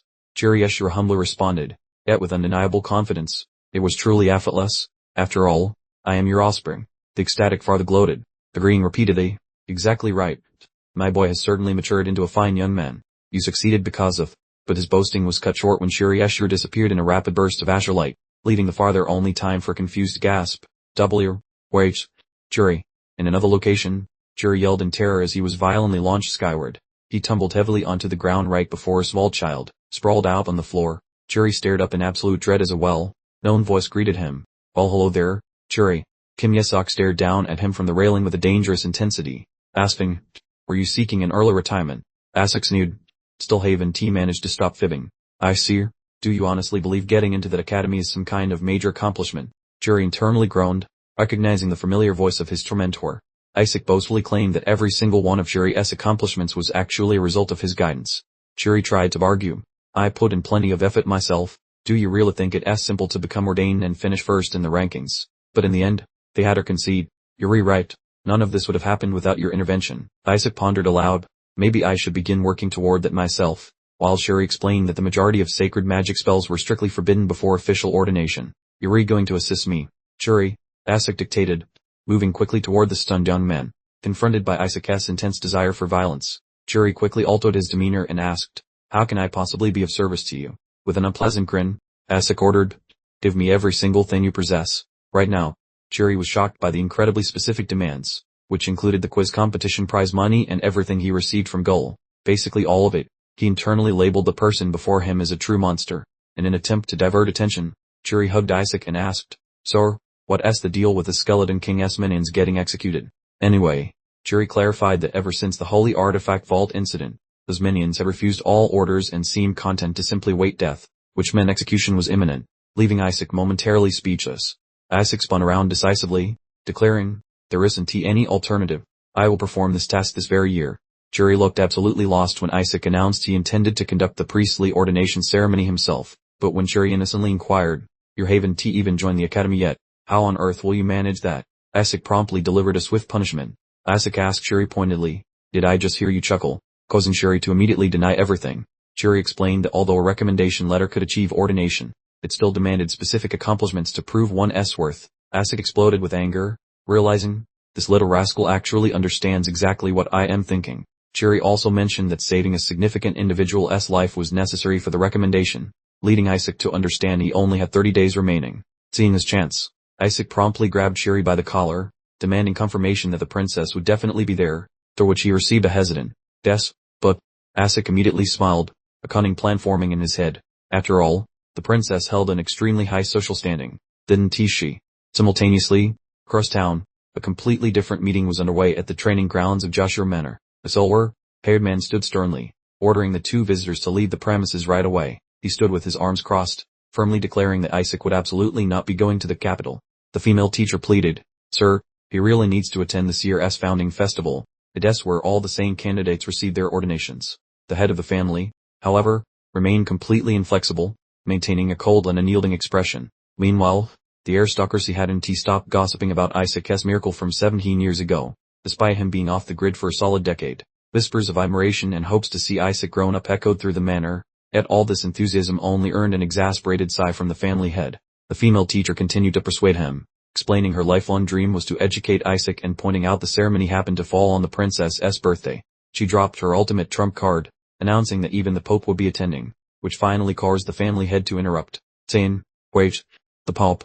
The revelation that the Pope would personally bestow the hero title completely knocked the air out of him. This was an honor that could amplify one's power significantly, presenting a truly irresistible opportunity for anyone. The family head quickly fumbled for an excuse, insisting Isaac was too young for ordination, but the teacher shot back immediately. Why worry about age when talent like this is involved? Overwhelmed by the persistence of these two educators, the family head finally surrendered with a defeated sigh. The teacher happily cheered upon hearing the family head sigh. Fine, do whatever you like. The Asura family head, however, gave a very knowing smirk and caution, just make sure you take full responsibility for whatever happens next. Elsewhere, Isaac was quite pleased with himself, currently sitting comfortably on the lap of her completely haggard Sherry Asura. The memory of a truly terrifying explosion back at the mansion suddenly came flooding back to him. From a safe distance, a mysterious individual stood silently observing the ferocious blaze. He muttered to himself, having finally pinpointed the target, so that's where it is located. This observer obviously recognized the immense power that had just erupted. He then summoned a holy spirit, specifically one of the magic, resistant king tiers. He also identified the entity immediately, a holy spirit that couldn't become a king due to a significant personality disorder. A cunning plan took root in the observer's mind, knowing the papal family would go absolutely bonkers for this holy spirit. Considering their obsession with collecting them, he quickly decided that by stealing this entity and delivering it to them, he could guarantee himself a promotion. This person had a trump card already prepared, a very rare plant that could completely neutralize holy power. His goal was to suppress Isaac's holy power, triggering an uncontrolled eruption of the Skeleton King's demonic energy, so he could take advantage of the chaos. Back in the present, a voice from outside the chamber called out, This is the room, Professor, right here. The door swung open, and the eager guests stepped inside, one of them saying, At last, we'll see young Master Isaac in person. They stared in complete astonishment at the child lying in the crypt, one man commenting, It's incredible, his appearance hasn't changed one bit since 10 years ago. Isaac's poor little rubies of eyes looked upward toward the recently arrived newcomers. The lad beamed wide, thinking to himself, A warm welcome. My stellar letters of recommendation have arrived. Those two instructors instantly fell head over heels for the sight before them. The one lurking behind them, however, was decidedly not fooled. He shot the youngster a fierce look, silently cursing, How dare you try that cheap trick on me, you little rogue. Young Kim Isaac quietly wished, deciding to unleash the potent holy force to ignite the Skeleton King's wicked might housed within the person cradling him. The youngster focused hard, mentally yelling at the top of his lungs, Hurry up now, just lose all sense of order. The surrounding atmosphere instantly settled down, showing absolutely zero sign of any alteration. Witnessing his scheme flounder, Kim Isaac immediately switched to his innocent act, gently nuzzling his head against the gentleman's chest. Well now, a clear cloud of bewilderment filled his thoughts. Why is nothing happening? I definitely pumped enough sacred energy into that fellow. The little flame spirit perched on his head grew quite weary of the wait. Hey kidder, what's the holdup? Go ahead and simply finish off that pious fellow already. The gentleman flashed a knowing grin, thinking gleefully, A king, dear holy spirit, what a glorious opportunity for me. He firmly gripped the neatly folded piece of cloth lurking within his pocket, an object that radiated a distinctly sinister vibe. Isaac sweetly reached for a napkin to dab at his brow, only to freeze when a peculiar aroma hit his senses. No way, tell me it isn't so. The youngster felt utterly crestfallen, understanding he had worked right into the elaborate snare set by someone far sneakier. Instantly, the fire sprite began to cough uncontrollably, and her physical form started behaving quite unexpectedly. She clutched her throat, howling in agony as the holy enchantment abruptly turned utterly wild. The violent explosion of shadowy power burst forth from the fire spirit, leaving the nearby teaching staff utterly dumbfounded. Poor Shalak lost all composure, letting out a completely unhinged shriek of pure madness. Those nearby started to panic, shouting, It's gone completely wild, watch out for the professor, everyone. The villain behind the plot showed his true colors, announcing with great confidence, Fantastic. Now all we must do is capture the spirit while it's in this berserk state. He deliberately crushed the small magical circlet nestled in his hand, whispering to himself, This is the perfect moment. The fiery sphere of intense heat materialized in the man's outstretched hand, perfectly aimed right at the unstable spirit. Employing a highly agonizing spell, the devastating burst of raw energy shot out, thoroughly enveloping poor Shalak. The magical assault erupted forward, zeroing in directly upon the now deranged fire elemental. The spectator pretended to be shocked, yet a smug little smile was hidden just beneath his polite exterior. Completely enveloped in the inferno, Jalak unleashed a truly heartbreaking cry filled with intense suffering. However, Isaac simply smirked to himself, thinking, did you truly believe a move like that would actually succeed against me? Right at the juncture, the butler and a female manager burst in wildly, yelling out the youngster's familiar title. Asura, the master, we are here. Very well, since a sufficient audience has assembled for the show, this ought to be adequate. Right? Asura pondered, looking at the glowing energy sphere he held. The small child gently closed his eyelids, and the chaotic, evil energy was swiftly drawn back into the confines of his little wooden cradle. Malevolent gloom absolutely saturated the chamber, compelling the frightened bystanders to execute a dramatic backward shuffle of sheer terror. One instructor began sputtering wildly, utterly dumbfounded. Wait a minute. Our little Lord Isaac is personally gulping down that awful abyssal power. Isaac dramatically flung open his eyelids, his bright scarlet irises burning with the unshakable certainty of a seasoned gambler. The tiny chap nonchalantly clicked his digits, whispering smugly, well, the nasty spiritual mess has been tidied up and put away. Subsequently, employing a notably cheeky hand motion, he directed them. Seriously folks, you should probably quit that now. Instantly, the pristine sapphire divine aura completely wrapped the fiery spectre, instantly dialing down her dramatic rage tantrum. Polly blew heavenly foss. Oh heavens to Betsy, the head servant and the supervising lady gasped, utterly gassed and thoroughly bewildered. Suspended above the floor, Sherlock slowly regained her composure, her former highly damaging inferno entirely extinguished. Thank goodness. She stared intensely at her own form in sheer amazement, totally incapable of figuring out which mysterious force had just successfully bossed her around. The professors erupted in applause, proclaiming that he had both mastered the undead ruler's awful corruption and pacified the highly irritated entity. The manservant gazed upon his miniature lord, his speech shaking with powerful sentiment. This astounding event is nothing short of a divine blessing. Young Isaac, assuming the child had uttered his inaugural syllable, he began weeping uncontrollably. You have at long last articulated a thought. My boy, I could not be happier. While this celebration continued, Kim Isaac internally felt rather irritated. Confound it all, why are they making such a fuss over this minor procedural detail? Every person present celebrated with unbridled glee, blissfully ignorant of the youngster's intricate scheming. Simultaneously, the spy dramatically crumpled to the floor, absolutely refusing to acknowledge his botched mission. Blast it all, how did I manage to mess up so badly? Sherlock hung suspended overhead, her tone dripping with concentrated mockery. Funny, I was just about to inquire the exact same thing. Dedicated little employee. She let out a furious bellow, her gaze absolutely incinerating the air. Identify the despicable puppet master immediately. The unfortunate fellow rapidly attempted to clarify the situation. Puppet master? That sounds terribly wrong. I merely stopped by to greet little Isaac. However, this fabrication was immediately unveiled. You are clearly decked out in fire-proof accessories, sporting both an amulet and wrist jewelry. Now, try selling me that misunderstanding yarn once more. Sherlock proclaimed with considerable volume. Henceforth, every single fire entity shall immediately terminate all contracts with a clergyman affiliated with the high priest's lineage. She delivered a wicked little sneer. Do not get the wrong impression, because you are spot on if you assume I find your particular facial structure deeply offensive. The spy wildly extended his arm in desperation. Excuse me, hold your horses for just a tiny second. He shrieked in absolute terror. How on earth can a celestial being unilaterally cancel its arrangement with a holy man who signed a contract with the Almighty? Sherlock responded with icy indifference. Kindly discard the thought, because frankly those idiotic statutes carry zero weight. Observing this entire dramatic sequence unfold, Kim Yesok flashed a thoroughly pleased grin. After delivering one last curt instruction to depart, Sherlock thoroughly annihilated the miserable spy. Having dispatched the thoroughly vanquished opponent, she glided over to the one who helped her, specifically Isaac. You successfully rescued me using your celestial abilities, and incredibly even managed to tame the horrific power of the bony monarch. I plan to stick around for some time and discharge this significant debt. Sherlock volunteered cheerfully, completely oblivious that she had worked right into the little schemer's net. The educators cheerfully determined that they would immediately go back to the Vatican headquarters to document this utterly wild succession of events. The scheme was a perfect success, and Kim Yesok found himself unable to suppress a sinister, victorious smirk. Lieshur burst into the Patriarch's office, carrying news so urgent it couldn't wait another second. Lieshur announced in a flat, cold tone that the Holy See had already approved Isaac's ordination as a priest. Lee was completely stunned by the speed of the decision, wondering if the boy's quick approval stemmed from saving the Inquisitors and the Eshur people. He quickly answered his own question, with a slightly strained realization. No, it's because he carries the King-tier Holy Spirit, which makes objection impossible. Lee continued, stating that more importantly, he had given Isaac a knowledge assessment to evaluate his true academic level. He held up the results with a completely blank expression, revealing the boy had achieved a perfect score on all 1,600 questions. The perfect score? Lee was completely flabbergasted. his face flushing with astonishment at the child's utterly unbelievable genius, who let out a deep sigh, observing that other than his truly dreadful attitude, the boy possessed no other shortcomings. Lee nodded, explaining that they only needed to finalize the results of the personality test now, even though he considered it a pointless exercise. Arlai suddenly remembered, the test utilizes holy magic to compel honest answers. Let us take a look at what he said. The first answer concerning his family actually caused them both to laugh, as he had written, "Conquer them all, they are mine."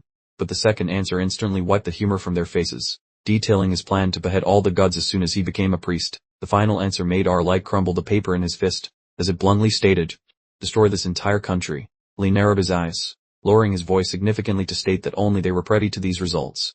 Arlai started trembling as the terrifying realization dawned on him. If Isaac took this test again, he would be instantly executed for heresy. Lee slammed his hand on the table, making a decisive declaration, "You will take the ordination in his stead, and do not let Isaac step outside this house."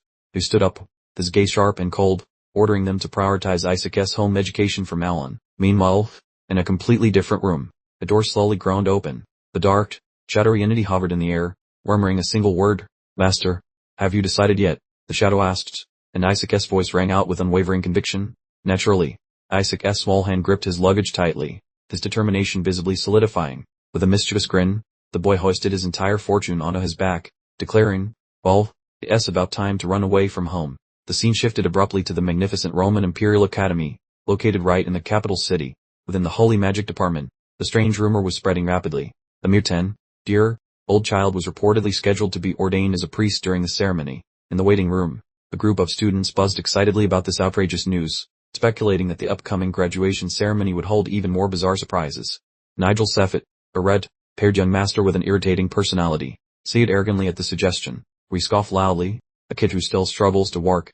Who exactly does he think he is, daring to become a priest? This brown-haired classmate asked in astonishment, and Nigel gleefully revealed that the child hadn't grown an inch in 10 years because he was cursed by the Skeleton King. Nigel turned to address his silent, blonde-haired companion. "Don't you agree with me, Churi?" Another student attempted to quell the tension, suggesting this was likely nothing more than a symbolic, ceremonial ordination. This calmed the brown-haired friend, who let out a huge sigh of relief. Internally, however, he was spitting vitriol. That utterly exasperating individual. I actually thought he might remain well behaved for at least 5 minutes this time. Nigel still couldn't resist a sneer, continuing to taunt the friend. What a fantastic lie, living under the saintess's roof, where even an utterly unqualified kid manages to snag a priest ordination. The brown-haired friend finally snapped, mentally slamming the table and letting out an internal scream of rage. This total jerk just keeps running his mouth. A freezing voice suddenly echoed through the room from the doorway, cutting him off. "You are drastically underestimating the abilities of the Holy CS priests." Nigel Seffett, Keena Barrett stepped out of the shadows, wearing a triumphant smirk. "The best part, the person who actually approved Isaac's nomination was your father, Duke Ryan Seffett." Keena fixed the astonished Nigel with a look of pure contempt. "I genuinely didn't realize you were dense enough to accidentally insult your own father in front of everyone." Nigel spun around furiously to confront the newcomer, yelling for them to shut their mouth. "You don't even attend school here. What gives you the right to cause a scene?"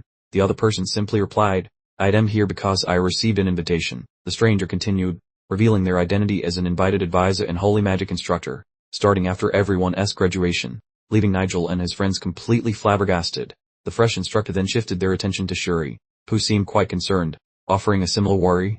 "I am actually quite worried about your situation, Shuri." Kinnabart landed another devastating verbal punch. "Given that Isaac is cursed and physically incapable of becoming a priest, it seems we must collectively cross our fingers that the Asura family holds out until you eventually inherit the patriarch title." Shuri Asura, thoroughly insulted by the very notion of becoming someone's servant, was so furious he couldn't even manage to form words. Kinnabart wore a look of utter triumph, reminding himself to maintain control, as the time for action hadn't quite arrived yet. "I absolutely do not require your assistance," Shuri snarled, completely rejecting the display of insincere sympathy. He spun around and walked away in pure resentment, with a single, overriding thought screaming inside his skull. "Just stay out of my business." Back in the Academy's absurdly opulent dormitory, a violent eruption of sheer fury was imminent. The textbook was violently hurled to the floor, serving as a physical release for his completely uncontained rage. "How dare those worthless jerks mock me in that way?" Shuri bellowed, addressing the empty space in his room. He was completely beside himself with anger. "My family doesn't even pay attention to my ordination, all thanks to that runaway little menace. Why did he have to create trouble right this second? That truly useless little punk." Shuri thought, gripping his head in agony. His anger drove him to utter a curse. He should suffer immediate, total hair loss. Just then, A tiny person emerged from the suitcase, and a truly chilling voice echoed, "What precisely did you just say?" Tim Yesuk appeared with a genuinely murderous expression, making Shuri's heart leap into his throat. "Pair loss?" He asked icily. "Were you actively trying to sign your own death warrant?" "I came here to be ordained as a priest myself," Kim Yesuk explained in a perfectly even tone. "I fled because both my uncle and the patriarch were actively trying to prevent it." The boy suddenly pivoted the conversation, grabbing a weird object as he did so. "Tim, let us set that aside for a moment. Tim Shuri, just look at you. Getting incredibly sloppy, aren't you?" Tim Yesuk observed, raising the object high, making Shuri instinctively cower in response. The boy's eyes were absolutely blazing with fury. "How dare you allow that worthless trash from the Pope's family to suggest you become a servant?" Shuri attempted to offer an explanation, but he was too slow. A loud shut up echoed, followed by a sudden, invisible force that completely knocked him off his feet. "How dare that piece of human garbage disrespect the Asura family?" Kim Yesuk yelled, launching into a flurry of merciless punches and kicks directed at Shuri. The boy let out an irrational bellow. "Asura belongs exclusively to me, and therefore, only I have the sacred right to insult and demolish them." Standing on the back of his poor, flattened cousin, Kim Yesuk delivered a grave declaration. "Listen well, Kim Shuri, make sure you remember this." Lying pancaked on the ground, Shuri Asura internally screamed, "I am the one destined to destroy Asura, but please God, save this idiot from himself." Kim Yesuk looked down at his flattened relative and gave a chilly command. "Don't be dramatic, get up, and show me where we need to go." A truly sinister smile spread across the boy's face as he announced his objective, dealing with those rude individuals who dared to disrespect his cousin. Shuri stumbled along behind Kim Yesuk, entering a ridiculously fancy dining hall already teeming with other well-filled academy attendees. The sudden appearance of the unfamiliar child immediately drew attention. A specific girl with vivid red hair commented, "Bar, check out the gorgeous hair color, it's practically glowing." Kim Yesuk hummed a little tune as he strode forward, acting as if he had no idea who was causing such a stir. Then the boy suddenly yelled out at the top of his lungs, "Which absolute idiot actually dared to lay a single finger on my cousin?" "Asura." The red-paid girl spun around, her inquisitive eyes immediately searching for whoever had made that incredibly rude noise. Shuri's mind raced as he connected the dots, a horrifying memory surfacing. "Hold on, he's talking about the red-paid girl from Berlin." He instantly knew they were in trouble. "I must absolutely stop him, or else the Inquisitors are going to swoop in and make everything worse." The situation became exponentially worse as the horrifying realization hit him.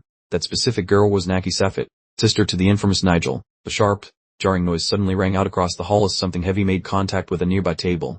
Shuri made a frantic, last-ditch attempt to grab the boy, but completely failed to catch him. Kim Yesuk was already standing with one foot planted firmly on Naki Safet's table, looking her dead in the eye and tauntingly saying, "Pull there, prut, dead." The boy stood tall on the tabletop, pointing a dramatic finger right at the girl's face. "You were involved in bullying Kim Shuri, weren't you?" he demanded. Naki Safet remained perfectly composed as she responded, "I have never laid a hand on Shuri Ashur. This bully was actually Nigel." Kim Yesuk immediately twisted her words. "Tain, Barhar, so you admit that you were bullying him?" Shuri, watching from behind, could only helplessly clutch his head in pure agony. A shadowy entity suddenly appeared, whispering to Kim Yesuk, "Master, I recognize a very familiar kind of aura coming off this specific girl." A powerful and intense energy suddenly radiated from Naki, revealing itself as the very essence of one of the 5 truly great supreme deities. Just as things got real tense, a new voice called out from the side, speaking directly to the boar, "You must be the infamous Isaac everyone has been talking about, right?" Naki Safet let out a sneering laugh, openly ridiculing the identities of the 2 boys across from her, a cursed child and a child of the Pope. She scoffed at the idea that the Ashur family would soon be kicked out of the 5 great faiths, while Isaac secretly noted that this girl was a textbook example of high society arrogance. Shuri Ashura jumped in frantically, pleading, "Isaac, please don't mess with the red-haired family, let us just go home immediately." The blonde boy simply dismissed him. "Tame, quiet down, I need to focus on getting ordained as a priest first." Naki coldly announced, "You will absolutely never be ordained, because Nigel will appeal to the Holy See and make sure that never happens." Upon hearing Nigel's name, Shuri Ashura tightened his jaw and secretly unleashed a volley of mental curses at Naki's infuriating older sibling. "And honestly," Naki added smugly, "judging by your current behavior, the ordination will be cancelled even if Nigel doesn't lift a finger." The red-hooded escort standing just behind her spoke up, "My lady." The escort whispered a question about summoning an inquisitor, but Shuri let out a desperate cry, "No, absolutely not. 70% of all inquisitors belong to that red-haired family." Overcome with panic, Shuri grabbed hold of Isaac's clothes and attempted to physically drag the boy out. "Isaac, please, we have to leave right now." Just then, a shrill, piercing scream echoed through the hall, startling everyone and causing them all to jump and look around. The massive monster paw, wrapped in shadowy violet supernatural vibes, crashed down against those tiles with a thud. Right inside the ballroom, a ginormous hellspawn popped into existence, making every pupil shriek like terrified boys. It is a devilish critter. Through all the frantic yelling, Yahello merely displayed a cheeky smirk while thinking about his premium monster coverage. The girl froze like a popsicle, confused by the sudden devilish arrival, as her bodyguard lunged ahead to protect his boss, yelling about the peril. The poor protector barely opened his mouth before a brutal pimp slap from the creature launched him across the room. That abyssal monster hollered, jumped over the napping security guy, and sprinted right at the terrified lady. Way too speedy. She just gasped at the scary velocity. Suddenly, Yahello raised a baby toy and yelled for Tilder. Pull up Tilder, and the scary brewer froze inches from her, grabbing the flying object while she stood there blinking. It scurried back to its boss, slobbering all over the lad, while Yahello muttered about the slow service. The gargantuan stumper hit the ground again, reminding everyone exactly who the biggest alpha in the room was.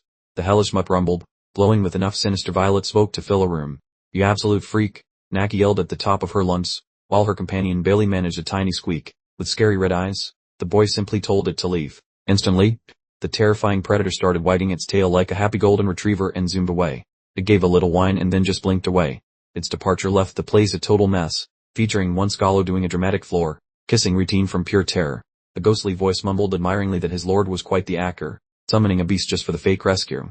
Out of nowhere, some fellows wearing pearly plate mail crashed the gathering, while their captain hollered, "Tell me the location of that monster." The captain roared as Naki gestured toward the exit. While people called for backup, the pious warrior stepped closer to check if she was fine, making Shuri stand there with a vacant expression. "A holy cop," Shuri muttered while grabbing the kit and fake, laughing to make a runner, but they were blocked instantly. "Sup right there, nobody goes home until we check everything." And Shuri realized they were in deep trouble. Attempting to act natural, he let out a nervous chuckle and claimed they were totally clueless about everything. At that moment, Naki screamed for terror to cease his useless behavior right now. She made a loud statement while pointing at the kid. "The boy rescued me," she said, while Yahello hung there like a sack of potatoes. Amazed by her quick personality flip, Naki walked near and inquired if the boy was called Isaac, seeking a quick verification. Turning a bit pink, the lady sheepishly confessed she was a jerk earlier and said she was sorry, though she fastly took it back, claiming she definitely was not feeling thankful or anything like that. Shuri sweating like a hog while doubting that female's mental state, just as onlookers babbled regarding the toddler's life-saving endorsement note. Surrounded by the pack, the stunned bodyguard blurted that the rumors of his prowess were factual, while a tiny lass speculated if that infant happened to be the specific youngster her kin, Princess Charlotte Alex Frickheller from the Sanctified Domain, recently brought up. At the same time, within the Asura fortress, a noisy transmission boomed from the enchanted globe inside Ellie's workspace. "Heaven above, why must you stay so obstinate, Blue Cardinal? Isn't it wonderful that your smallest descendant gets to be a cleric?" The Asura patriarch barked, commanding the fellow to skedaddle right away. He claimed that he didn't take care, since his kin would remain at the Asura residence for tutoring before reaching adulthood. Lee ground his teeth upon the suggestion that the boy's spirit might get twisted. Realizing that was precisely the current headache, the orb speaker abruptly shifted gears, asking if he was aware of the recent campus developments. That snow-haired rugrat is currently roaming campus grounds, making Lee freeze while whispering Isaac's name. He instantly bellowed for his boy, Arlige, making the youth jump before answering from the outdoor terrace. Lee lunged from his chamber, grabbed his kid, and commanded that they depart for the main city this very moment. Arlige's expression was one of pure shock after hearing the order to arrive before tomorrow morning. He tried explaining that traveling to the capital requires a full week, but Ali merely monitored his timepiece and noted they had 23 hours. Displaying a mask of stony resolve, the Blue Cardinal barked they would proceed by sprinting the entire distance. Following sunup, everyone arrived inside those training grounds. Shuri Asura hammered against the wooden entrance, yelling for Isaac to explain what he was currently doing. He groaned in agony, questioning for what reason a toddler with a massive noggin might desire holy vestments, then demanded he exit since everyone else arrived. Next the boy slumped on the frame with a defeated tone, suggesting that folks might mock them and they should skip it. Shuri collapsed on the floor in misery, pleading for the little guy to surrender and return home. He whirled around, stretching out his palms with a pathetic, begging look on his face. Shuri Asura went rigid, his complexion turning ghostly from a sudden surge of intense fright. Conversely, Kim Yahello grinned like a devil, telling Shuri they needed to get moving already. Tim Shuri. During the closing party evening, inside the clerical dining room, a very heavy and serious mood took over. The rookies sat down while quiet gossip floated through the air like a lingering fog. Without warning, a loud shout instructed the group to stand, causing Shuri to bounce up in a panic. Heavy thuds signaled the entrance of some extremely powerful and influential individuals. The 5 heads of the mighty ruling clans marched into the chamber with an air of total authority. Among them, Gol Asura, the house's future leader, fixed his attire while wearing a very arrogant smirk. He secretly bragged that he would soon become the primary boss of Asura, replacing that old Blue Cardinal fellow. Out of nowhere, the holy big shot Eli Asura barged inside, yelling if he had missed the grand party. He snatched Gol by the collar, panicking about Isaac's location, which forced the stunned son to suggest the kid was likely still chilling at home. Suddenly, the breathless Asura dashed over, wheezing that events already concluded and the lad was likely beside Shuri currently. Prior to her concluding the sentence, the formal narrator declared with massive flair that the top leader had finally appeared. Orders for crowds to bow their heads rang throughout the hall while the supreme commander made his big entrance. Jalil Barrett appeared, looking like a terrifying boss who owned the whole world. The holy man lifted a palm to sprinkle divine magic over the Hello Kingdom, while all the old leaders looked on with worship. A prayer for the country echoed just as his religious limb came down. Soon after, Jalil Barrett gracefully sat his powerful self onto the massive golden chair. When the room finally became quiet, an elderly man with white locks realized the young Isaac was missing from the crowd. The official priest party kicked off, and Shuri gripped a drink, whispering to his own soul about feeling glad. During the event, someone yelled for the missing boar, making the sapphire-clad official look quite annoyed. The man grumbled under his breath about the pointlessness of summoning a child who clearly was not in the building. However, the moment his lips stopped moving, the shout of presence rang out, causing Ali to choke and spray his expensive beverage. Dole and the other Asura family members spun around, nearly breaking their necks to see the unannounced guest. Kim Yusuk appeared looking like a total heartthrob teenager with a grin, which left Shuri staring blankly while muttering the boy's name. Pure chaos erupted in the room. Lee shattered his cup with his bare hands while another old guy leaped up, screaming in confusion. An announcer kept the ball rolling by telling the Asura boy to move his feet, and the lad marched forward with confidence. In a distant area, the man called Relay dashed toward the front. The men started crying with joy, asking Isaac how he became so tall and noting he was rocking the custom-made clothes. All the guests started gossiping, wondering if he was meant to be an infant or if the family hex finally vanished. Kids from the other noble houses were totally freaked out, questioning how the boy had undergone such a massive growth spurt. Ignoring the surroundings, Yusuk simply flashed a very secretive grin. The red-headed leader gnashed his teeth and demolished his furniture, demanding to know what that skeleton king jerk did to the boy. Lieshura let out a furious howl, convinced the child was being puppeted because his grandson would never make that cheeky face. The different elderly candidate watched closely, wondering if the legendary Asura family jinx had just evaporated into nothingness. He kept debating with his nearby companions, arguing that the change was actually a divine gift rather than a nasty spell.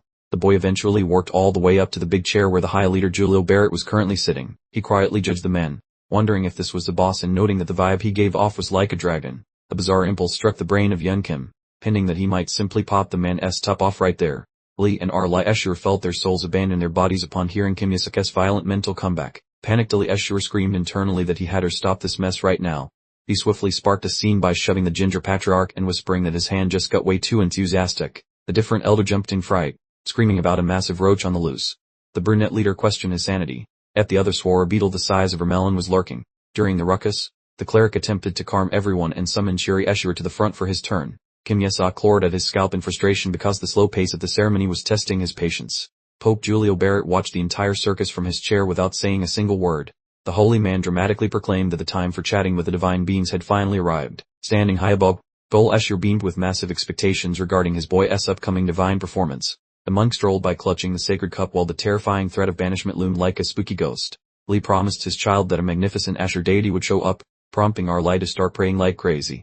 Arli Asher convinced himself that even in a worst-case scenario, no wicked demon would bother visiting him. Lee snapped back that they would just destroy any evil spirit that dared to appear. Clutched tightly by his shirt, Arli trembled while asking exactly what or who Isaac planned to demolish.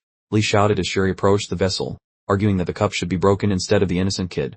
Inside the hall, Shuri Asher poked his finger with total determination. He raised his leaking finger, preparing for the most important part of this holy ritual. A single red bead tumbled down, splashing the liquid and shooting a bolt of neon blue energy upward. Shuri finished his turn while a glowing column of sapphire light swallowed him whole in a flashy display. Dol Asher hollowed with joy, boasting that a fancy sapphire deity had actually shown up for his boar. Kin Esark watched with boredom, mocking the Asher family's deity for being a weakling obsessed with boring goodness. He raised his bleeding finger while wondering what annoying fate awaited him today. He decided that any visiting god would be an annoying pest, then prepared to leak blood into the cup. The lead cleric froze in pure shock the moment Kim Esark's blood finally plummeted toward the sacred water. He mumbled in fright, feeling a very bad vibe coming from the chalice. The instant the red speck hit the water, the whole container turned into a swampy, colored mess.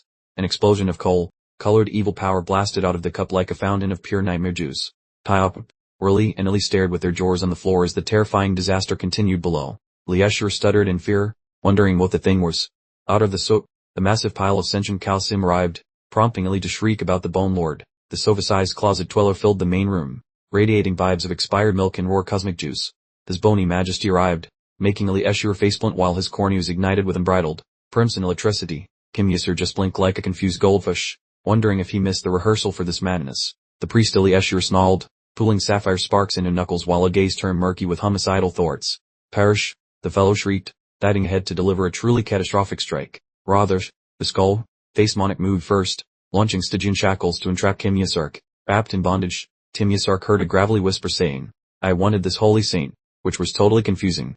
That bony emperor hollowed a formal challenge, promising to demolish such sacred realms, starting with this specific morsel, snared via thick metal. Kim Yasur simply gawked, wondering what brand of mental instability plagued the calcium creep. However, the youth's spectral buddy wailed within his brain, noting that fellow resembles some ancient selfie, truly repulsive. The ghost squinted at the newcomer, wondering which bargain bin this fake idiot crawled out of. The phantom also continued mocking, stating that its specific supervisor was an unrivaled catastrophe and massive goofball. Exploiting the opening, the head cleric plus the crimson-haired leader merged their mystical energies into a deadly cocktail. A couple of ruinous rays, colored like sulfur and hibiscus, blasted quickly toward the united opponent.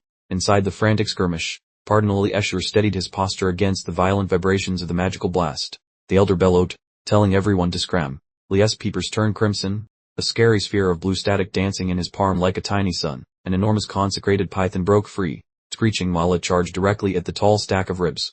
The cerulean priest observed that peak performance strike while keeping his gaze sharp and predatory. Confronting that slithering spell, the calcium ruler commented dryly regarding the boss over at the Sapphire Mansion. Personal talents are currently hamstringed by our spooky hexes, so just refrain from moving, little guy. Thereby, the silver, paid elder groaned. I hate helping, especially since fixing the ceiling costs a fortune. Suddenly, those sockets gleamed with a lethal, carmine radiance that promised only pain. Your jaw flaps incessantly, the fellow bellowed, discharging a far scarier wave of sapphire static against the incoming jewel. Door. The undead ruler just twisted his face into a truly nasty, toothy grin. The undead freak snatched Kim Yasuk, using him for physical cover while inviting the others to witness his execution. Kim Yasuk yelled in panic, expressing that he totally agreed with its sentiment. Someone in the crowd screamed while the magic cobra prepared to eat everyone, yelling that the patriarch conjured a predator despite his own kin being trapped. Regardless of the danger, Liesur smirked wickedly, claiming that a holy saint cannot perish from such pokes, caught in a swirling mess of total doom. Kim Yasuk shrieked about meeting his maker in such a pathetic fashion. The massive blast painted the whole scenery in bright azure neon hues, while chaotic powers danced around him. Liesur simply protected his noggin from the flying magical debris. The bony monarch got totally swallowed by the huge surge of raw mystical energy. The building fell apart into pebbles, leaving a depressing pile of junk. Peering through the gritty clouds, Liesur nervously wondered if the big bad guy actually got clobbered. Some fancy rich guy yelped, "Holy moly, the Bone Daddy returned after ghosting the Joshua clan for 7 decades. A firm shout cut through the mess, stating a clear disagreement. Looking sir, covered but mostly fine, Kim Yasuk barked that the guy was a fraud. Liesur twirled with wide eyes and a happy heart, asking if Isaac were still among the living. Boss up spread as sure Yesur observed that youngster, confused if the skeletal dude really labeled him a holy man. The shiny, paired boss knelt down to help, as the crowd assumed the blue leader turned the Bone King into dust. Kim Yasuk glared with a gaze that could slice bread, insisting the monster was definitely still kicking around. He boldly told the shocked group that the whole scary show was nothing but a cheap magic trick. The spooky dark buddy popped up behind him, muttering about a fake dark duplicate and checking if he fell dead as well. Squeezing his hand into a tight ball, Kim Yasuk realized the thief was actually burning through his own energy. Kim Yasuk wondered if his power battery had rolled away somewhere, which seemed like a plausible but annoying theory. With a wicked grin, he decided that if the fake had his battery, he would just murder him to reclaim it. Meanwhile, Liesur got stuck in a messy flood of old, confusing memories. He recalled the time he fought the grumpy skeleton king many years ago. Thinking back, Pope Julio Barrett realized that without his intervention, the youngster was destined for the grave. Once the dust settled and Illy looked miserable, the holy leader tried to soothe the very teary-eyed Shuri. Tiny Shuri just cried in the holy man's arms, asking why it happened. The Pope told himself that the whole situation was absolutely unbelievable and wild. He drifted back to an ancient tale regarding the supreme deity his kin worshipped for many long centuries. The specific divine boss held a higher rank than even the 5 most powerful celestial big shots in existence. Chuck quickly turned to anger as he ground his teeth together in fury. Inside his skull, the Pope screamed that the divine being nearly picked that annoying Joshua kid for the job. The mental trip finished, letting the Pope observe Liesur departing from the scene once the fighting stopped. Nowadays, Lee plus a mysterious person hiked toward the crouched Kim Yasuk, loudly calling out for Isaac. "Get your butt over here, we are heading back," Lee muttered while reaching out his palm. Abruptly, he snatched the noggin of Kim Yasuk with a spooky smirk, claiming his kin smashed that hex like a bus.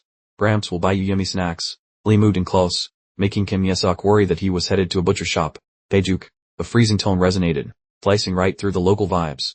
That lad with the metallic mane moved ahead, shouting that Isaac really ought to stay put for the time being. Earth trembled aggressively when a fountain of obsidian mojo suddenly burst forth from the dirt. Out of those dusty remains, ugly critters screamed, indicating they were ready to throw a massive temper tantrum inside the ring of enemies. Lieshur coolly mentioned that he had some unfinished business to resolve in the stump. In another spot, the holy guys watched the mess, one blubbering that they were totally cooked. Dear leader.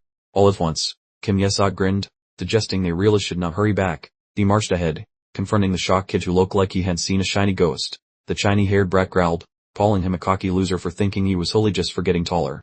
I am going to demonstrate who the actual holy man is. Kim Yesok barked back with immense pride. A glowing ball of concentrated divine juice spun around inside his open hand. Kim Yesok triggered his technique, shouting for a purification blast. Heavenly brightness wrapped around the group, forcing those hellish schmutz to yelp like they stepped on leggers. The watching big boss shouted with joy, praising the top-tier cleaning magic and noting it was a century since such shine appeared. However, the four-eyed priest questioned why he stuck to the laundry spell instead of actually hitting things. At the same time, the evil critter survived the blast, causing everyone to wonder what he was actually planning. Kim Yesok reminisced about his female teacher, thinking he had no choice since Salak was his only source of magic tutoring. He contemplated, knowing that once this holy car wash move hits the 6th rank, things change. Wearing a Adidas grin, he spilled the beans that it would slowly melt everything nearby over a long period. Instantly, the shadow monsters started twisting and screaming like they were stuck in a bad disco. The chrome-haired teen attempted to haul him, yelling to move because that weak magic would never finish them off. That boy thought that despite being a rare prodigy, the guy was stuck at level 5 and could not possibly win. He boastfully told Kim Yesok that his tiny bit of skill was pathetic, so he should observe a real pro. Yet the glowing orb in his own grip crumbled into pathetic flakes while he watched in total disbelief. Seeing the failure, Kim Yesok chuckled and mocked him, suggesting he should try aiming at more than one spot. The shiny-haired kid spun around fuming, asking if he missed the lesson about these creeps healing themselves instantly. Nevertheless, his long-winded lecture was completely lost in the sea of Kim Yesok's non-stop giggling. Kim Yesok folded his limbs with a smug grin, informing the brat that he lacked even basic common sense. He mentioned chillingly, they were all just pathetic distractions. The hero, Kim Yesok, inspected the trash floorboards for the central node, seeking its location. Radiant sapphire energy leaked out of his hand, scouring every inch of the massive room. I located the specimen, the man muttered while observing a minuscule radiant insect. The white-haired teenager felt doubtful, questioning how a minuscule beetle could cause such trouble. Keeping silent, Kim Yesok punctured the pest immediately using a sharp needle. Instantly, black smog erupted out of the pest, slamming into the porcelain-skinned boy and making him faint. He grinned while displaying the broken mechanism, stating it rots people through a gradual process. Simultaneously, every other trainee hit the floor, their frames twitching while suffering through immense torture. The boy jolted into consciousness, remembering the monster's claim that the lift planned to annihilate the kingdom. Kim Yesok squinted with a wicked expression, noting the Zen trainees are the country's only hope. During the panic, the senior cleric barked commands, whereas Kim Yesok stood still watching the results. Kim Yesok felt stunned when a mediator suddenly crashed his party. Floods of sparkling holy ore rushed across the grand chamber. Hold on, if you scrub them all at once like that, Kim Yesok yelled, seeing the massive cleaning. Briefly, obsidian vapors continued to wrap around the fallen pupils. His ghostly servant muttered that the time was ripe, so Kim Yesok grinned, calling him brilliant. His Holiness, Jalil Barrett, hoisted that scepter while releasing a supreme level of sacred magic. That holy power sucked up the poison, making the room cleaner than a surgical ward. Kim Yesok and the pale teen looked behind them, amazed by the spectacular view. Smiling kindly, the Pope stated that concerns about the venom were officially over. These ancient relics in the church are utterly incompetent, Kim Yesok grumbled, seeing his scheme fall apart. Out of nowhere, the monster's paw slammed violently against the hard tiles. An enormous canine monster appeared, howling that those who challenge the monarch shall face certain death. The creature shrieked wildly, promising to bring a companion to hell during its final moments. Kim Yesok's crimson pupils sparkled with an extremely murderous glint. The hidden wall of sheer force surged from his body, crushing the hellish creature. The canine stood paralyzed, yelping in terror at the magnitude of the ore. Effortlessly discarded, the beast only caught Kim Yesok's mocking comment about its pathetic attempt to look tough. As the crowd swept away the mess, the frosty-haired kid just stood there like a decorative lorne ornament. His brain basically short-circuited because he realized some dude just evicted a demon using nothing but a grumpy stare. Squeezing his fists in shock, the shiny-headed lad felt like his worldview just did a backflip because it seemed totally impossible. Snatching a random classmate by the collar, he shrieked that such fancy tricks are usually reserved for the big boss Pope. Just like a spicy viral meme, the story of the Bone King getting smacked around zipped across the kingdom, sparking mass panic. During the fancy council gathering, Julio Barrett admitted that their sacred jug was acting funky, so they were currently checking for leaks. Some old guy questioned if the tour search caused the glitch, but the reply confirmed that visitors were only a tiny slice of the pie. The real kicker was that the dragon, powered shield around the city was losing its mojo and starting to flicker. Lounging at the family estate, Tim Yesuk scanned the daily gossip while trying to piece together this chaotic puzzle. He grumbled that since the demon attack cracked the shield and the lizard belongs to the royals, the church folks are just passing the blame. A shocked voice chirped from the doorway, marveling that the little rugrat could actually decipher the big words in the news. With a fake clap, the uncle congratulated the boy for joining the Holy Man Club. Lee beamed with joy now that the brat was vocal, as they could finally command him to interpret the Skeleton King's message. That what an entrance flew open as the Asher, robed Yesur marched inside with a face like a thunderstorm. Scanning the room, he noted it was convenient both were present, then kicked Isaac out so the adults could gossip. Once the kid left, the heavy barrier banged shut with an aggressive thud. With hawk eyes, the man immediately got down to business. He activated a top-tier holy spell for total privacy, wrapping the place in a bubble of absolute, orc quietness. Arlia looked startled, asking why on earth he needed to use the mega-hush magic just to have a chat. The uncle stood there looking baffled, so the relative clarified that Isaac was the source of the trouble. Wearing a face like a funeral director, Arlia dropped the bombshell that the boy had likely been picked by a very naughty deity. The analyst argued that Isaac definitely didn't call a normal god, since that weird logo he summoned was completely unique. He disclosed a massive secret that only the Gold Cardinal and the Pope witnessed, leading to the latter trying to murder Isaac. The official insisted that the boss wouldn't resort to murder unless the boy had accidentally summoned a total celestial jerk. The uncle stroked his chin, wondering if the summoned god was actually a good guy. Gull proposed a scary theory which caused Arlia to shout, questioning if it was the legendary emblem of the Golden Cult. It was noted those guys are hygiene freaks about bloodlines, and they definitely wouldn't be happy about their god hanging with his family. Judging by the Pope's reaction, Lee deduced the kid had summoned a deity that only the fancy golden folks own. He added it might be a god even the snobs haven met, leading Arlia to cheer that Isaac totally nailed it. The uncle instantly killed the excitement by saying it was impossible, causing Arlia to look like a popped balloon. Lee barked orders while dangling a shiny holy trinket to bribe Shuri, then told Gull to spy on the Pope's cousins for a reward. He spoke with absolute finality, stating that Isaac would remain under heavy guard until his first day of vocational training arrived. Lee squeezed his hand tight, sounding terrified that Isaac might flop his religion exam once more and cause a disaster. Their scariest nightmare finally took shape, resembling a creepy cult leader from a film.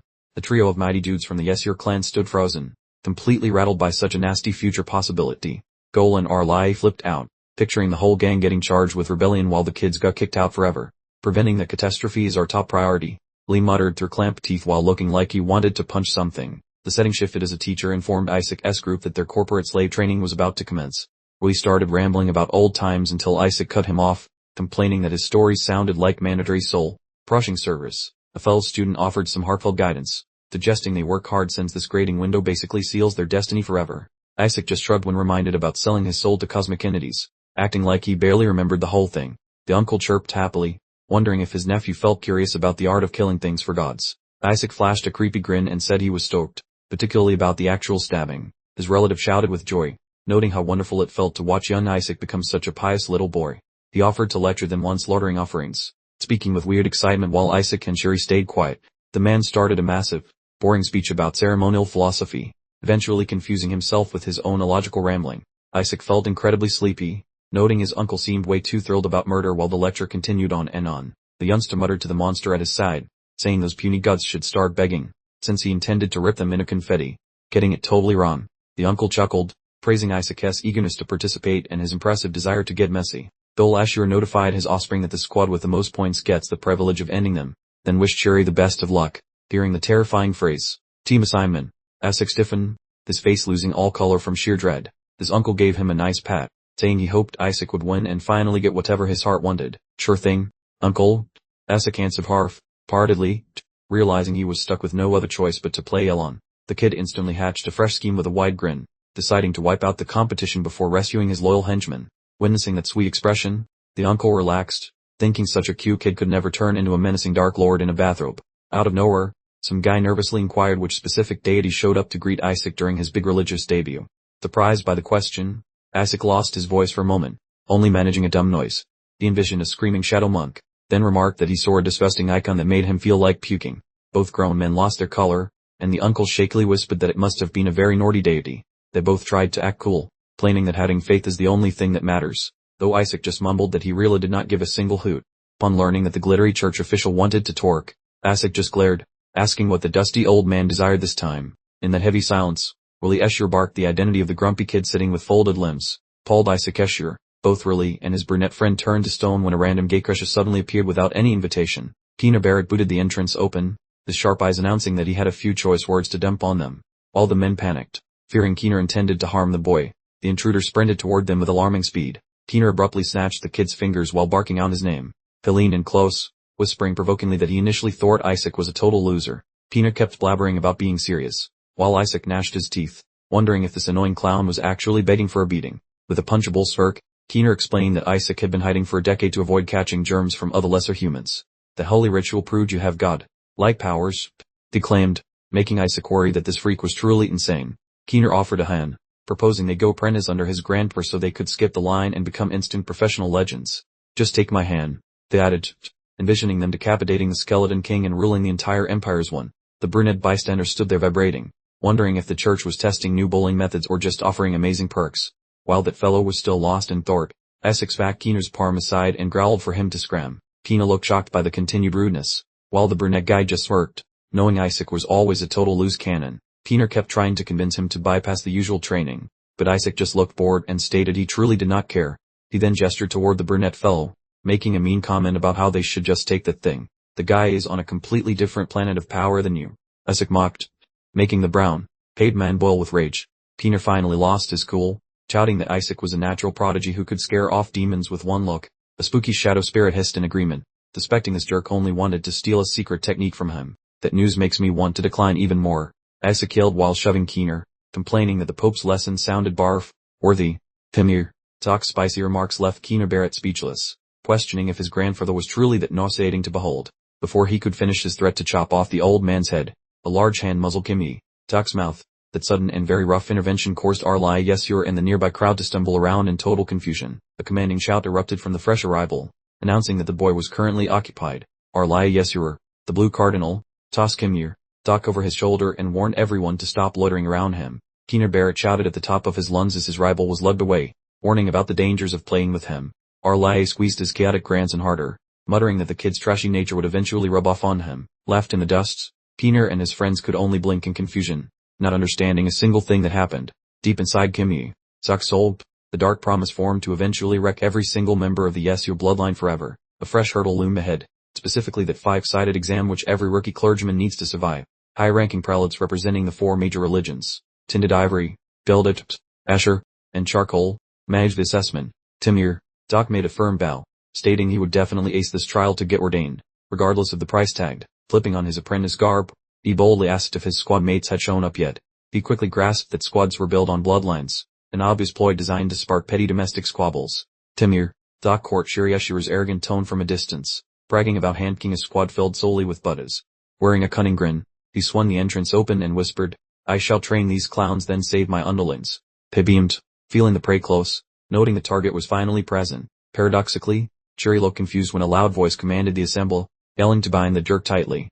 Before Kimyu, Talk processed the situation, several goons cornered him, claiming they knew he was Shuri's personal bully. The pair of bosses grinned while making threats, calling it a minor match and warning him about tattling to Shuri. Kimyu, Talk folded his limbs, silently judging that these blokes were definitely bad news. Some adolescent offered a plastic infant toy, mocking him by suggesting they view this as a friendly mixer.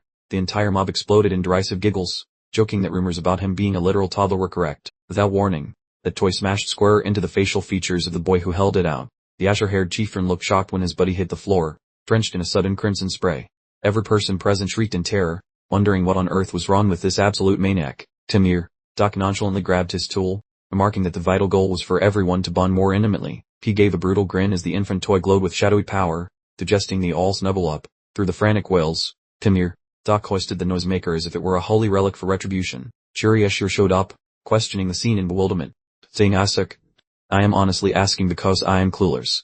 An incredible vision greeted him, featuring Kimmy, Talk perched on a fleshy mound, asking if this qualified as a party. The flattened victims wailed for assistance, begging Shuri to rescue them from the wrath of his younger sibling. Shuri turned red, stuttering sheepishly while thanking the men for entertaining his brother as they begged for salvation. He screamed hopelessly about the requirement being teamwork. Kimmy, Talk simply responded with a naive question about harmony. Look at this fleshy triangle, that is plenty of togetherness. Timir, Talk noted, causing Shuri to shout about forced submission. Timir, Talk disregarded the outburst, passing Shuri a small document and telling him to check the contents.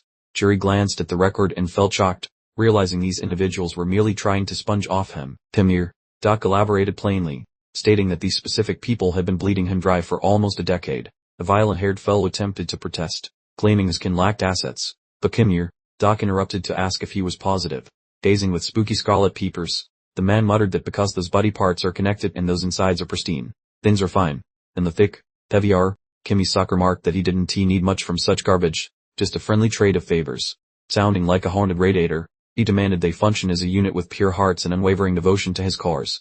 Printing wildly, we snarled a quick check. A shaky, scared voice from the ground confirmed it. Fine. The social hour is through, Kimi-sak bellowed, forcing the villains to flee like ants from a stumped hill. The brunette lad chased him while panicking about failing the test, but Kimi-sak told him to zip it and just keep up. The kid fretted about the teamwork evaluation. Kimi-sak smirked and claimed he had a foolproof scheme ready to go. He joyfully opened a big locker to show it off. Tucked away was a rival hero hopeful, bound with rope and muffled by cloth, looking like a very distressed burrito. The price, Kimi-sak chirped, laughing at the sheer terror painted across his friend's stunned face. The brunette guy snatched his shirt and screamed that he was a lunatic for kidnapping their own cousin and teammate. Kimi-sak shrugged and showed a note where the guy basically admitted he was quitting his side gig as a secret mole. They both stood still, staring down the traitor who was shaking like a leaf in a hurricane. Kim-yesa paced forward and exposed the traitor's rat. Nearly instantly, the brown-haired boy asked if that snake Nigel was the one behind this whole mess.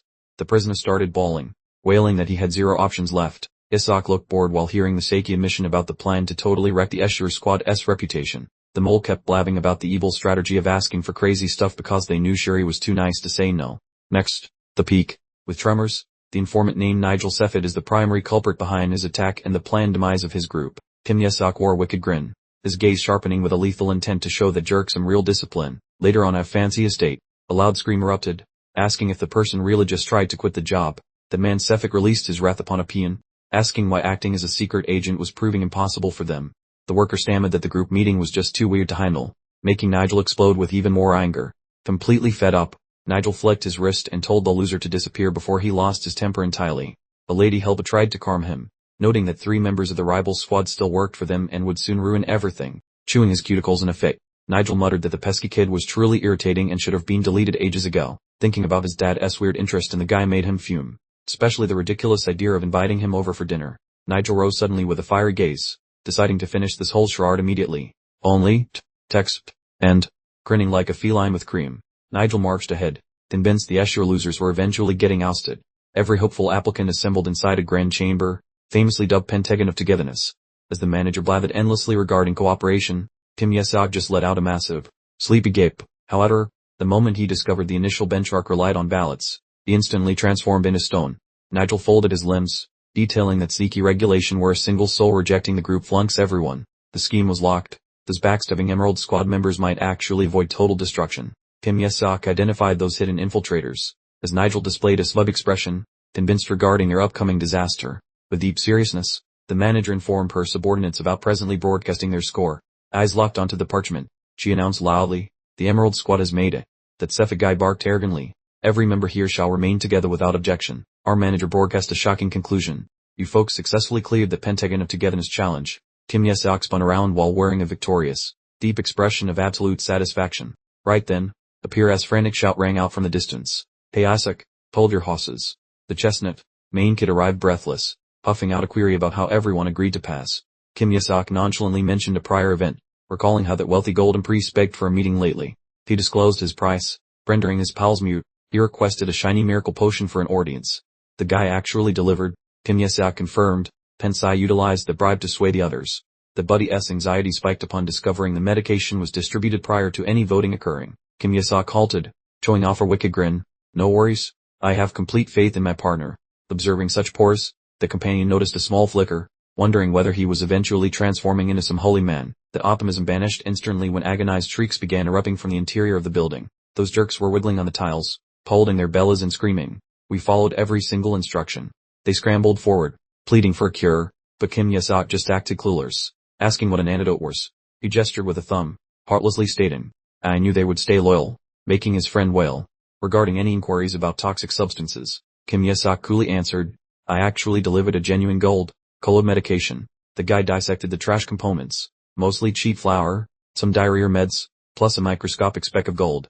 "Those parasites must compensate for exhausting all Shuri resources," Kim-yesok remarked icily, disregarding that weeping companion standing adjacent. Those thugs sobbed, whining in agony, Hand over the medication, since our group already finished the trial. Amongst a twitching crowd, Kim Ye-seok relaxed. Fine. I shall honor the agreement. Now where is the remedy? He excitedly hoisted a small bundle.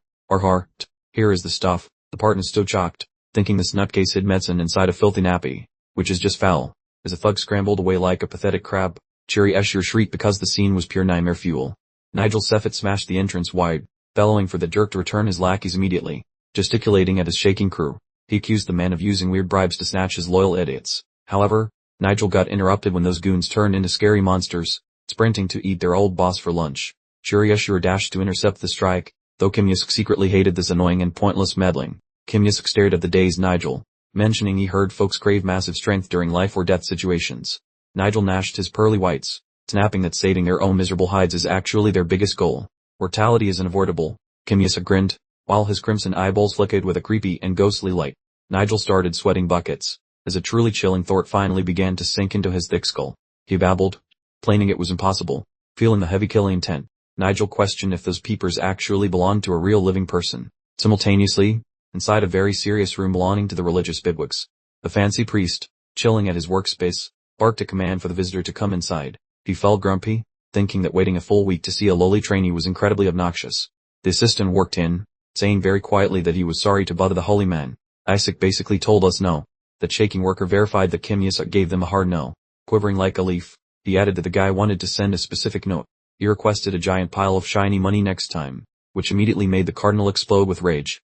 The wave of hatred blasted out of the priest, making the poor assistant terrified. Fetch that little jerk right now, the rich cardinal bellowed, losing his cool completely and utterly. Elsewhere, Nigel Seffett stomped through the hall, feeling extremely pissed off. Thinking about his cursed minions, he vowed to reveal whatever sneaky tricks Kim Ye-seok was hiding. Nigel stopped brooding when he noticed a bunch of random strangers hanging out in a weird pack. The guy from the crowd shouted, asking what those idiots were doing there. Nigel asked sternly, why they were hanging around the sleeping quarters like creeps. The boss answered shakily, hating that he bumped into a rival from that annoying House of Red. The worker felt irritated, hoping the bothersome guy from the Red House would spontaneously vanish forever. Right then, Kim Ye-seok showed up, asking why they were taking forever. Move your butt faster since my fancy afternoon tea supplies one tea fetch themselves. The little brat remarked with pure snark. The hired help bobbed their heads in panicked agreement, stuttering about how they were definitely hustling for their tiny overlord. Nigel stood motionless before clenching his jaw, sensing the inevitable pull of yet another ridiculous theatrical performance. Just as the staff prepared to exit, Nigel let out a massive yell and released a scorching wave of heat. Waves of damnation fire swallowed an unfortunate worker, who began shrieking like a tea kettle in distress. Looming over the crispy remains, Nigel gave Kim Ye-seok the death stare, stating he had a few choice words to share. Nigel's holy spirit smirked while glowing with godly energy, asking if a delightful test of belief sounded appealing. Cheery Escher flipped out internally, worrying about barbecue executions with the possibility of the whole bloodline getting deleted. Nigel adjusted his crimson belt while grumbling, offering a handy gadget that triggers upon contact, so just take it and pipe down. From the darkness, a freezing and powerful tone emerged, demanding to speak with Isaac Escher. The fancy church official loomed over Nigel, expressing shock that some playground antics were enough to make him ignore a direct invite. The shiny golden cardinal bellowed with a face as red as a tomato, asking if he looked like a tour. He grabbed Nigel's shirt and yelled, asking if he looked like some village idiot. His glowing buddy went rigid, gasping Albert's name. The wealthy priest scoffed, noting his surprise that a member of the Red family would actually touch his lowly employees. Nigel whirled around, staring at Kim Ye-seok as if he had grown a second head. The ginger youth took a dive into a bow, cursing his luck regarding Barrett and begging for the big guy's forgiveness. Kim Ye-seok clutched his heart like a drama queen, claiming that little Nigel instructed him to avoid all the shiny gold themed folks, hence my lack of a prompt reply. The trickster concluded, leaving the red-haired boy staring in total silence. Nigel exploded in a fit of rage, asking when on earth he ever uttered such nonsense. You absolute jerk. Attempting to fix the mess, he questioned why a big shot would call a newbie since high priests usually ignore trainees. Kim Ye-seok hid a grin while murmuring secrets to the golden cardinal, eventually flashing a smile and calling the situation a hoot. The gold-plaid leader glared at Nigel with freezing eyes, suggesting that the third red child clearly had way too many hobbies. I gave you a pass because your dad is cool, he stated, ignoring Nigel's desperate attempts to clarify that things were misunderstood. The shiny priest dropped the hammer on Nigel's happiness, promising to bury his squad in extra paperwork from the Holy See group. Cardinal Bureau ordered him to his chambers, but Kim Ye-seok performed a masterful dodge, offering his sincerest apologies to the golden boss. But I really should visit the Crimson Priest before anyone else since he also invited me, the fibber stated, making Nigel jaw drop. Kim Ye-seok casually made up a total whopper, prompting the suspicious golden cardinal to ask if the red guy really just called. Correct. He just pinged my phone. The fellow chirped, while the young master scratched his head wondering how the secret meeting leaked out. The boy began perspiring heavily, sensing extreme danger and worrying that the old priest might view him poorly, necessitating a quick escape. Panicking, the guy threw a friendly limb over Yesak's shoulder, claiming he arrived to fetch Isaac and would escort this specimen away. But the golden cardinal delivered a look so chilling that the boy flinched, realizing his sneaky little plan was failing miserably. The man fumbled for words while trying to concoct another tale, but ultimately just surrendered to the cold hard truth. Since you possess a previous commitment, just beat it, the wealthy leader stated with a flick, pretending he was actually being kind. The elder mumbled while leaving, even though his subordinate felt relieved that the nuisance had bothered the entire golden household. Starting tomorrow, your chores will be doubled, and upon hearing the extra labor, the poor guy roared with silent rage. He tried to stay calm, but when he turned around, the target had already pulled a vanishing act without any trace. Where did that little brat disappear to?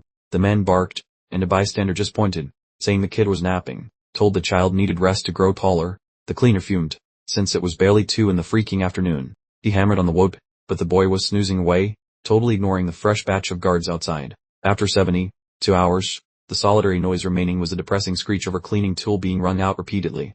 Sefik polished those tiles with absolute fury, muttering through his molars that Joshua was basically a walking corpse now. He flopped onto the ground, sobbing about the cruelty of being forced to work for 18 hours every single day. Failing useless, the failure whined to his father through the magic orb, complaining about his mistakes and his family's coldness. The man made a firm decision. He had to bring that child home, so he would have to trap him first. He felt quite certain that his prey would eventually show his face inside the sanctuary for some holy business.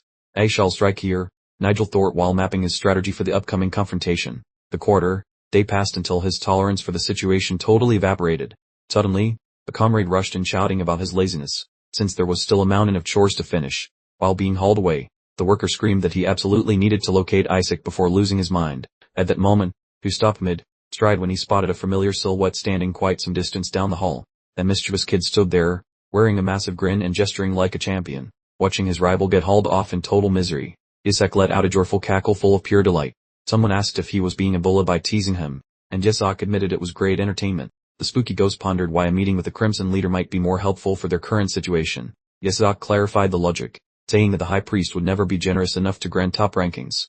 When the talent board appeared, showing everything from godly monarchs to worthless bones, the spirit started swearing like a salty sailor. Pure reason that pile, or bones rating would get them kicked out, plus that powerful fellow simply desired his demise anyway. This partner dropped a bum. Apparently the boy's mother was previously betrothed to that very same high-ranking official.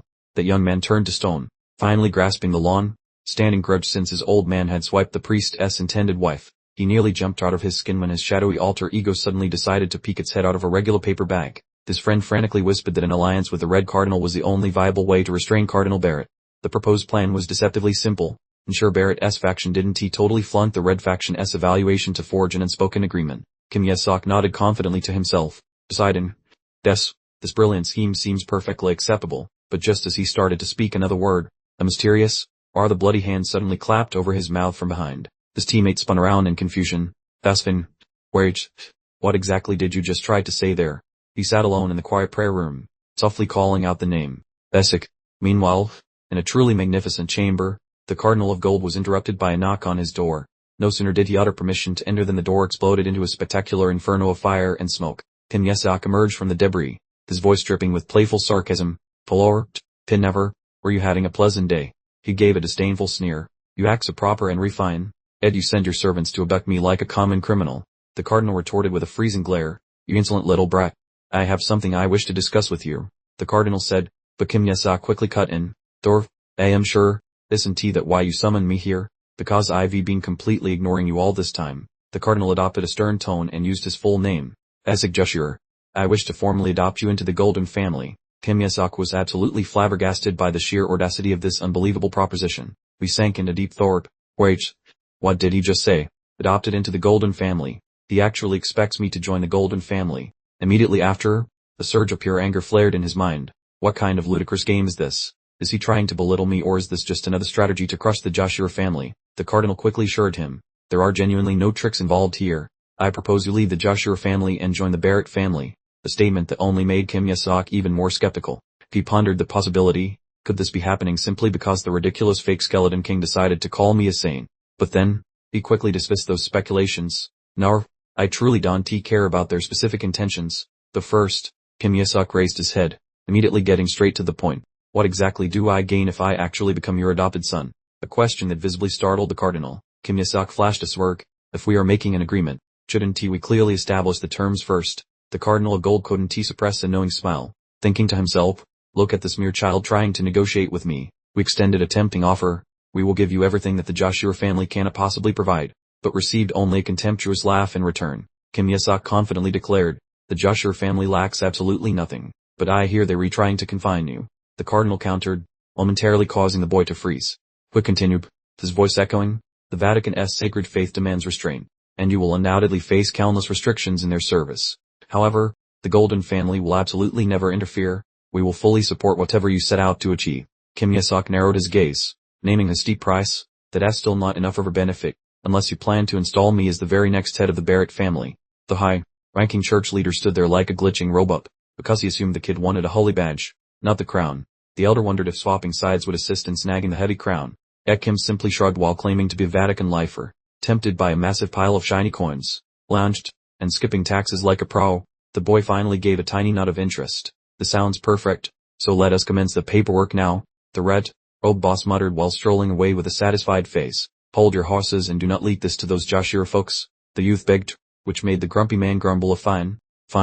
That small lad smirked like a fox, carefully stating that he would be the one guarding their spicy little mystery.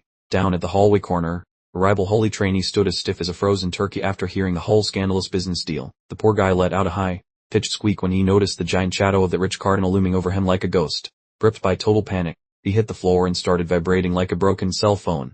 I heard absolutely nothing. The boy screamed while running away as if he were being chased by a hungry lion. Viewing the runner, the boss just sighed quietly, showing he did not care about the escaping trainee at all.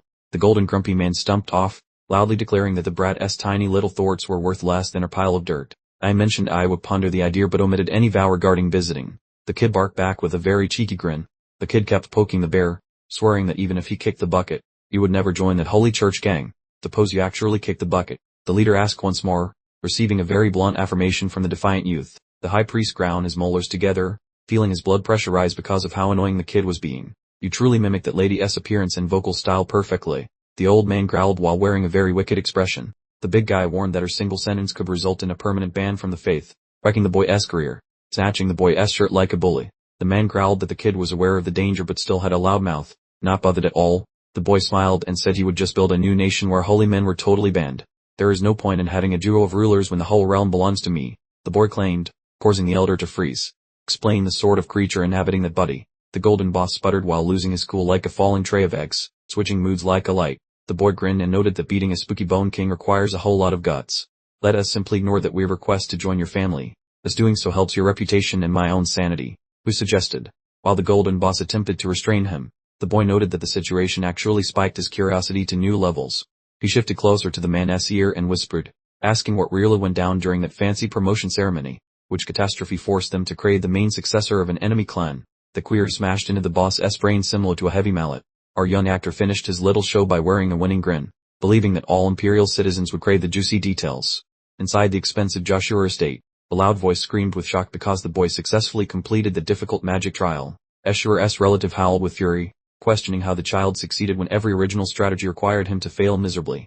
Ashura spun around, grumbling about how his religious mojo was apparently malfunctioning today. The man slumped upon the carpet, feeling completely and utterly defeated. The big boss lifted the sacred cup, chanting some fancy words to the big guy upstairs. Then his temper exploded, and he barked at his grandkid to scram before things got ugly. Benjamin Joshua, the Baha pair, wondered aloud what kind of circus had moved in during his vacation. He let out a dry, sassy chuckle, asking when church prayers became a weapon for verbal assault. When asked if Isaac was a little monster, Ashura swore the kid was a literal angel with a brain. He whispered to Benjamin as their old man kept swearing, claiming Dad was just being a paranoid grandpa. Benjamin pondered that while a new heir was neat, his gut felt like it was doing nervous backflips. Lee remained baffled that the magic failed, though Rely suspected the boy was actually cursed from birth. Rely watched his father, noting that the small brat was now the center of the old man's universe. Suddenly, Lee Joshua strutted in and shouted a hello to the boss and her uncle. The young lady poked for details on the exam victory, but Lee just gave her a grumpy grunt. The sapphire-robed official mumbled that the holy big shots were sniffing around the boy way too much. Rely realized that the kid was so talented that they couldn't possibly push back his promotion ceremony. The thick cloud of stress choked the three Joshua dudes, making the room feel like a crowded sauna. Benjamin caught sight of her bizarre envelope and asked his father who sent the mysterious message. Well, yes, you're just released a long, dramatic, and mournful sigh. He dropped a truth bomb on his boys, revealing the note came from their long lost fourth sibling. Well, yes, your gave them the icy news that the parcel was actually for their big brother. Well, yes, your froze, wondering if his distant relative Noel had finally decided to reach out via mail. The rude words in that message poked at the old man's ego like a sharp, annoying stick. Fuming with anger, Lee snarled that the kid needed some serious re-filling. He glared at Lee, warning that if the kid failed, Lee would be stuck running the show. Benjamin Yesur played peacemaker, suggesting that since the boy passed the exam, things might actually work out. The robot bird in Ellie's grip suddenly yelled that hoping was totally pointless. It turned into a spicy fire spirit named Shelach, and Ellie asked why she was throwing a fit. Shelach screamed that the little jerk was currently using a noisy toy to beat up other kids. She kept yelling while Benjamin simply groaned, noting that such antics were typical for Isaac. Arlie Yesur lost his voice after learning the kid used toxins and extortion to win the competition. While Ellie attempted to soothe his jittery nerves, Chiri Yesur burst inside bearing a heap of terrible updates. That lad let out a terrified squawk. Since Cardinal Barrett formally asked to claim Isaac as his own, the chamber became quieter than a graveyard. Arlie pushed for info, yet Benjamin shielded his friend, insisting that the kid is a loyal Yesur who won T-Quit. Chiri stuttered while sharing that Isaac simply called the whole thing wonderful. Arlie snatched Chiri by the collar while howling about how that sneaky man managed to bamboozle poor Isaac. In a quiet corner, the staff whispered that heaps of cash solve everything. Lee bellowed at top volume that the kid's grumpy old grandpa is still kicking and standing right here. The leader's murderous aura flooded the room because he couldn't believe those thieves tried to snatch his own relative. The glittering box of gems was unlatched, which made the nearby crowd howl with genuine shock. The rival holy trainees grumbled that the Barrett clan supplied this massive pile of shiny coins just for Isaac. A holy apprentice hissed about the boy's papal links. Though Isaac knew the gold was merely bribe cash for silence, the tiny mastermind eyed the mountain of wealth while cooking up some spicy new plots in his clever brain. Another student hoisted a banner for Isaac of the Azure Faith, leaving the boy confused since the gold was enough. An envoy delivered a note, causing Isaac to grumble about the cheapskate grandfather of his sending a formal delivery. Isaac concealed the envelope with trembling hands, feeling his brow get all sweaty from the sheer stress of it. That note contained a picture of Lee Yesur making heart gestures and claiming the boy as kin, which absolutely petrified poor Isaac. A different holy hopeful jumped out of his skin when a mysterious person suddenly popped into view. Isaac twitched in fear once he spotted his sister, Lee Yesur, standing right there in the flesh. The kid went white as a sheet and shook upon seeing the head lady was also there, which was terrifying. Isaac freaked out, wondering why on earth Melissa showed up after he spent so much effort trying to dodge her. He snatched a pair of nearby trainees while frantically searching for a back door to run away. A brunette student jogged Isaac's arm and remarked that the magical orb projection looked incredibly lifelike and quite impressive. Isaac swung a furious fist at the guy's mug because he had been frightened nearly to death by the trick. He growled at the confused man on the floor, telling him to focus since he actually thought the woman arrived. A very bossy voice suddenly boomed from the magical sphere, asking if he was indeed the famous young Isaac. Portraits of the Yesur women flickered into view as Melissa remarked that the stories about his rapid growth were true. With a knowing grin, Melissa noted that she was quite shocked he actually managed to break that nasty undead hex. The boy exhaled with comfort since the magical broadcast prevented her from spelling his undead identity. While she brought up his recent kidnapping, Melissa Yesur offered some chilly compliments while her icy stare suggested she knew he suffered through a rather rough ordeal. In a different spot, some lady with mossy hair unexpectedly shouted the name Isaac. Isaac turned into a human popsicle, wondering if she actually sniffed him out via the crystal ball. The vegetable-petted girl leaked pure murder vibes, asking why the kid smelled like Isaac's mojo. Our boy Isaac did some mental math, blaming the bony monarch digit he ate a decade back. Snapping back to his senses, he saw the Escher sisters pop up like annoying advertisements. Melissa grinned at the finger-beating lad, mentioning the lie said Isaac was currently busy elsewhere. Isaac ground his molars, his noggin swimming with plans that were both mean and incredibly dumb. The different wannabe holy girl watched from a distance, confused why the Vips decided to show up. Nigel Saffet whined to his buddy about those holy ladies ruining the local atmosphere. Melissa marched right to Nigel, announcing her fascination with the third brat of the Red family. She wasted no time rousting his failures, which somehow slapped him onto the floor with ghost hands. As Nigel hit rock bottom, Lee blew a raspberry to mock the totally confused Kim Isaac. Melissa glanced at the Isaac-scented guy, grinning about a fancy prize she had cooked up. Isaac's pupils turned into dollar signs, asking if this reward involved a heavy bag of cash. The prize was actually a horror show, her secret move that once wrecked the Skeleton King himself. The guy holding the skeleton juice gasped at the prospect of receiving such a terrifyingly expensive lesson. Chained and totally beaten, Nigel screamed like a toddler while his crew hauled his carcass away. The sour-haired lady scanned the mob, her eyes turning sharp because the situation was unacceptable. Melissa's voice boomed at the kneeling guy, asking if he thought she enjoyed teammate poisoning annex. This guy named Mollet dropped to his knees, screaming that he would expose everything to get Yeslok kicked out forever. Wearing a creepy grin, Mollet The spy son of a broke nobleman, kept up his theater, claiming Yasak served them a toxic cocktail. Melissa stood there blinking, hearing the claim that he used toxins to cheat the friendship exam. Right in the main lobby, Moloch doubled down on his lies before the VIPs and every other trainee. The dude faked some crocodile tears, acting shocked that a holy candidate would resort to chemical warfare. Melissa looked properly weeded out by the news, while Yasak just stood there looking bored as usual. Nigel sickered from the sidelines, promising Moloch a spot on his squad if he finished the job. The mossy, haired chick barked out Yaslak's name, making him spin around and jump like a cat near a cucumber. Melissa S5 did a complete 180, knowing whether the guy thought simple toxins were sufficient. She scolded him harshly, saying poison is a garbage way to boost Marnar, so his efforts were pathetic. Moloch grabbed her hand in a panic while changing his story, claiming Yasak actually just pummeled them, leaving Melissa dazed once more. Melissa turned to lecture Kim Yasak with truly unhinged reasoning. Listen closely, Yasak, just bruising the meat achieves nothing. Next time, make absolutely sure to snap their bones instead. She actually considered snapping her own bones as a teaching demonstration, until Lee intervened. Please, stop. Yahello traumatized the poor child. Moloch shrieked in absolute terror. Lee extended her hand toward the petrified Moloch, asking with mischievous amusement, care to borrow a hand?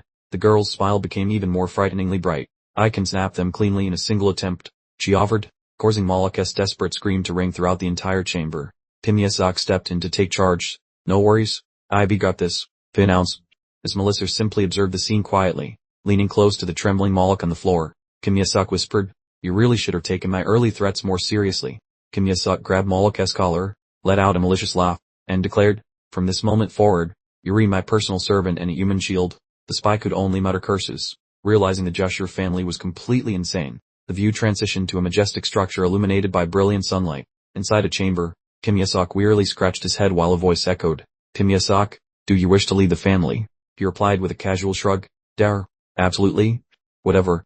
Melissa Escher cut directly to the most important question, what specific actions would you take as the family patriarch? Kim Yasak responded with an outrageous proposal. I'd get rid of all the saintesses, causing Moloch behind him to let out a horrified shriek. While Melissa asked follow-up questions, Kim Yasak clamped his hand over the mouth of the panicking Moloch, who was desperately trying to protest. The blonde boy confidently proclaimed, I fully intend to destroy the Skeleton King. He then pivoted to challenge the matriarch directly, suggesting, you should also quit being a saintess. Franmar.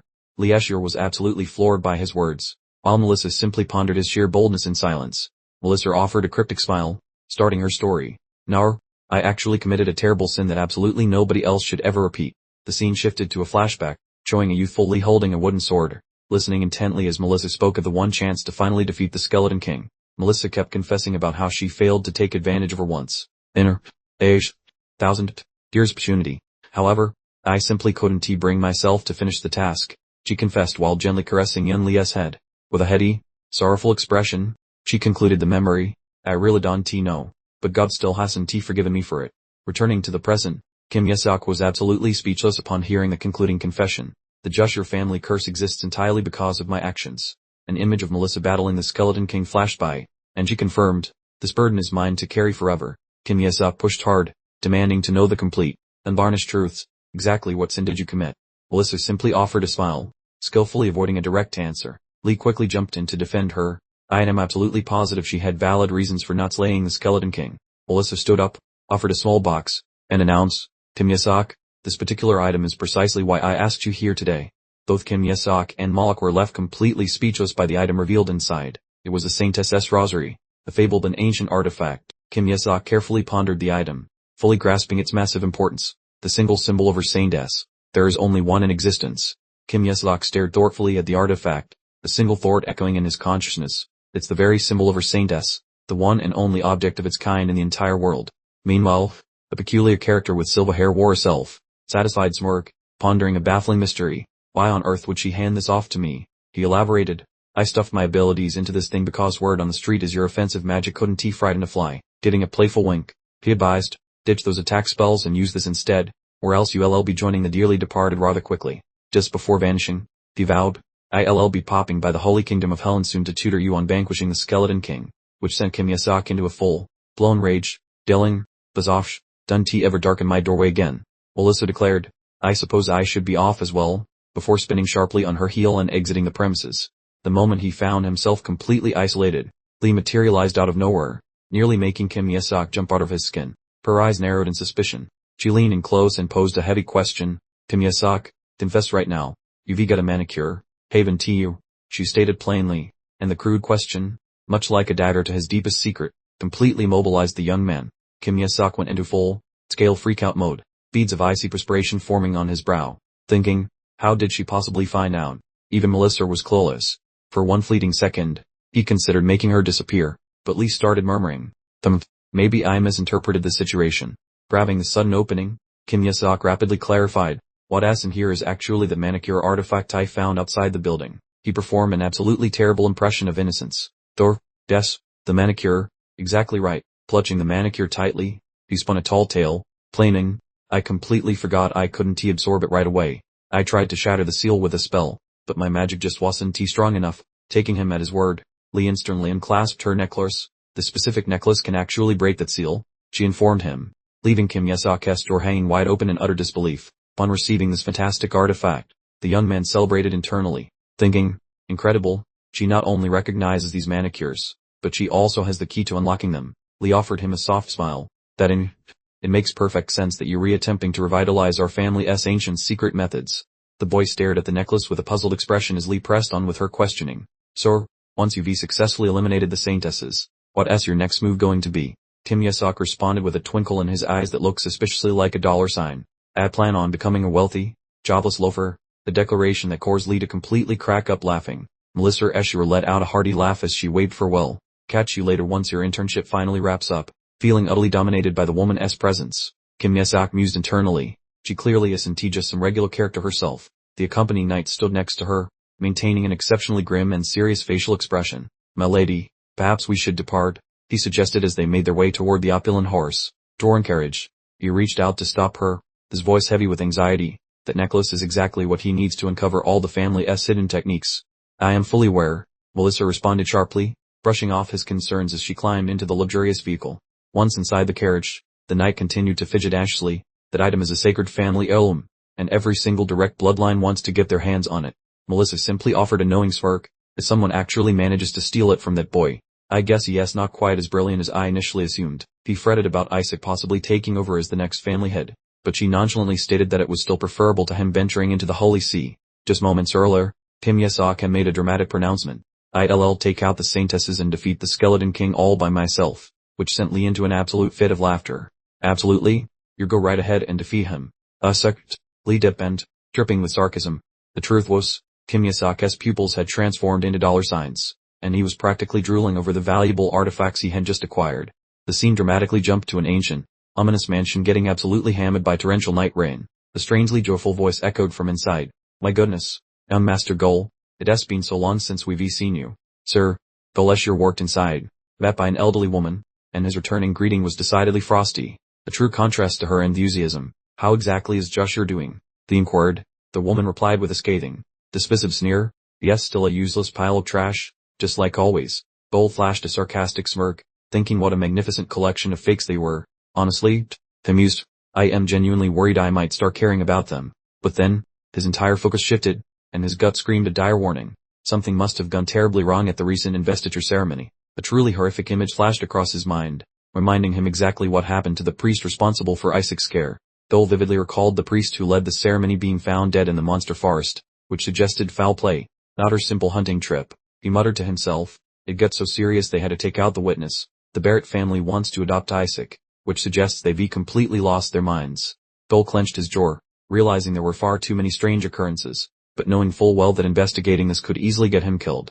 I need to rest, he commanded sharply. Do not interrupt me until I specifically call for you. He then slammed the door shut with finality. Standing there in the dark, he questioned himself. Attached, wait, the very person who handed over the Joshua family rights to Cardinal Barrett. Nonsense. I can't be attached. Per conceded that. There might have been a time or two when he felt perhaps a bit too close to the Joshua family, but then he quickly realized with bitter resentment that he felt absolutely no sense of kinship in this accursed place. Determined to uncover the real story, Gull immediately headed into the family's hidden information archive. He quickly scanned through the records, muttering the name, Isaac Joshua, the newly invested young man. He found the file at last. Here it is, Isaac Joshua. This is the specific mark of the god this boy actually chose. But when he truly understood the meaning of the mark, he instantly froze solid.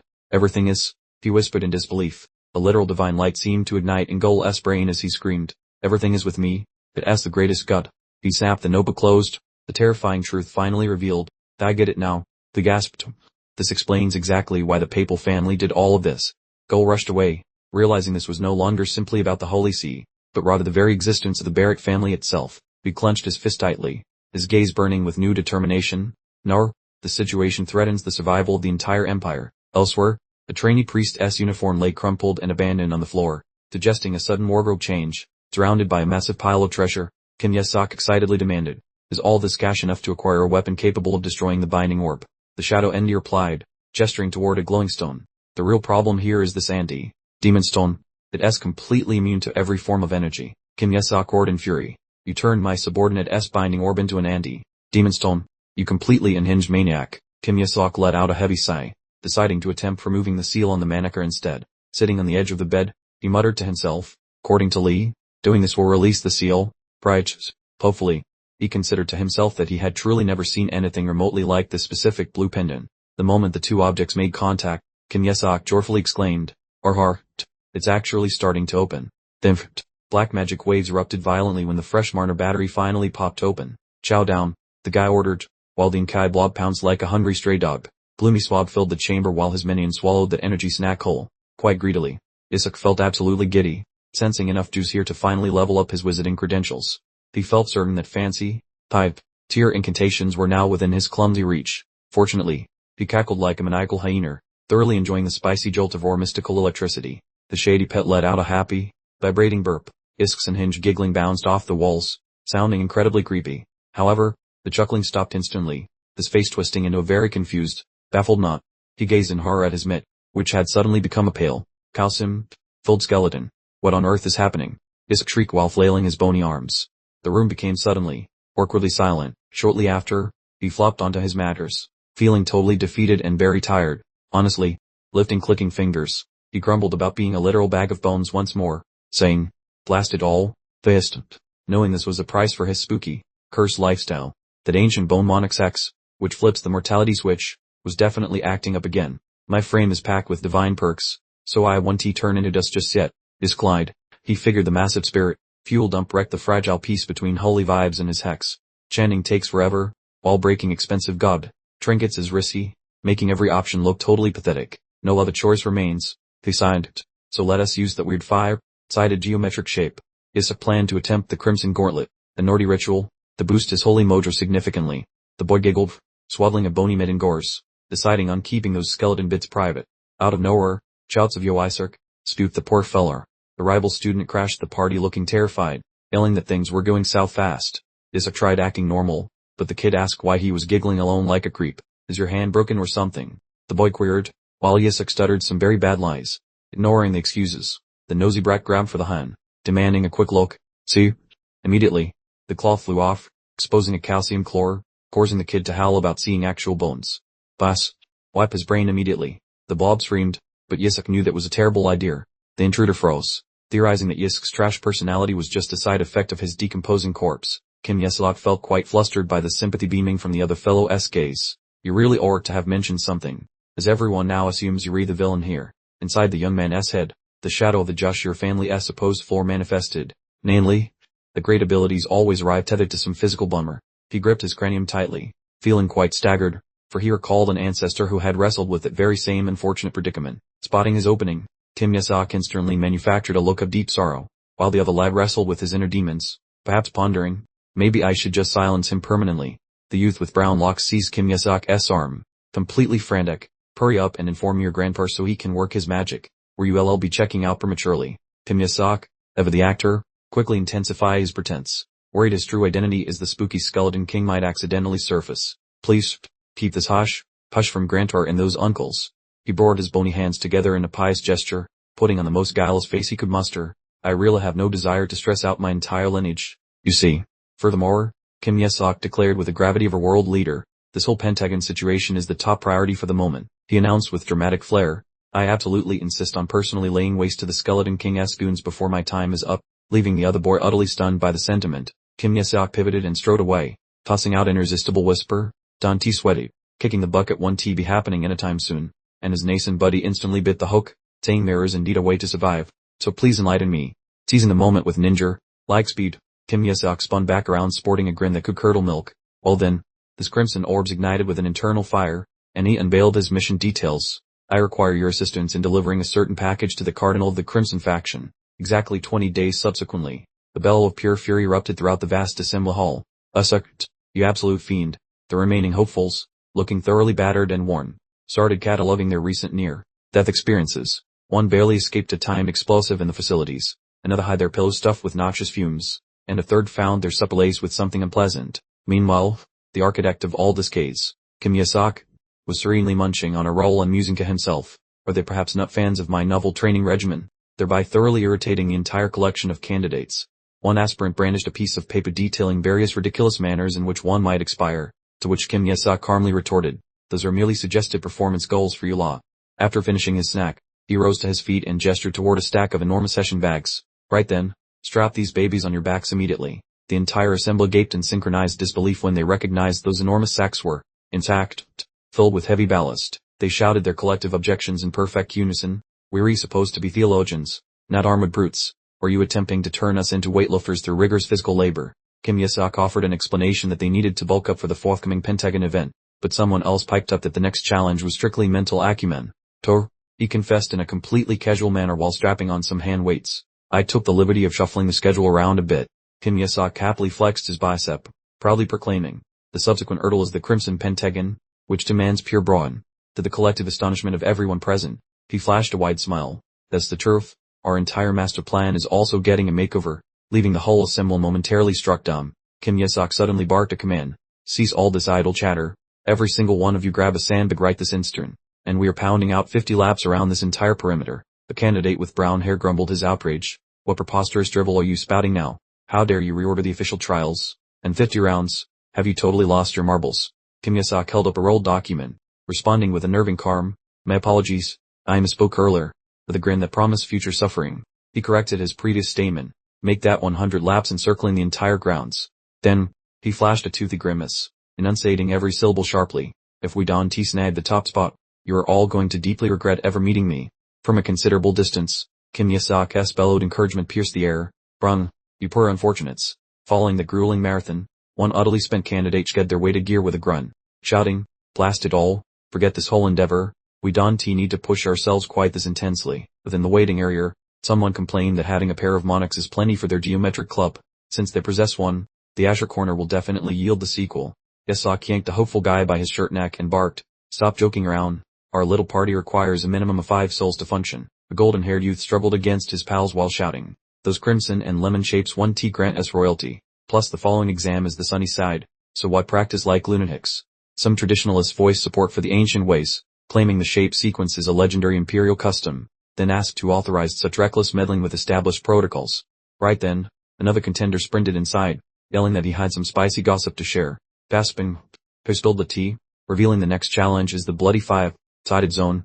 Every single person stood frozen after the reveal. Apparently the Scarlet Priest chatted with a mustard-colored boss, and they decided to flip the script. Pure dread washed over the crowd upon realizing that the Crimson Zone means dueling solo, which implies if they botch this trial, their whole career goes poof. The entire assembly swiveled their heads toward the protagonist while a voice noted, since the future ordeal is finally set in stone, standing with his limbs folded and wearing a wicked grin.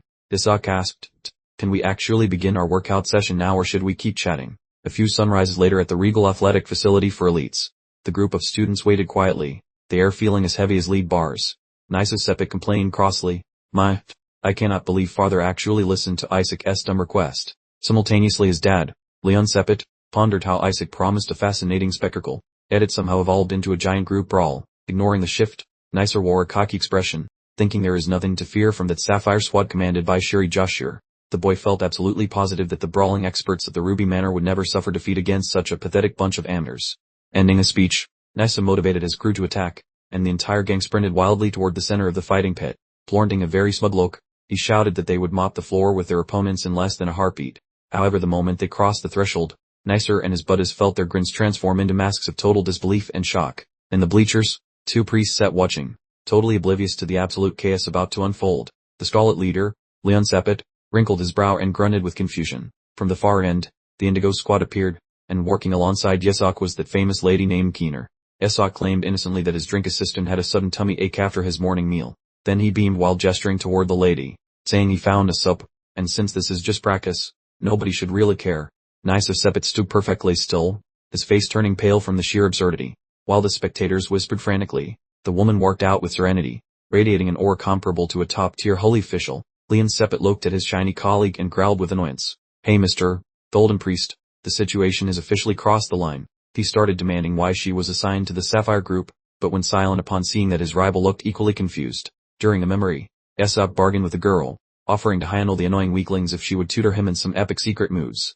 Returning to the now, Nisa Sepet could do nothing but gawk, while fury and the sting of being played were written all over his mug. His furious bellow reverberated across the massive stadium, making it clear this whole situation was clearly rigged. Nisa Sepet protested vehemently, claiming she was hardly an apprentice. So what business did a highly advanced participant have meddling in this match?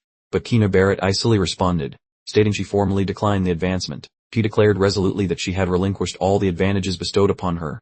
Her goal was simply to dedicate more time to being an apprentice. Just like Isaac Joshua.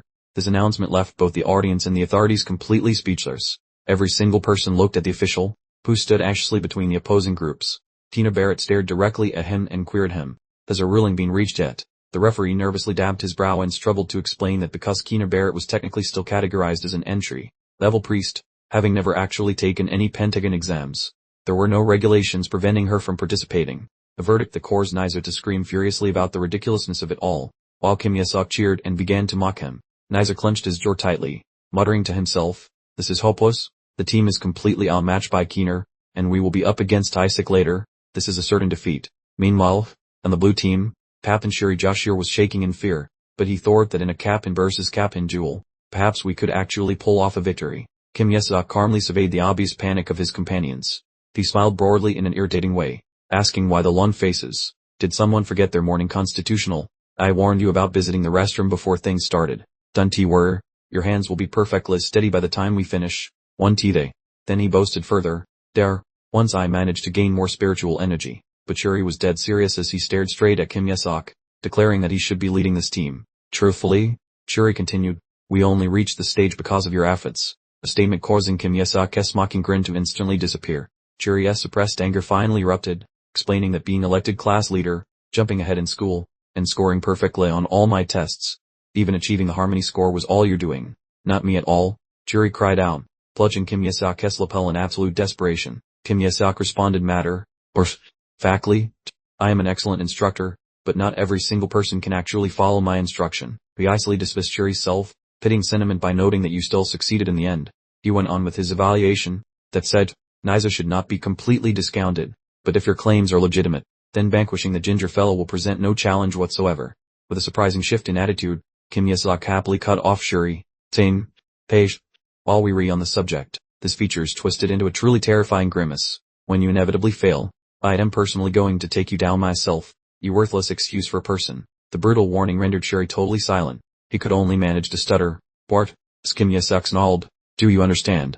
In the arena, the speaker system broadcast loudly among the nervous competitors. The countdown clock shows 5 minutes remaining. All participants must get ready to engage. From the stands, a young woman sporting a green ribbon watched from above with concern. Master Isaac, the solar, main gentleman next to her contemplated aloud. Tina has joined their group, however. He gave a distinctly pessimistic evaluation. This current state of affairs benefits neither Isaac nor Shuri. His eyes narrowed as he observed their adversaries. Those wretched individuals representing House Red. He assessed the situation instantly, concluding they had already unleashed some sort of devastating magical attack on the group. But down on the competition field, Kim Yesok, looking like a little boy, grinned maliciously while tightening invisible chains in his grip. Not yet, hold still, he murmured. The gentleman with silver hair was stunned by the deep purple energy field surrounding Kim Yesok's squad. He exclaimed, oh my goodness, that looks like Azure's sacred spell. The young girl with the green ribbon explained with visible confusion, the holy enchantment is called Spirit Uplift, and Isaac specifically asked me to teach it to him.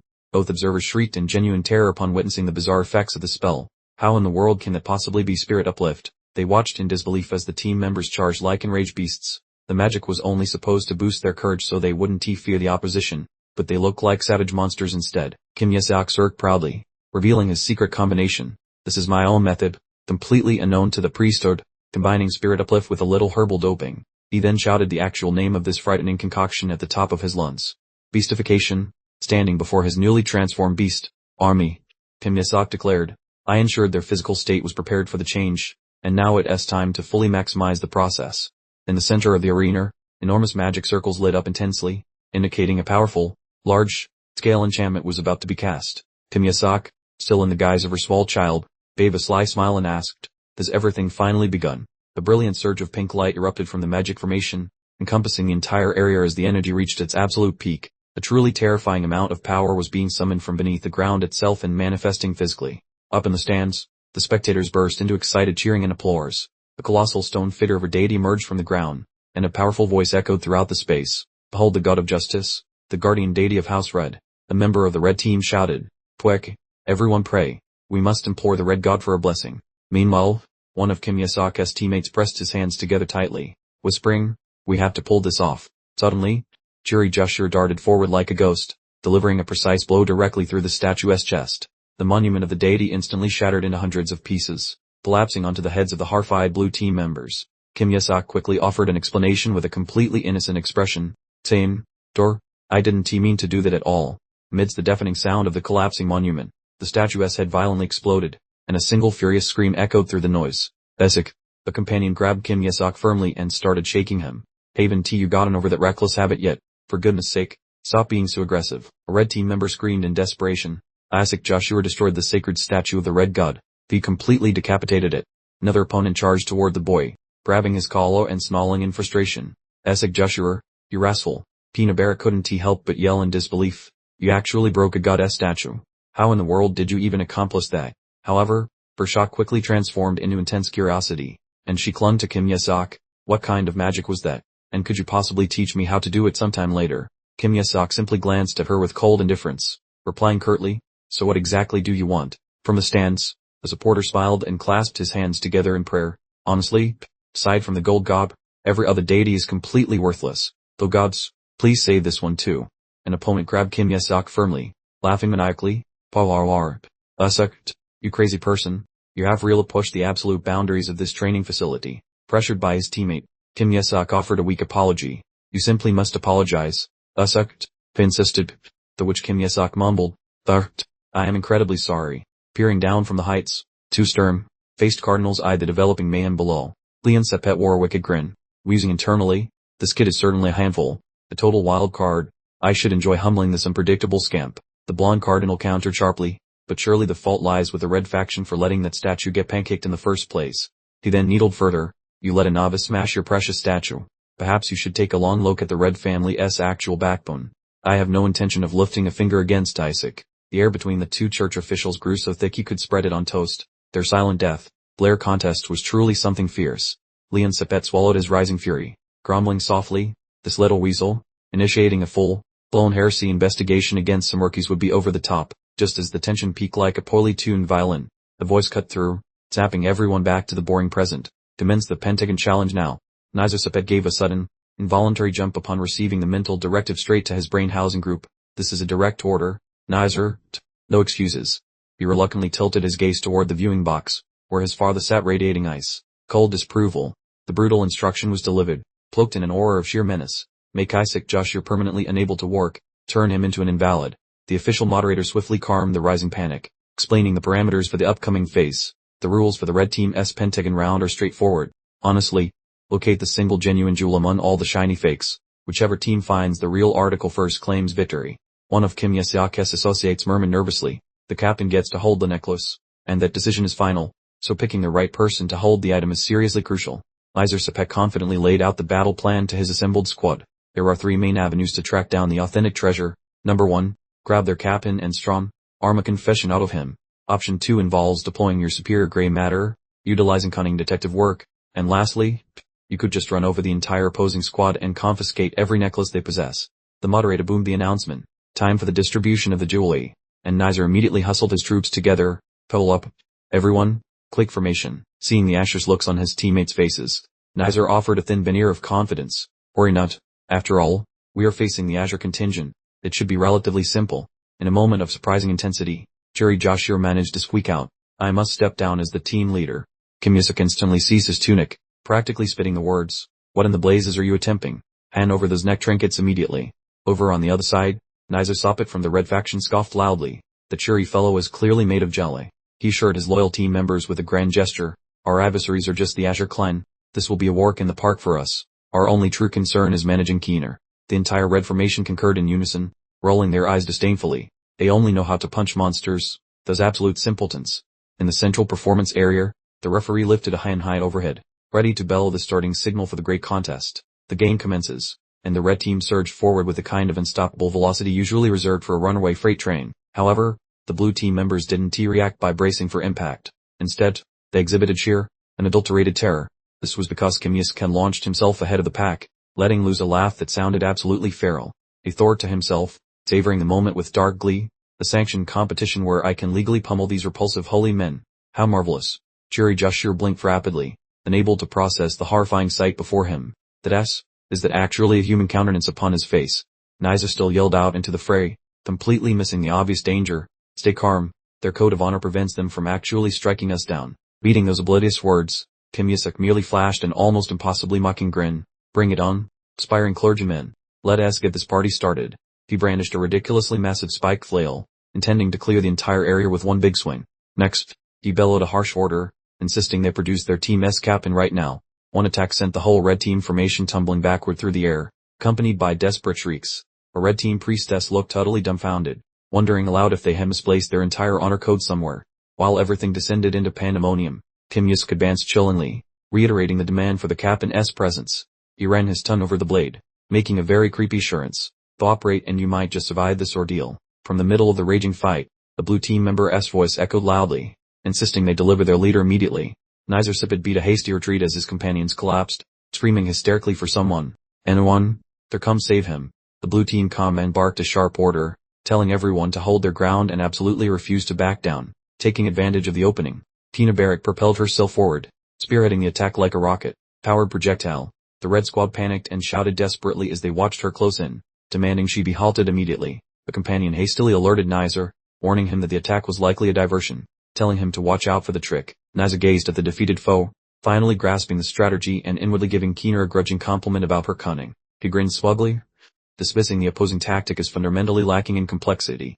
Nizer bellowed triumphantly that he had anticipated their movements perfectly, just as a magical vortex sprang forth and trapped Keener. Caught off guard, Keener recognized the exact spell holding her captive, identifying it specifically as a duplication enchantment. Convinced of his imminent win, Nizer aimed at Keener and commanded his troops to seize the target immediately. The red squad obediently surged forward, eager to fulfill their leader's instructions and secure the captive. However, in that precise instant, the potent high-level restraining magic activated, paralyzing the whole red team's advance. Keener let out a frustrated click, realizing that while she was protected from capture, Nizer's original spell still held her firmly in place.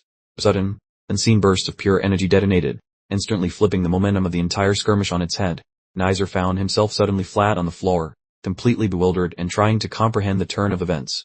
He staggered back upright, sporting a manic grin and blood-red eyes, before screaming for his team to go on the offensive. The blue team, now eyes blazing and possessing superhuman strength, tore through the enemy lines like a raging storm.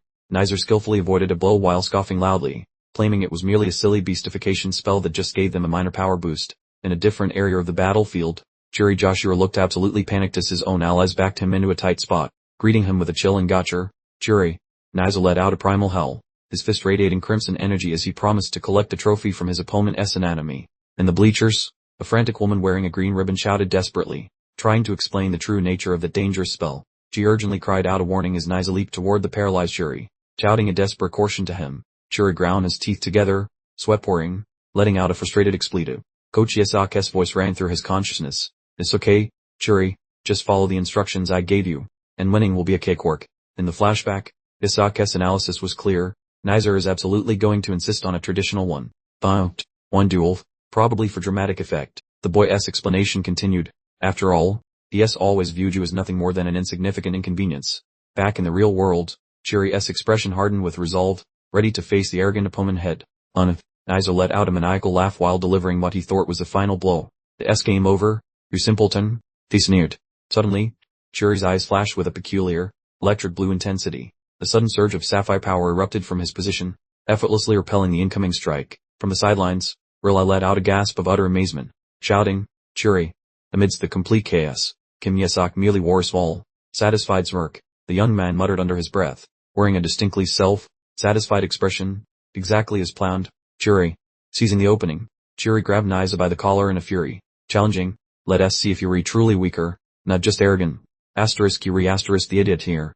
Niza stood completely frozen, absolutely blindsided by the sudden shift in momentum. Tot was the only incoherent sound Niza could manage before Chiri flipped him bodily onto his back. Chiri executed a massive throw, slamming Niza violently down onto the hard surface of the combat area. The sheer force of the collision caused the arena floor to splinter outward in a pattern resembling a fractured spiderweb. Niza remained completely still in the debris, staring blankly at the ceiling as if contemplating his life choices. Chiri Joshua unleashed a primal scream, his fury far from satisfied despite the punching attack he had just delivered. He wondered internally, do you understand why the Asher technique is banned for use on human beings? Perhaps you think it is because it is only useful against demons. Breathing heavily, Chiri stood next to NicaPs, who was lying in utter defeat. No, Chiri stated flatly, dismissing the idea. The reason is that immortal bodies simply can't handle such raw energy without permanent damage. The vast arena suddenly went completely quiet, the only sound left being the ragged breaths of the two combatants. Chiri's eyes radiated intense resolve as he clenched his jaw in a display of sheer willpower. Rely screamed in fury from the sidelines. You'll never win. Chiri delivered a powerful final warning that echoed throughout the venue. Never underestimate the power of Asher. He remained standing solitary in the center of the stadium, showcasing the restored honor of his lineage. Every single person present, from teammates to onlookers, was left speechless by the overwhelming force demonstrated. Kinabarat was the only one to squint suspiciously, thinking, wait a second, Chiri wasn't this powerful before, someone must have juiced up his magic. Sure enough, a peculiar surge of power was subtly swirling around Chiri, providing a silent boost. Across the way, Kim Nisak folded his arms and grinned, having just revealed himself as the mastermind pulling all the strings. He bellowed like a drill sergeant, practically yelling, just end this already. However, Chiri paused for dramatic effect, whispering to himself, first, I must acquire the sparkly bling. A furious voice, probably belonging to Kim Nisak, boomed inside his skull, demanding, stop stalling and actually get the job done right this time. Nazar, currently hudding the floor, began to shriek desperately. Fine. Ill spilled the beans already. Chiri addressed the crumpled figure lying before him by his full title. NicaPs. Chiri yanked the collar of the confused man. Tnalan, where is the necklace? Tell me now. As Niza stared blankly, completely lost by the sudden change in events, NicaPs maintained his supreme arrogance. Puffing. Seriously, you think an interrogation this pathetic would make a family heir give in? Chiri Joshua dramatically pulled at his hair, wailing like a lunatic. Just confess, please. It's the only way you're going to survive this. His attitude abruptly shifted as he snarled a dark warning. Quiet, Druider. Ivy studied all sorts of lovely torture methods as the family successor. Chiri promptly lifted his foe high in the air, getting ready to perform a brutal stomp on the man beneath him. Nizar's expression completely changed as his confidence evaporated instantly. Hold on. Wait just a minute. The sickening crunch resonated through the air, and Nizar only had time to register overwhelming agony as he felt the impact. From the cheap seats, the horrified onlooker shrieked. What in the world was that awful noise? Did he seriously just? Outrage quickly spread through the spectators who had just witnessed Chiri's savage actions, parsing his teeth to clench tightly. Meanwhile, tucked away in a shadowed corner, Tim Yuzak watched with arms crossed and a disturbingly smug grin. Nizar's high-pitched wail of pure agony reverberated across the entire venue. The nearby redhead winced, squeezing his eyes shut as Chiri's cruel words echoed like a hex. I explicitly instructed you to confess. Nizar's companions couldn't take it anymore. They exploded in fury and launched themselves forward, screaming, you monster, Chiri. Tina Barrett suddenly appeared, plucking their advance with a cold, firm declaration. Absolutely not. Stay put where you are. She gave the ground a light tap with her heel, causing a huge burst of sacred energy to expand rapidly from beneath her. The enemy purge spell kicked in, and paralyzing beams of pure light instantly wrapped around the red team participants. The dazzling flash consumed the entire arena, effectively rendering the opposition totally incapacitated. As he lay broken on the ground, Nizar's brain finally put the pieces together in horror. The jerks, they faked being cornered all along. Chiri stared down at Nizo, confirming his actual intent as he bent down to retrieve the necklace. Kim Yesuk stood triumphantly among the defeated, while a single thought echoed in the minds of the losers. Did he actually plot the whole thing? Kim Yesuk just grinned victoriously, having successfully calculated every move in the entire charade. The terrified teammate shrieked, you went through all this effort just to make Niza torque, but he'll never confess. You know. Kim Yesuk simply smiled sweetly in response, pretending complete ignorance. Whatever do you mean? He then turned away, stating coldly, actually, all of you here also know exactly where the necklace is. So then, Kim Yesuk murmured as the ring on his finger started to radiate light, preparing to siphon off the divine energy. Trembling like a wet poodle, Chiri Joshua begged for mercy. Hold on. Stop. I will spill the beans about the location. Time was up though. Kim Yesuk shouted, party time, as he smashed his prickly stick and sucked the life from his buddy. Seconds later, He hoisted a crimson jeweled chain, shouting, "Look at this shiny treasure." Center stage, Kim Yesk loomed over the losers, gripping his trophy while the announcer screamed that Team Asher snatched the win. His leather partner stood there with a hanging jaw, watching the mob go wild. "Power, keep going, Team Asher rocks." Up in the seats, Will squeezed his hand tight, thinking, "Great job, Essek and Shuri." Out of nowhere, the sound came from the rear, praising the little holy man who represents the kingdom. A kid dressed in fancy prince clothes walked out, ordering everyone to give the winners some cool loot. The posh youngster was Shabli Zalek Free Keller, the primary royal heir within the Holy Helen territory. Relai did a fast bow, below their royal child, while Shablis grinned, saying your family kids are quite impressive. Arlai asked if he could donate some holy robes to them, and the prince nodded with a big smile. Shabli tossed a curveball, asking if he could tag along when the clothing maker goes to see them. Baffled by this wee demand, Arlai mumbled a no, but the prince just smirked, saying he wants an autograph session. They are only rookie monks, why bother? Arlai Thorpe, but Shabli pivoted. Thorpe, anyway, take this tiny present for now. The prince grabbed Arlai's shoulder, getting all intense, suggesting his little nephew should probably ditch the golden pentagon place immediately. He crept closer to whisper a scary secret. Don't forget that the big holy boss wants to delete Isaac. Arlai turned into a statue.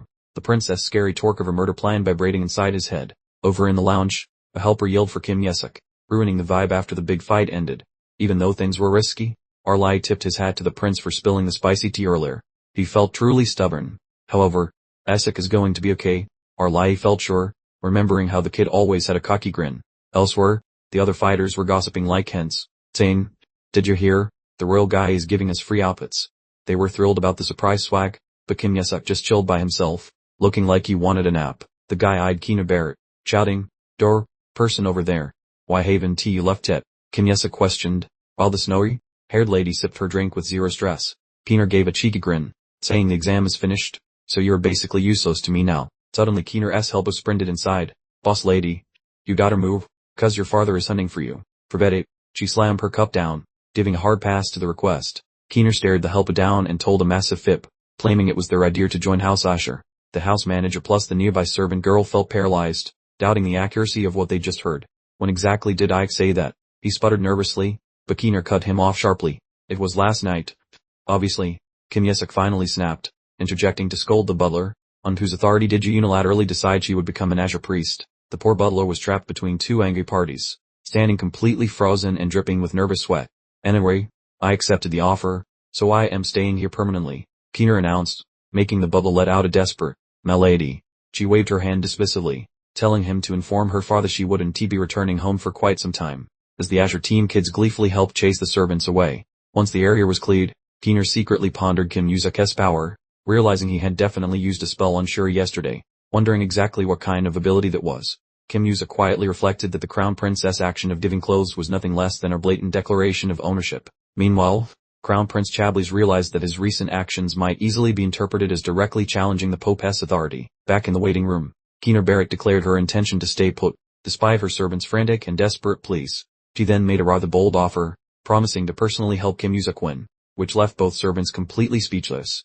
"No need, Nalstram," Kim Yuzak retorted bluntly, but Keener proved herself completely unwilling to back down. She then dramatically threw herself onto the ground, whining, "You'll have to physically drag me out yourself." Kim Yuzak snapped at her, "I am finished using you, so go," but Keener stubbornly insisted he honor his promise. The moment he threatened to void the arrangement, Keener immediately shot up from the floor, her expression turning panicked. Just as she was about to admit defeat, Kim Yuzak declared in a chilling voice, "That's it, I am canceling everything." He offered a provocative smirk and added, "I already have a new disciple who is much more compliant than you." In response to Keener's question, Kim Yuzak simply gestured toward Shuri Joshua, who was sitting nearby. "Obviously, I am talking about Shuri," he announced, leaving the poor boy completely bewildered. The whole group was confused by the revelation, and Keener stared in disbelief. You mean yes actually better than I am?" Keener fumed, stomping her foot in anger as her pride was severely wounded. She immediately wheeled around to face Shuri, while he frantically yelled, "Why are you dragging me into this situation?" Kim Yuzak replied with total nonchalance, "Well, that actually depends entirely on how well you perform from now on." A rather fierce confrontation was now clearly brewing between Keener and the hapless, unfortunate Shuri, in the Sanctus Seeds ballroom. However, the atmosphere was completely different. Students from the other teams were absolutely stunned by the lavish banquet that had been reserved solely for the Asher team. They whispered amongst themselves, realizing the enormous amount of privilege granted exclusively to the winners of the Pentagon match. Amidst all the hushed conversations, Arlai thoughtfully raised his wine glass, his heart filled with serious doubts. He mused internally, I find it impossible to believe that Isaac's team actually came in first, so how exactly did the Holy See score this? The sarcastic voice echoed from behind him, suggesting, you must be very pleased that the Asher team won. Your Eminence, Cardinal Leon Sepet made a grand approach, offering a very loaded greeting. It has certainly been a long time, Sir Arlai. The slug smile spread across his face as he began his provocation. I hear you about to hit level 9. How absolutely precious. Arlai scowled at the insult hidden inside the compliment. It's truly impressive for someone your age. He mocked. The Asher Patriarch must be pulling his hair out in frustration. Leon continued, causing Arlai to clench his fists in furious restraint. Leon leaned in close, grabbed Arlai's hand, and whispered sweetly, the only person qualified, Sir Arlai, has a ridiculously short lifespan. The Cardinal leaned even closer, metaphorically twisting the dagger, and even if you could live forever, isn't the role of Patriarch just a bit too much for you? The cruelest insult was delivered with a smile.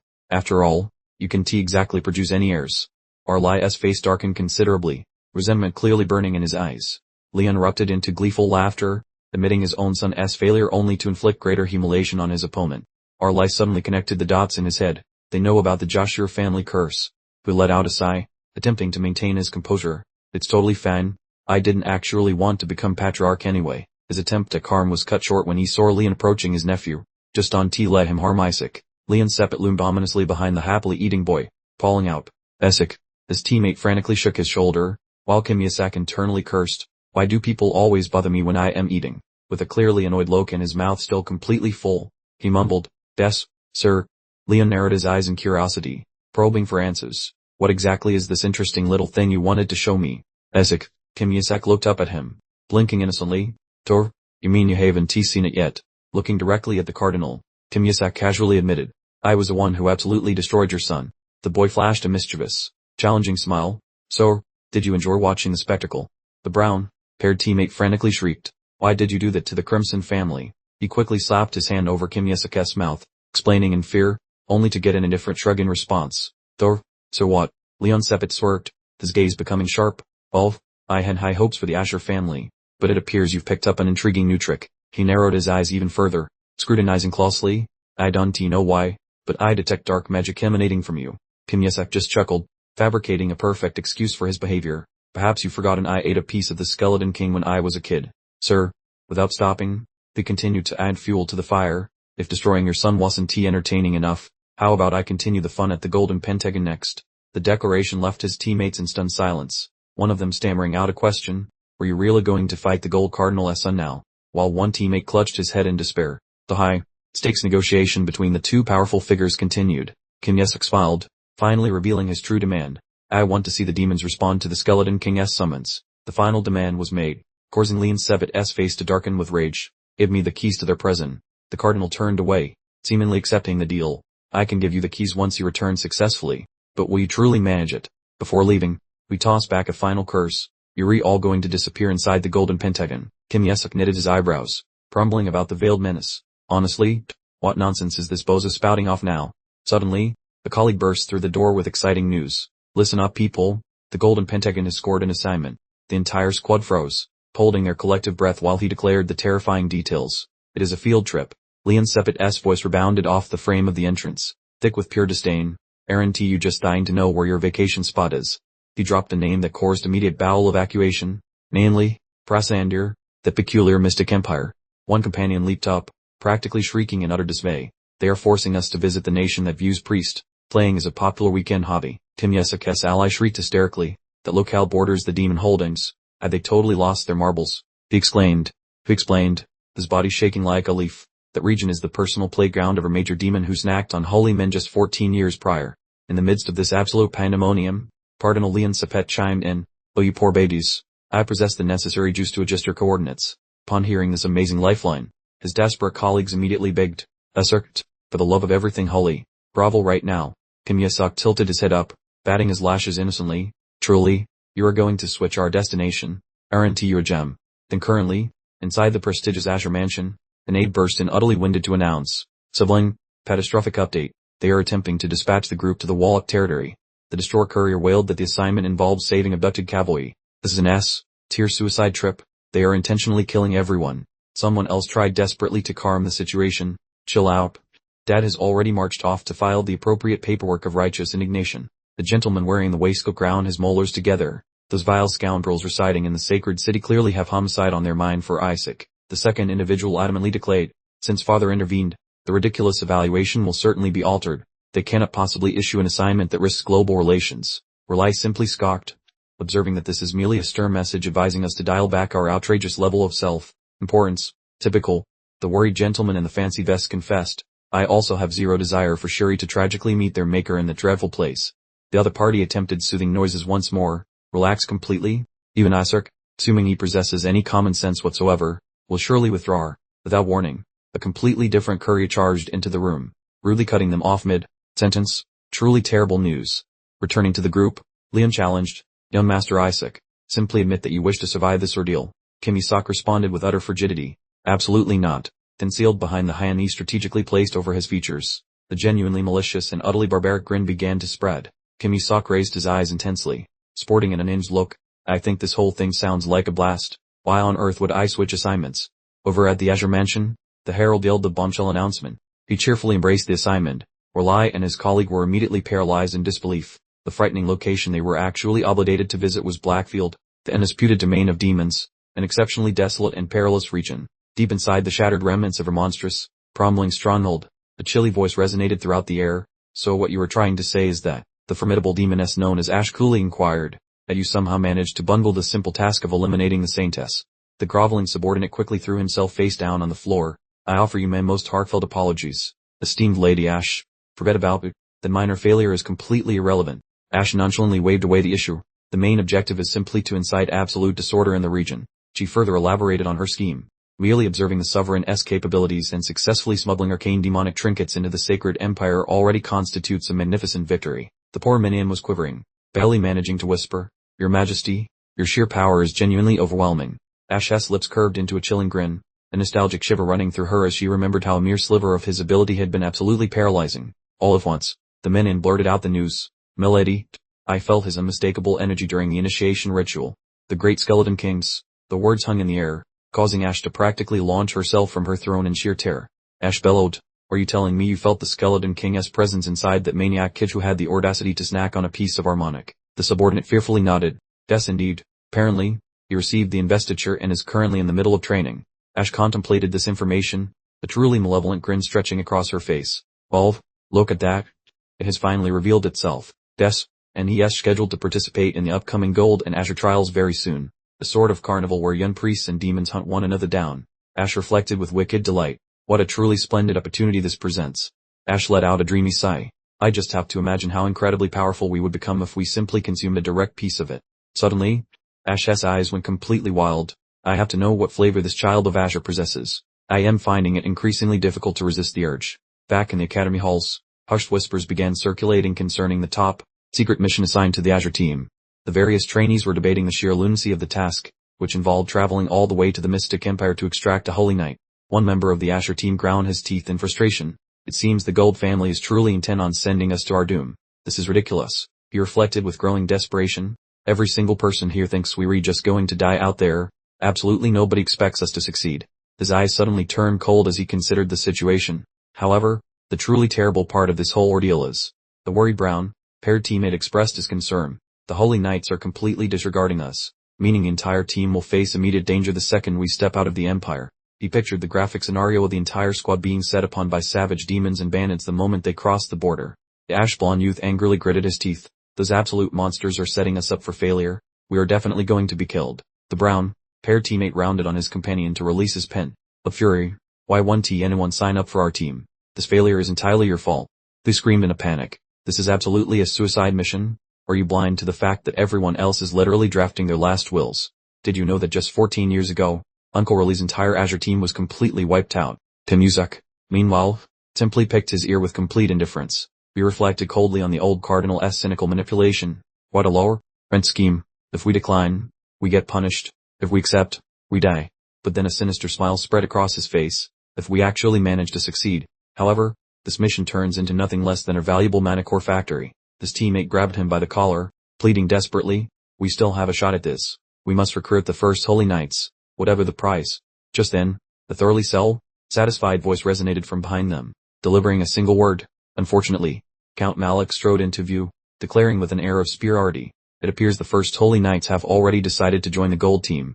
He then added insult to injury. "Not only that, but my son and his friends have also made the wise decision to switch over to their team." The Count clicked his tongue in disdain, muttering to himself, "I shouldn't have sent them to the Asher team in the first place, all for some outdated sense of prestige." Kim Yusa countered with a smug look, "You are quite short-sighted, Pounds. You will find yourself ostracized completely when we inevitably succeed." Isaac's comrade was practically having a meltdown, pleading that for the love of all that is holy, if number 1 was off the table, he should just grab options 2 or 3, please.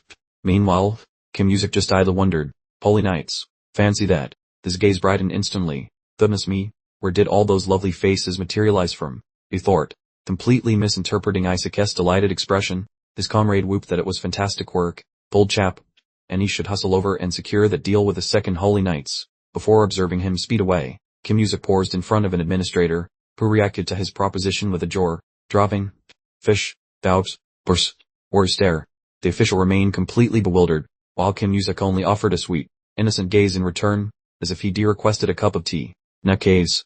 Ultimately, the young man beamed a dazzling grin and delivered an assured, triumphant thumbs up. Despite his comrade's mounting anxiety, Kim Yusa let out a surprisingly blissful breath, declaring the Asher squad had selected the *4 Holy Knights, which instantly plunged the entire assembly into a collective, terrified silence.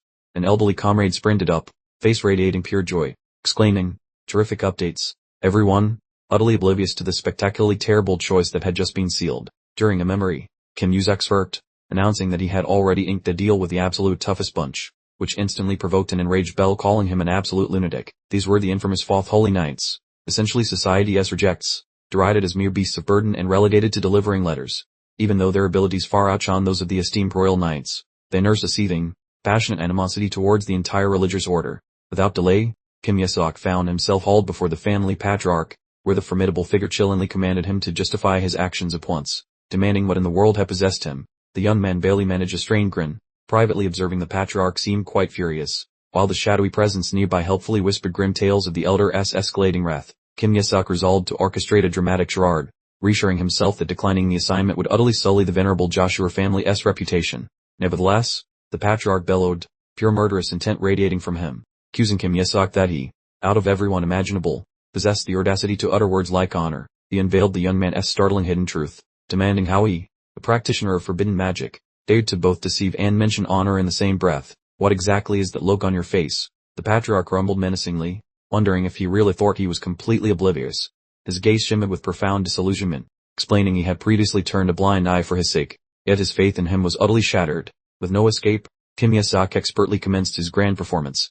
He shouted about his profound detestation for the dreadful Skeleton King, claiming a fierce desire to utterly annihilate him, a blatant lie that astonished even his shadowy companion. He elaborated upon his sorrowful narrative, recounting the loss of his parents and the profound disgrace his lineage suffered for their inability to vanquish the dreaded Bone King. With glistening, sorrowful eyes, he lamented the indignity that robbed him of sleep. Then, remarkably, the patriarch appeared to be slowly succumbing to the charade. Kim Yusa declared he would utterly obliterate that fraudulent Skeleton King, his gaze aflame with conviction, explaining his employment of this peculiar strength served solely to uncover its true nature. He vowed to personally dispatch his adversary, so deeply engrossed in his passionate performance that even the cynical dark entity suspected he had genuinely lost his marbles. As the patriarch mused in thoughtful quiet, Kim Yusa secretly reveled in his actual objective, which was to safeguard the Joshua clan, but only as a stepping stone to eventually claim everything himself. Kim Yusa persevered with his performance, earnestly declaring that if they resigned themselves to a modest existence, the Joshua household would remain eternally condemned to ignominy. The patriarch offered a faint, knowing grin, stating he had consistently maintained there was no requirement for Kim Yusa to martyr himself on behalf of their lineage. The patriarch then remarked that it truly appeared he embodied the spirit of their kin, a declaration that plastered a deeply contented grin across Kim Yusa's features. The entire operation might collapse, he advised, provided Kim Yusa and his companions came back in one piece. As he pivoted to depart and disappeared from view, the old man, playing the role of the patriarch, set out a simple condition for his heir: divide the trip back. "If you make it home in one piece," he promised with a rather smug grin, "I'll make you the official heir and everything." Kim Yusa bowed deeply, putting on a show of obedience, but behind the patriarch's back, he smirked in victory. The setup had worked perfectly. Just a few days later, a perilous expedition started on a dusty road just outside the capital, and everyone knew it would be lethal. "Alright, we're meeting the knights right in this little village," Kim Yusa announced, sounding far too cheerful for his weary companions dreading behind him. One of the poor souls collapsed onto the dirt path, shouting in desperation, "We absolutely must survive this ordeal and make it back alive, no matter the cost." Elsewhere, a shadowy creature zipped through the air to deliver its findings. "Master, I looked into the demon from 14 years ago as requested. It seems to be a demon from the western forces," it explained as a ghostly image of her woman appeared, "and you might actually recognize her." When he heard how easily she had eliminated the other trainees, Kim Yusuf tutted impatiently, muttering, "Those morons have the audacity to ignore the perfectly clear guidelines I laid out. Doesn't it matter now? I'll go give them a quick lesson myself," he declared, ignoring the entity's reminder that he hadn't fully regained his strength yet. His companions trailed behind him in complete silence, a palpable sense of tension and dread hanging over the entire woodland. Hidden deep within the shadows, the female demon licked her lips in anticipation, whispering, "I've finally located my targets." Peeking out from behind a massive tree trunk, a truly sinister grin spread across her face as she murmured, "Oh look, it's the Joshua kid." Meanwhile, back at the main royal palace, a shocked question echoed through the halls. "Were you certain about this?" Crown Prince Chablis Heller stared at the report in disbelief. Isaac actually selected those working baggage carriers as his companions. An aide at the imperial palace informed him. He completely disregarded the high-class knights who specifically assigned to him. Crown Prince Chablis pondered aloud. "Well, maybe his decision-making skills aren't as sharp as we thought." The aide quickly countered, "Pardon me, Your Highness, but I actually believe he might possess an exceptionally shrewd ability to judge others."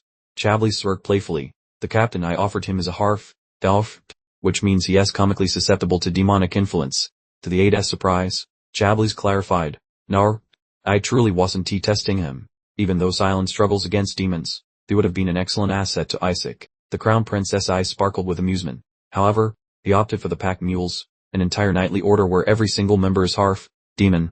The detailed background file for Silent, the perfectly safe and rational choice, lay forgotten on the desk, completely rejected. The aide expressed concern about the new knight's unreliable nature, but Chablis simply fell into deep thought about the implications. Simultaneously, a furious tantrum was brewing at the rendezvous point where the Azure team was supposed to meet. A heavy slam echoed through the room. "Why are they still not here?" someone bellowed. "We've been waiting for 5 agonizing hours." Derek, the commander of the so-called pack mules, let out an angry roar. "Are they actually trying to start trouble with us?" One knight suggested the delay was a practical joke, while another insisted that the Azure household always ran like clockwork. Derek ground his teeth together, spitting out a derogatory curse under his breath. "Disgusting clerics." No sooner had the words left his mouth than a young voice chimed in directly behind him. "Oh hello there, Sir Derek, commander of the famous pack mules." Derek jumps, whipping around to see Kim Yesuk standing casually, arms folded. "It seems we managed to be a little tardy, haven't we?" Derek's temper reignited as he snarled, "Your kind boasts about timeliness, but perhaps your watch is set to a different century." Kim Yesuk let out a heavy sigh, inventing a pathetic excuse about being ambushed by ruffians and breaking his arm. The youth leaned forward, his eyes shining with cunning, suggesting someone orchestrated the trouble, but punctuality remains non-negotiable. Kim Yesuk, wearing an awful grin, stirred the pot. "Were you suggesting you were too important for our little group?" Leaving his allies completely flabbergasted, one of Kim Yesuk's companions blurted out, "Are you completely unhinged? You actually need us for this mission?" Kim Yesuk simply spun around, dismissing the knights with a shrug. "There's no benefit here for us. We should head back right now." Commander Derek let out a low growl, utterly bewildered by the nerve. "If you planned on abandoning us, why did you loiter around for nearly half a day?" Kim Yesuk kept up the pressure, stating bluntly, "Well sir, your gear is completely overkill for what you describe as a straightforward protection gig." The youth grinned slyly, having completely analyzed his foe. "You're trying to leverage us as a distraction to uncover where your vanished allies are hiding, aren't you?" The moment Kim Yesuk offhandedly mentioned splitting up, Derek clenched his jaw in rage, completely losing his cool. "Shut your mouth," he bellowed, charging ahead. "Did the treacherous knight Halak spill the beans to you?" Kim Yesuk's companions froze instantly, hearing the utterly unknown name. "Halak," he gasped in sudden recognition. "Wait, that's our fourth uncle's pseudonym. Is he truly wrapped up in this mess?" Pushed against the wall, Derek exposed his hidden power, as dark energy flared around his weapon. "We are unable to step into Crozanier without you, you rotten scoundrels." He shot toward them with alarming velocity, screaming, "I'll make sure you join us, even if I need to separate you from your feet first." During all the commotion, Timir, Sok spoke with total indifference. "Excuse me." His gaze turned bright red, issuing an unmistakable order, "Return that blade to its scabbard." Derek hung suspended in space, his muscles rigid due to an unexplainable pressure. A massive, imposing apparition of the Skeleton King manifested behind Kimmy, Sok, completely paralyzing the half-demon with pure fear. He shuddered as his inner voice wailed, "Is this command truly inescapable, even though it originates from a small kid?" The dark voice echoed in Kimmy, Sok's head as he smirked internally. A demon's impulse is always to follow the most powerful entity. which is why I specifically picked these individuals. Defenseless and thoroughly disgraced, Derek managed a frustrated snarl before slowly returning his weapon to its sheath. Let us get going, Pimir, Sok chirped merrily, even as his companions shouted in protest. How are we supposed to partner with them after you deliberately set them off like that? Pimir, Sok replied nonchalantly to his irate companion. We've all become mutually dependent now. They won't dare abandon us. In the meantime, Derek formally laid out the mission parameters. We must save everyone who was captured and purge any affiliated demonic threats. Pimir, Sok looked over his shoulder with a knowing grin. Frankly, I couldn't care less about locating your former allies. Derek was taken aback. You selected us precisely because you knew our comrades were missing. But Pimir, Sok simply offered a word. I'd look. Whatever are you talking about? The youth mused confidently. Naturally I had all the details. One female Sausade asked nervously. What exactly are you doing? Do you actually possess a strategy? To which Kimmy, Sok retorted briefly. The strategy. Abruptly, the heavily bandaged knight screamed out. Do not put faith in demons. They will absolutely turn against us. Just as ominous power began flowing from him. Pimir, Sok inquired with an icy tone. Do you have a clue why they keep accepting such minor assignments? Which nearly made the knight buckle over in agony. The poor knight underwent a bizarre change, sprouting terribly menacing, lengthy talons. He morphed entirely into some beastie, let loose a terrifying bellow, and charged ahead, causing the training group to freeze in dread. The creature snatched the elderly girl by her neckline, its bloodshot orbs radiating raw hostility. The fellow with brown hair shrieked out in affright. I suspected as much. We simply cannot have faith in those sorts. Snap out of it, Kim Yesok commanded, delivering a knockout punch straight to the beast's snout. Dazed by the wallop, the knight wobbled a bit, this fiendish appearance slowly melting away before everyone's dumbfounded gazes. He stammered out, bewildered.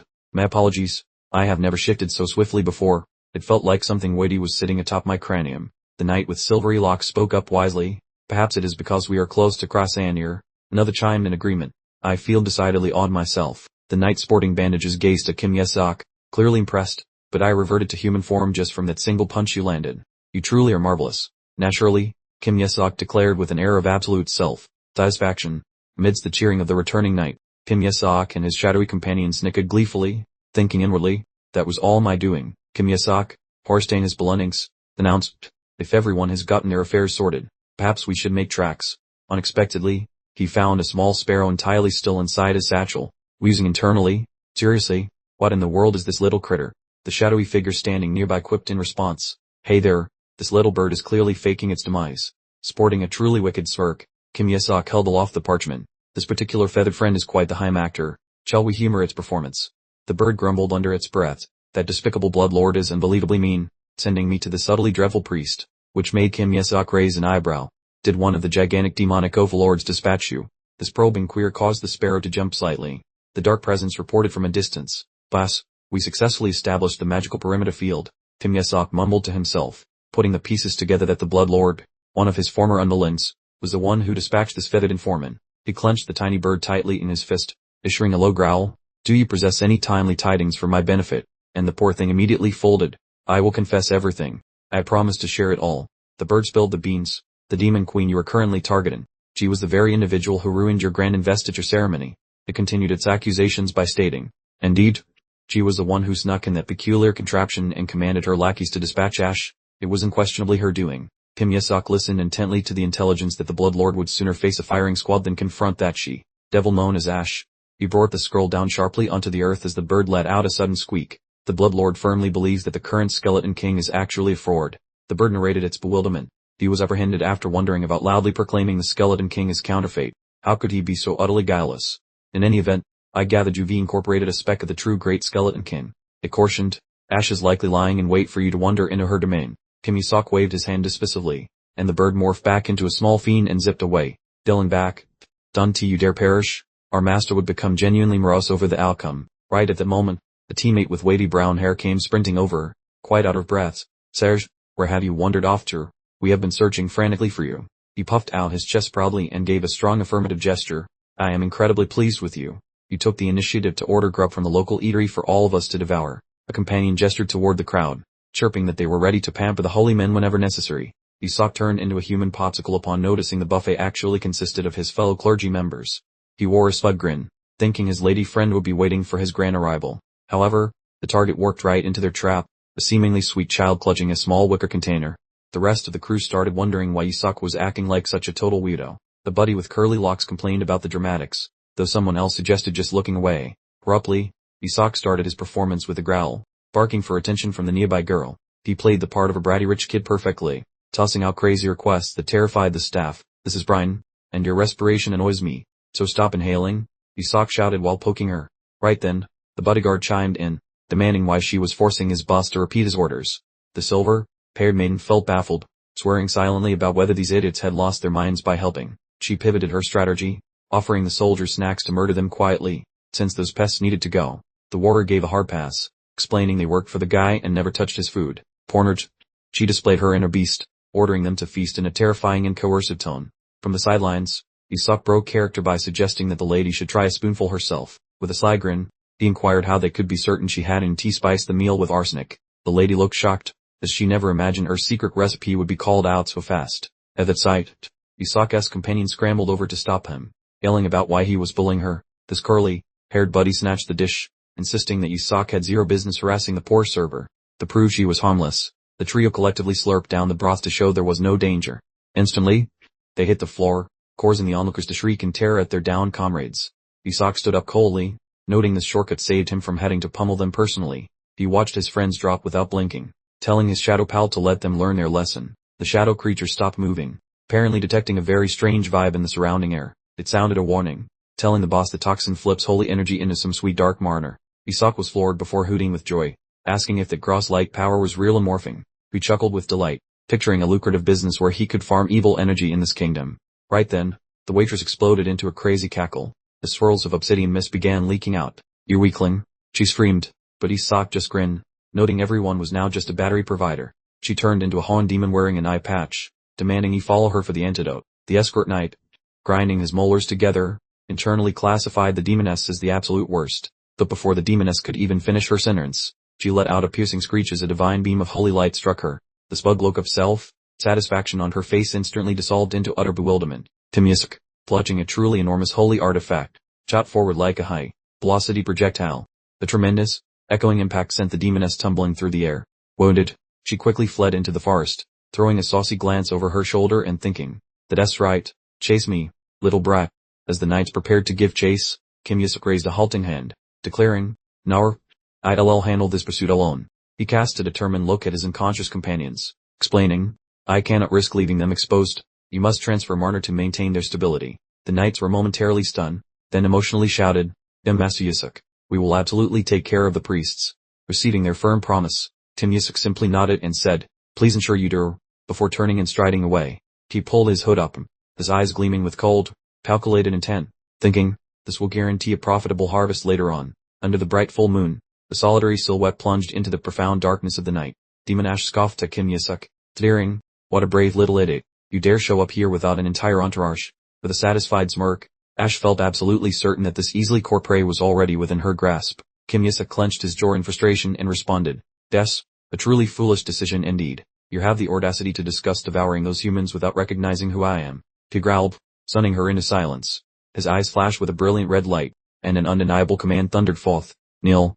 Before the demoness could even process what was happening, she broke out in a cold sweat, her face turning chalk, white in terror. An unseen, crushing weight pressed down heavily upon her shoulders, forcibly pushing her to her knees in humiliation. The spectral vision of a powerful skeleton, radiating true royalty, peered directly behind Isak. Ash stayed upward, trembling uncontrollably as she realized the specific demonic energy. Her entire body began to convulse with extreme, debilitating fear. This demonic power, why on earth does this brat possess the king's demonic power? She mentally shrieked, staring at the swirling black and red ore surrounding him. Rage flared intensely, leading her to a crazy, instant conclusion. The monster, he must have eaten a piece of him. The king's sacred body. She screamed in agony at the blasphemous thought. "Just one moment, my king. I swear I will tear him limb from limb." Ash charged forward frantically, dark demonic energy surging. "And free you," she roared, determined to obliterate this impudent usurper. But a powerful surge of holy blue energy suddenly erupted, completely neutralizing her attack. Ash froze, completely unable to believe her eyes, as her demonic power was utterly nullified. From within the azure light, a gigantic skeletal monster materialized, its oppressive ores suffocating her completely. The attack landed with a devastating impact, completely pulverizing everything unfortunate enough to stand in its way. As the dust settled and the smoke cleared, Isak observed the scene and silently passed judgment. "Amateur." Isak let out a demonic roar as dark power erupted from him.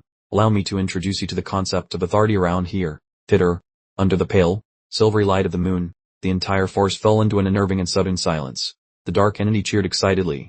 Master, that's brilliant. A mere 5th tier spell, yet it somehow manages to pack the punch of her 7th circle spell. Kim Yasak smirked, inwardly congratulating himself on his genius combination of sacred and dark power, musing that perhaps this was precisely why the gods considered him to be too much trouble to create. Suddenly, a strange sound caught both his and his companion's full attention. On the ground nearby, Ash began trembling uncontrollably, muttering in genuine horror. Mucking.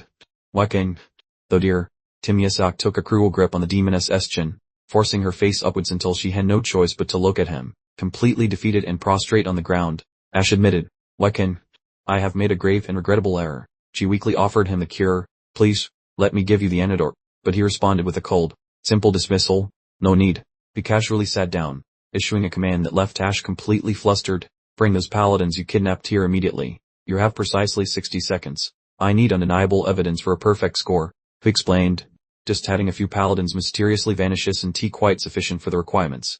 With a sinister grin, Kim Yasak explained his actual purpose. I need concrete proof that I successfully defeated a high-level demon. 48 hours later, Kim Yasak found himself sitting comfortably in a chair next to one of the supposedly rescued paladins. Meanwhile, somewhere else entirely, the brown-haired man anxiously ruffled his hair in frustration. Damn it all, what's wrong with you? Usuck, he complained. The teammate with a prominent scar over his eye tried to reassure him. We have tracking devices on him, and Master Isaac is not going to fall easily. But he immediately shot back. Something absolutely happened. The mages have conducted multiple search sweeps, and they've been far too professional about it. You understand this better than I do, he stressed. They certainly aren't usually known for taking things this seriously. The scarred man finally had to confess anxiously. We did discover some blood where we believe he passed through, but that doesn't necessarily mean he is deceased. Just at that moment, a very familiar voice chimed in from the doorway. I am back, startling both of them into silence. The two aides froze solid as Kim Yasak returned unexpectedly. One of them immediately shouted angrily, Then Master, were you completely unharmed? Without a single word of explanation, we simply tossed a blood-stained bag onto the floor, declaring, Here, the antidote. The aide with the weighty brown hair took the bag cautiously, looking confused as he asked, What exactly is this? However, when he opened the bag, he let out a blood-curdling scream of pure terror upon finding a human head inside. That, Kim Yasak, currently appearing as a child, inquired with complete innocence. He casually announced, Just the kidnapper's head. It's necessary proof so we can get a perfect score for the mission. Commander Derek rushed over at top speed, anxiously demanding to know the whereabouts of the still missing paladins. They were far too heavy to carry back here, Kim Yasak explained with a lazy gesture towards the window. So I left them in a clump of nearby bushes. Go and retrieve them yourself. Right at that precise moment, the paladin rushed into the room, out of breath, to report, Commander, the missing comrades have returned on their own accord. Outside, the paladins were so relieved to find their comrades alive they let out a cheer big enough to crack the pavement. Back in the room, the two aides were staring at Kim Yasak in shock, trying to process where the kidnapper's head came from. The young man sat casually on the chair, arms folded, confirming that yes, he had gone on a solo mission and brought it back. Both aides instantly shrieked like startled kittens. Horrified he had ventured alone into enemy territory, calling the entire escapade completely insane. Kim Yasak simply offered a knowing smirk, clearly enjoying the drama he created, and began spinning his fantastical story. He proceeded to spin an elaborate narrative about a complex kidnapping scheme, claiming he used the Pope's name as a magical deterrent to scare away the villains. The lies kept flowing as he claimed to have located the secret prison, single-handedly vanquished a terrifying demon guard, and heroically rescued the missing paladin. The scarred aide raised his drink with a smile, declaring full belief in the story, while the other assistant just sighed and decided to accept the situation. Even though he decided to drop it, the brown-haired aide couldn't shake his anxiety, muttering that such recklessness was irresponsible and asking what might have happened during the solo excursion. Kim Yasak clutched his chest dramatically, adopting a look of profound sincerity, claiming there truly wasn't another option, because confronting the mages would have been far worse. He explained that direct combat meant more casualties, and as a devoted protector of the faith, he simply could not permit such a tragedy to unfold. The scarred aide was completely overcome by the inspiring speech, tears welling up in his eyes as he genuinely proclaimed Kim Yasak a true man of God.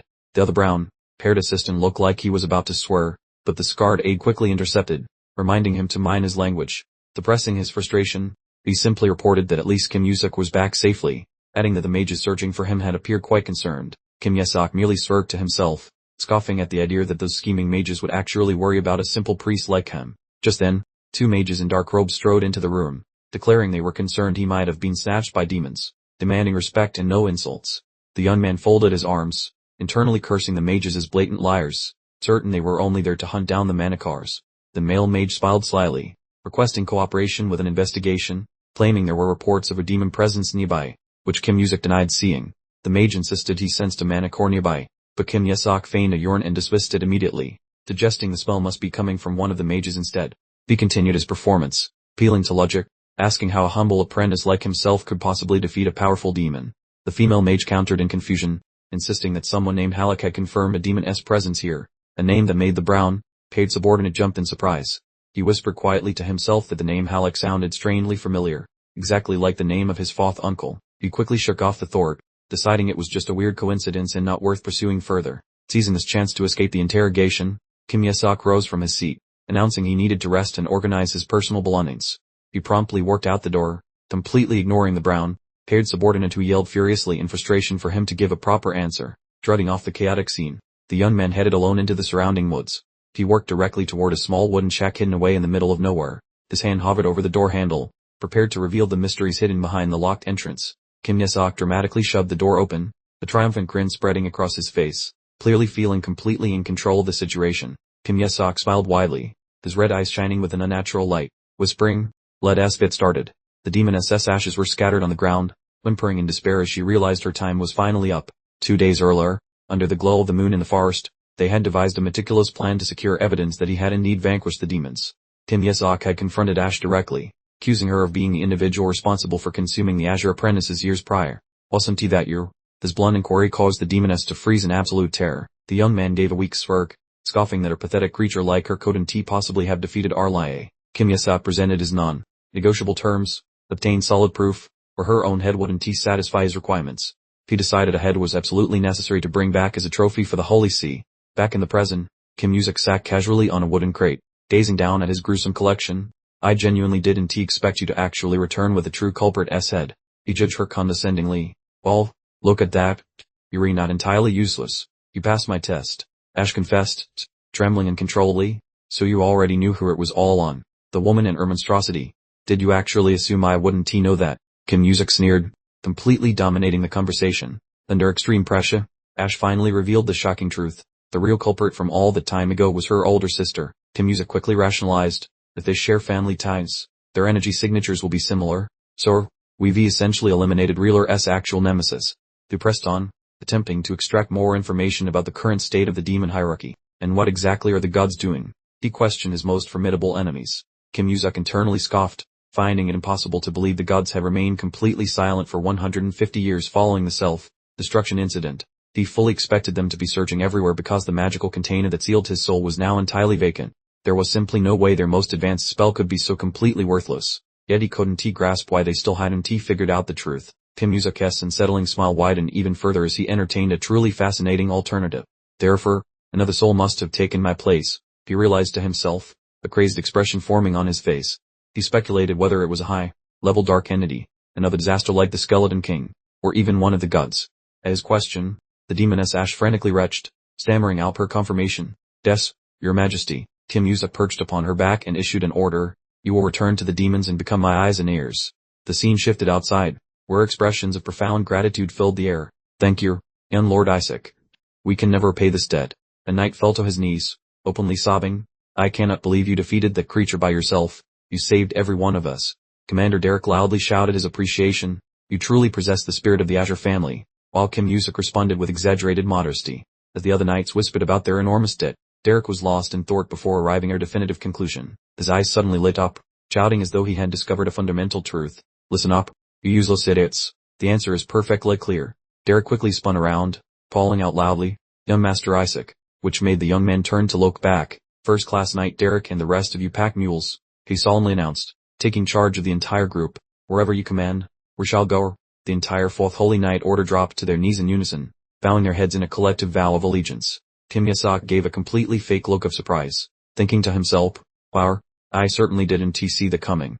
Internally, however, he was already calculating the gains. "I just acquired top-tier soldiers absolutely free. They possess continent-wide contacts, extensive intelligence, and great mobility. Getting this much value just for saving 11 people truly felt like a massive heist." His scheming thoughts were abruptly interrupted. He noticed a child staring intensely at him. and he wondered why the kid was looking at him with such fascination. Derek offered a cryptic smile. You don't recognize that child, do you? Then master, you're going to be absolutely flabbergasted when you find out. The child bounded forward cheerfully, announcing, hello there, I am Hiberius, the young prince of the Arcane Empire. At this sudden revelation, Kim Ye-sok froze solid. Oh great, what fresh nonsense is this? He instantly realized the situation. The mages were so incredibly grateful because they had a captive prince on their hands. What a spectacular bonus. And Prince Hiberius declared brightly. I thought everyone from Yahello was a total jerk, but you are different. I truly owe you my life for saving me. Kim Ye-sok was still completely stunned by the boy's enthusiastic admiration. Hiberius continued to rant. Compared to those awful people at Sanctor's Seats who abandoned their apprentices to die, you are a true shining example of virtue. The boy's eyes sparkled with intensity. Next to them, you are genuinely devout. Please let me repay you somehow. Big brother. Kim Ye-sok smirked, as an idea instantly sparked in his mind. Aurelia. He playfully pinched the boy's cheek. You actually think you can help me out? Meanwhile, at another location, an urgent report was delivered. Your Eminence, the Azure team has entered Chrysandir. The brown-haired cardinal calmly responded. I thought those monsters would have stopped them, so they actually reached the destination. The subordinate then reported. It appears Kim Ye-sok went in by himself, forcing the cardinal to halt his writing in astonishment. The cardinal's need. He cannot possibly tame those savage creatures. Even we eventually gave up, the subordinate added with a malicious grin. Indeed, we have made sure they will never return to hell or alive. The cardinal pondered, recalling his agreement with the Azure Patriarch. He will definitely use those mages to eliminate every single one of them. When the subordinate raised concerns about royal intervention, the cardinal dismissed it entirely. The royal family wouldn't dare interfere in a disputed area like Chrysandir. On the highly unlikely chance he actually succeeds, they commanded, ensure he does not return to hell or under any circumstances. The cardinal smiled wickedly, already picturing the complete humiliation of the entire Azure family. Back with Kim Ye-sok, he laughed hysterically, thinking, assumes I didn't see this coming. Well, I am going to make sure he eats crow. He proudly introduced his secret weapon, the ultimate trump card to completely wreck the Holy See. The youngest prince of the Arcane Empire, faced with the horrified expressions of his teammates, Kim Ye-sok wondered, what exactly is wrong with your faces? The brown-haired teammate yelled, you mammon, who introduces a prince from an enemy nation like that? Meanwhile, Hiberius just grinned broadly. I truly surprised you all. My apologies. The teammate questioned if it was kidnapping, but deep down, he knew the truth was far worse. You're the one who kidnapped him. The brutal smile spread across Kim Ye-sok's face as he considered his brilliant game plan. The muse, is how you properly mess up the Holy See. Hiberius, however, was nervously wondering if they were actually the ones about to get completely ruined. Kim Ye-sok began to detail the first move, stating that real political power comes from forcing your enemies into a position of obligation. Rescuing the prince means the Arcane Empire will owe them a massive favor. Hiberius was instantly convinced, showering Kim Ye-sok with compliments. You really are a strategic mastermind. The teammate just stood there in disbelief, thinking Hiberius had clearly gone insane. Grabbing his head in utter despair, the brown-haired teammate exclaimed, you expect us to announce that we saved the Arcane Empire's prince and then return home triumphantly? Keep quiet for now, Kim Ye-sok instructed, gesturing for silence. This confidential meeting is exactly why I gathered you all. With a dark smirk, he began to reveal the true conspiracy. Without a doubt, the Gold faction has set up ambushes specifically to ruin this mission. So what happens if the prince conveniently falls into one of those very traps? Ye-sok asked, prompting Hiberius to shout immediately. You're a genius. I would jump into a volcano for you. Kim Ye-sok rubbed his hands together with wicked delight, his crimson eyes gleaming intensely. Alright, let us totally annihilate those wretched Gold faction lowlifes. A nervous voice interjected, highlighting a potentially fatal risk. They wouldn't actually set up a trap that could also capture the Arcane Empire's prince, would they? The teammate continued to consider the ramifications, realizing both the Holy Nation and the Arcane Empire would undoubtedly investigate the mastermind behind such an incident. Kim Ye-sok smiled in victory. Just imagine the surprise when the Gold faction, who set these traps, suddenly find themselves accused of setting them for the prince. The brown-haired teammate remained unconvinced. I see your point, but Cardinal Barrett isn't the kind of person to carelessly leave behind proof. Don't worry, Kim Ye-sok said with a sly wink. He actually is partners. Suddenly understanding the implication, the teammate yelled in horror. You intend to involve the mages in this scheme? Kim Ye-sok calmly addressed his teammate's frantic concern, pointing out that fighting the enemy leader directly would create huge diplomatic issues. So, what exactly should I do instead? Kim Ye-sok let out a triumphant roar, signaling the beginning of his incredibly reckless gamble. Little Prince Hiberius enthusiastically shouted. Boomer, you got it exactly right, big brother. He completely overlooked the brown-haired teammate, who was frozen solid in sheer disbelief. The others murmured in confusion. What on earth is going on? As he finally snapped. A sudden, sharp sound made all the teammates jump in surprise. The blonde, Haired boy quickly ran to the railing. Dylan, what in the world is going on? The answer materialized in the distance. A large column of black smoke ascending from the trees right where the mages had set up camp. Kim Yesok cackled with delight as his teammates stared in horror. The first strike always wins, and those wretched mages just fell for it, pulling down his face covering. His eyes blazed with furious resolve. How dare those mages try to steal my precious manacars? As Kim Yesok abruptly leaped over the balcony edge, the brown-haired teammate could only let out a shriek of utter despair. The madman, meanwhile, absolute pandemonium had broken out at the mage camp as they discovered they were ambushed, their manacores and all magical equipment completely destroyed. An old mage began coughing hard, finding the situation unbelievable. It was the Azure apprentices. They initiated hostilities. A female mage instantly commanded, counterattack those infuriating priests right now. Just as they were getting ready to launch their counterattack, the voice suddenly broke in. Hold on a second. Kim Yesok stepped out from the darkness, a sinister smile on his face. It's time. He then shoved Tiberius into the light, forcing the little prince to shout at the stunned enemies. You scoundrels. The wizard just stood there dumbfounded, wondering exactly who these fools thought they were trying to mess with. The entire magical team immediately froze as soon as they realized the hostage was none other than the Royal Highness himself. Puzzled and alarmed, they asked the prince why he was hanging out with these shady clerics and urged him to get over to safety. Kim Yesok's voice cut through the air, causing a sudden tension in the mage's shoulders as he warned them to listen closely if they cared about the child's well-being. With a sword pressing against the small princess' neck, Kim Yesok screamed wildly for everyone to drop their possessions immediately. He let out a frustrated snarl, making it clear his patience was completely gone as he demanded if they were deaf. Watching the horrifying spectacle unfold, one teammate whispered a desperate prayer to the heavens to smite the wicked perpetrator. The great irony here was that the Joshua family had a strict rule against ever drawing a weapon, believing death was preferable to violence. Yet here stood a descendant, laughing like a maniac while threatening the prince, asking if a little beheading would be a problem. The elder wizard was completely baffled, struggling to understand why the crown prince was even present and in such a compromising position. Everyone present was well aware that young Prince Tiberius possessed enough power to neutralize several grown-up attackers without breaking a sweat. Convinced the boy was being magically coerced, the mages quickly determined that they must launch a rescue mission to free him. One of Kim Yesok's companions panicked, trying to intervene by shouting at the Joshua descendants to keep their heads. The elderly wizard leading the group cautiously approached, attempting to de-escalate the situation by offering a parley. Kim Yesok responded with a flat refusal, bellowing that he didn't want to chat, he just wanted them to hand over their goods. One of the less experienced wizards tried to approach the prince, extending his hand and calling out to his highness. The mage offered assistance, urging the boy to grasp his hand, but his plea was instantly silenced. The interruption came from Tiberius himself, who spun around and furiously scolded his would-be-rescuers, demanding to know why they weren't saving him immediately. The wizard just stood there bewildered by the boy's enraged question, especially the part where he questioned their status as imperial mages. The prince started physically assaulting his rescuers, calling them useless fools and demanding they quickly get away. The small boy stuck his chin out with great indignation, declaring that as the legitimate crown prince of the Arcane Empire, he was ordering them to stand down. Kim Yesok lifted the boy onto his shoulder, and together the unlikely duo shouted in perfect sync for the mages to drop everything and leave immediately. The old wizard, resigned to the situation, fell to his knees, stating that as the Empire's future, they had no choice but to obey the prince's command. The elderly mage finally gave up, agreeing to hand over all their belongings in exchange for the safe release of the prince. Kim Yesok felt a surge of avarice, repeating the name Monochores over and over internally, while a shadowy entity tried to calm his excitement, advising moderation. Giving them a patronizing look, Kim Yesok announced that he would graciously overlook their actions this time due to their immediate cooperation, which only made the old mage fume silently. Just when they thought it was over, he delivered the final insult, promising to report their entire plot to the imperial authorities. The wizard vehemently denied any wrongdoing, but Kim Yesok countered by mentioning their specific weapons were designed to kill clerics, not demons. Facing the threat of bringing back the princess' lifeless body, the mage could only manage to hiss in frustrated rage at the despicable mind. Prince Tiberius then waved his hand gleefully, impatiently telling the mages to get lost and exit his view immediately. The very evening, when they arrived at the local lodging house, the true entertainment began. The maniacal giggle echoed through the room as someone enthusiastically emptied a massive pile of shiny crystals. Kim Yesok was absolutely thrilled, rolling around ecstatically in a sea of priceless manacores. Tiberius watched the scene with profound admiration, thinking, my brother certainly has exceptional taste. The manacores from the Arcane Empire are truly next level. The young man continued praising him.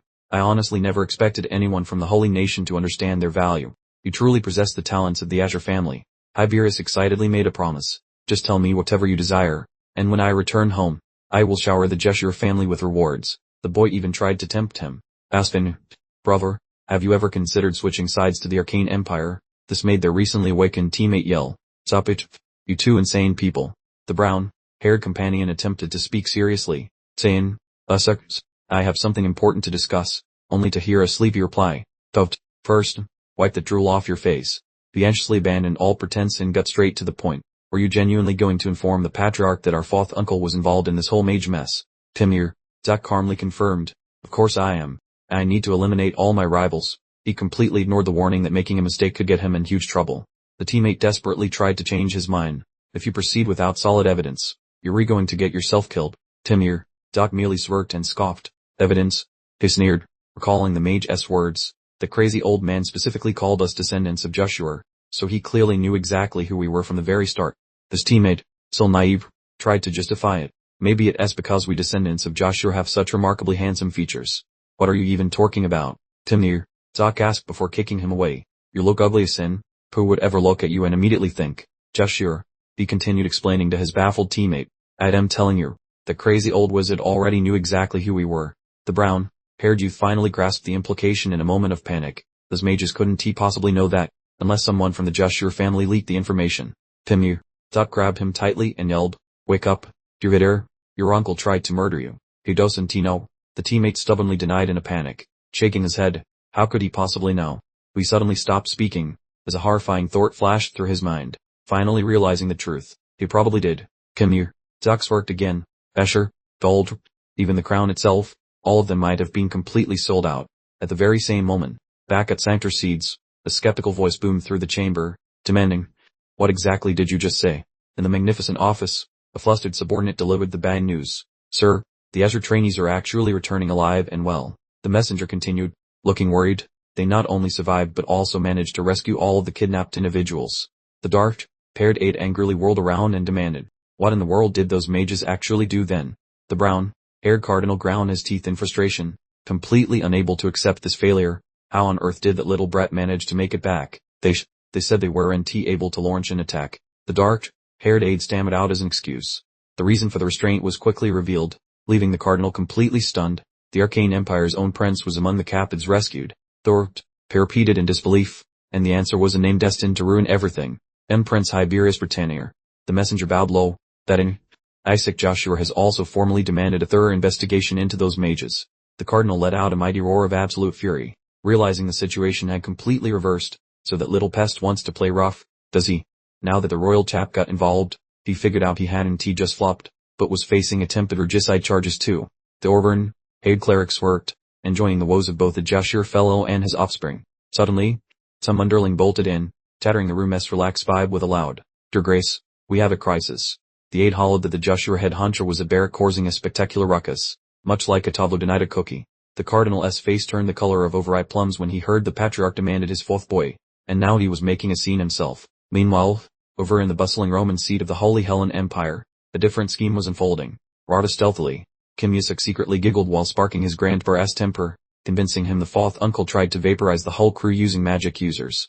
The youngster burst into uncontrolled glee just as a lady approached, calling out sweetly, My young master. The gentlewoman deliberately lowered herself until she was prostrate before him. She dipped her head lower, sweetly murmuring thanks for avenging her sibling, who sadly kicked the bucket 14 years back. Kim Yusuk paused, slightly taken aback, but swiftly plastered his usual bored expression back on.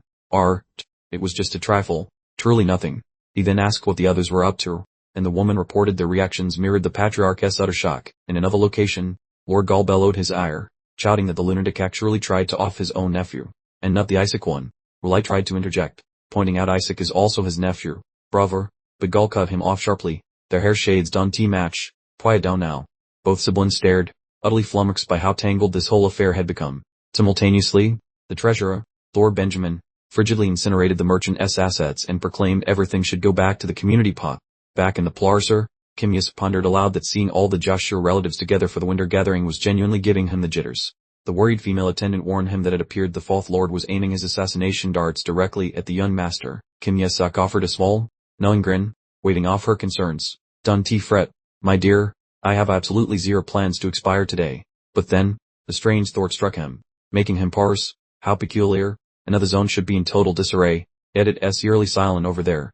Kim Yesuk mumbled that they must be en route soon, then jumped when a loose scrap of paper fluttered away on the breeze. The boy whooped with delight, yelling, Look at this magic. Right as the earth beneath him split wide open, the glowing summoning sigil flared brilliantly, and the lady sporting the green sash materialized abruptly, looking quite frantic. She gasped out loud in sheer astonishment. Good heavens, a legitimate holy summoning spell.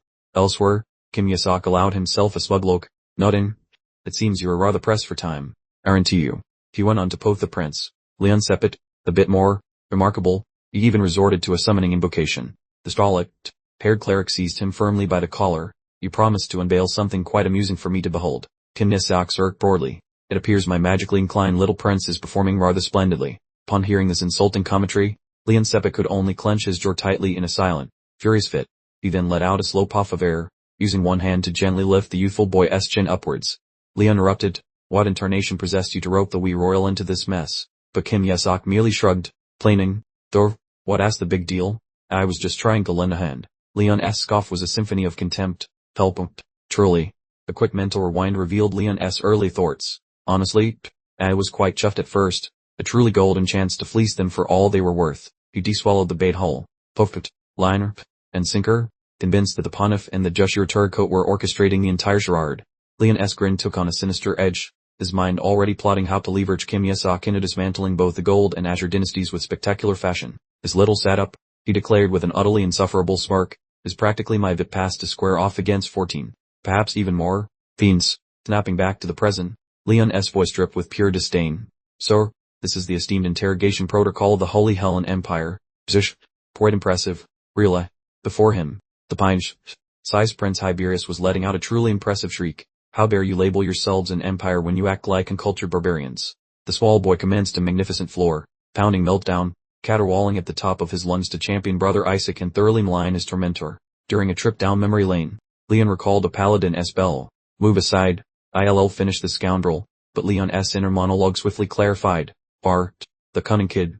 He orchestrated this entire charade to unnerve the Gold faction. Leon's mind kept churning with intricate plots, concluding that the culprit, reluctant for the Joshua family to face hardship, had deliberately supplied them with crucial information to sow chaos among the Gold faction. Back in the immediate moment, Leon Sepet unleashed a thunderous growl at perpetually smirking Kim Yasak. You infernal little twerp. How absolutely dare you manipulate us like pawns? Out of nowhere, a woman sporting a vibrant green ribbon materialized, brandishing her weapon directly at Leon, who were still trying to figure things out. Dananan. You seriously imagine you can waltz away from this? Without any repercussions. Kim Yasak's grin stretched across his face as he unconvincingly feigned concern. Oh dear, it truly vexes me to see my folk in such a predicament. But then his inner shadowy companion snickered. What utter nonsense. You find this absolutely delightful. The shadowy entity continued its chilling expose. You actually derive pleasure from your own people's agony. A statement that caused Leon Sepet to quite literally freeze mid-stride. The Cardinal's gaze sharpened, his mind suddenly grappling with a truly unsettling idea that left him muttering. Oh, that's just peculiar. Leon's features twisted into a truly unsettling, maniacal smirk. Good heavens, no one has ever uncovered that particular gem about me before. Sudden, unseen burst of power launched the woman with the green ribbon hurtling backward through the air. She tumbled to the ground, sputtering violently, as Leon Sepet took a glacial step forward, inquiring, did the Azure Patriarch happen to clue you in on this little secret? A truly barbaric laugh rumbled from his chest as he issued a chilling threat. Honestly, making an apprentice vanish without a trace is hardly rocket science. So who on earth blabs to you? Leon's stare turned to absolute eyes. Oh, if you're redone with your amusement, then prepare to foot the bill. While the air crackled with profound tension, Kim Yasak, incredibly composed, merely articulated, Cardinal Sepet. Leon roared, a harsh laugh erupting, and aggressively swung his hand to attack. He unleashed a terrifying surge of murderous intent, belling, does your illustrious lineage instruct nothing but increasingly efficient methods for an early demise? From her ignominious position on the floor, the woman shrieked in sheer panic. Flee. Then master, make haste. However, Kim Yasak calmly brought up his hand, deflecting the Cardinal's strike with unexpected ease, leaving the woman utterly dumbfounded. The young boy then looked up at Leon Sepet, a peculiar smile spreading across his face. A hearty thank you, Cardinal. Kim Yasak then extended a gleaming golden card, exquisitely etched with a single rose, casually announcing, consider this a rather generous payment, more than sufficient. In fact, the woman, whose hair was adorned with a fetching blue ribbon, promptly let out a dramatic, panicked gasp. Conversely, Kim Yasak remained completely unfazed, simply offering a knowing smile as he held aloft the magnificently glittering golden card for all to admire. Cardinal Leon Sepet approached, adopting a thoughtful expression. Tell me, who began. I am genuinely curious about something. Did you actually conquer that monster by yourself? He inquired, the smile radiating an air of suspicion. Kim Yasak retorted immediately, that information is proprietary to me, Your Eminence. He pressed on with his teasing. It just makes sense, considering your family is so completely terrible at handling monsters. Unlike the glorious Azure faith, the final insult was delivered with a smirk. That, after all, explains why your son lost. Leon Sepet's demeanor stiffened noticeably, this forced politeness failing to mask a simmering rage. Insolent little wretch, the cardinal muttered, spinning away abruptly and leaving. All Kim Yusuk waved goodbye cheerfully. The woman rushed over anxiously, her face etched with concern. Are you truly unharmed? Master. Kim Yusuk spoke casually once the man was out of earshot, noting that so many deranged individuals had become patriarchs in the Red Clan. The girl looked curiously at the object held in his hand. What exactly is that? She wondered aloud. It's a security pass granting entry into the Sanctor Seeds prison, he explained with a surprisingly grave expression. Kim Yusuk examined the golden card, confirming with a decisive nod. With this, I can visit my loyal retainers. Meanwhile, inside the Golden Pentagon Oversight Committee headquarters, the atmosphere was growing incredibly tense. An excited spectator shouted, who do you predict will take the championship this time? The gold team, without question. Another person scoffed into their wine glass, but the Red Faith was defeated by Asher. Then, Luft, the apprentices are here. Pounding footsteps echoed through the room, signaling the official arrival of her competing squad. Under the bright lights, Kim Yusuk led his team forward, sending a buzz through the massive crowd. It's the Asher Faith. Asik Jushurer. An Asher team member let out an internal scream. Asterisk this damned Isaac Jushurer. IV nearly perished countless times because of him. Asterisk. Kim Yusuk issued a cold, non-negotiable command to his clearly terrified teammates. Smile now, or face the consequences later. As the team awkwardly forced smiles onto their faces, a sudden murmur from the audience made Kim Yusuk glance behind him. The gold team, the bitter, long-standing rivals, strode confidently into the arena. Two key members of the gold team shot them a look of utter contempt, muttering scornfully, that arrogant Azure rabble. They were completely certain of victory, remembering their success in retrieving the Empire's lost artifact with the assistance of Keener. At the same time, another team didn't hesitate to ridicule the Azure group. You need to use your heads, you simpletons. Amidst the mounting tension, the ceremony's host stepped forward, instructing everyone in attendance to rise.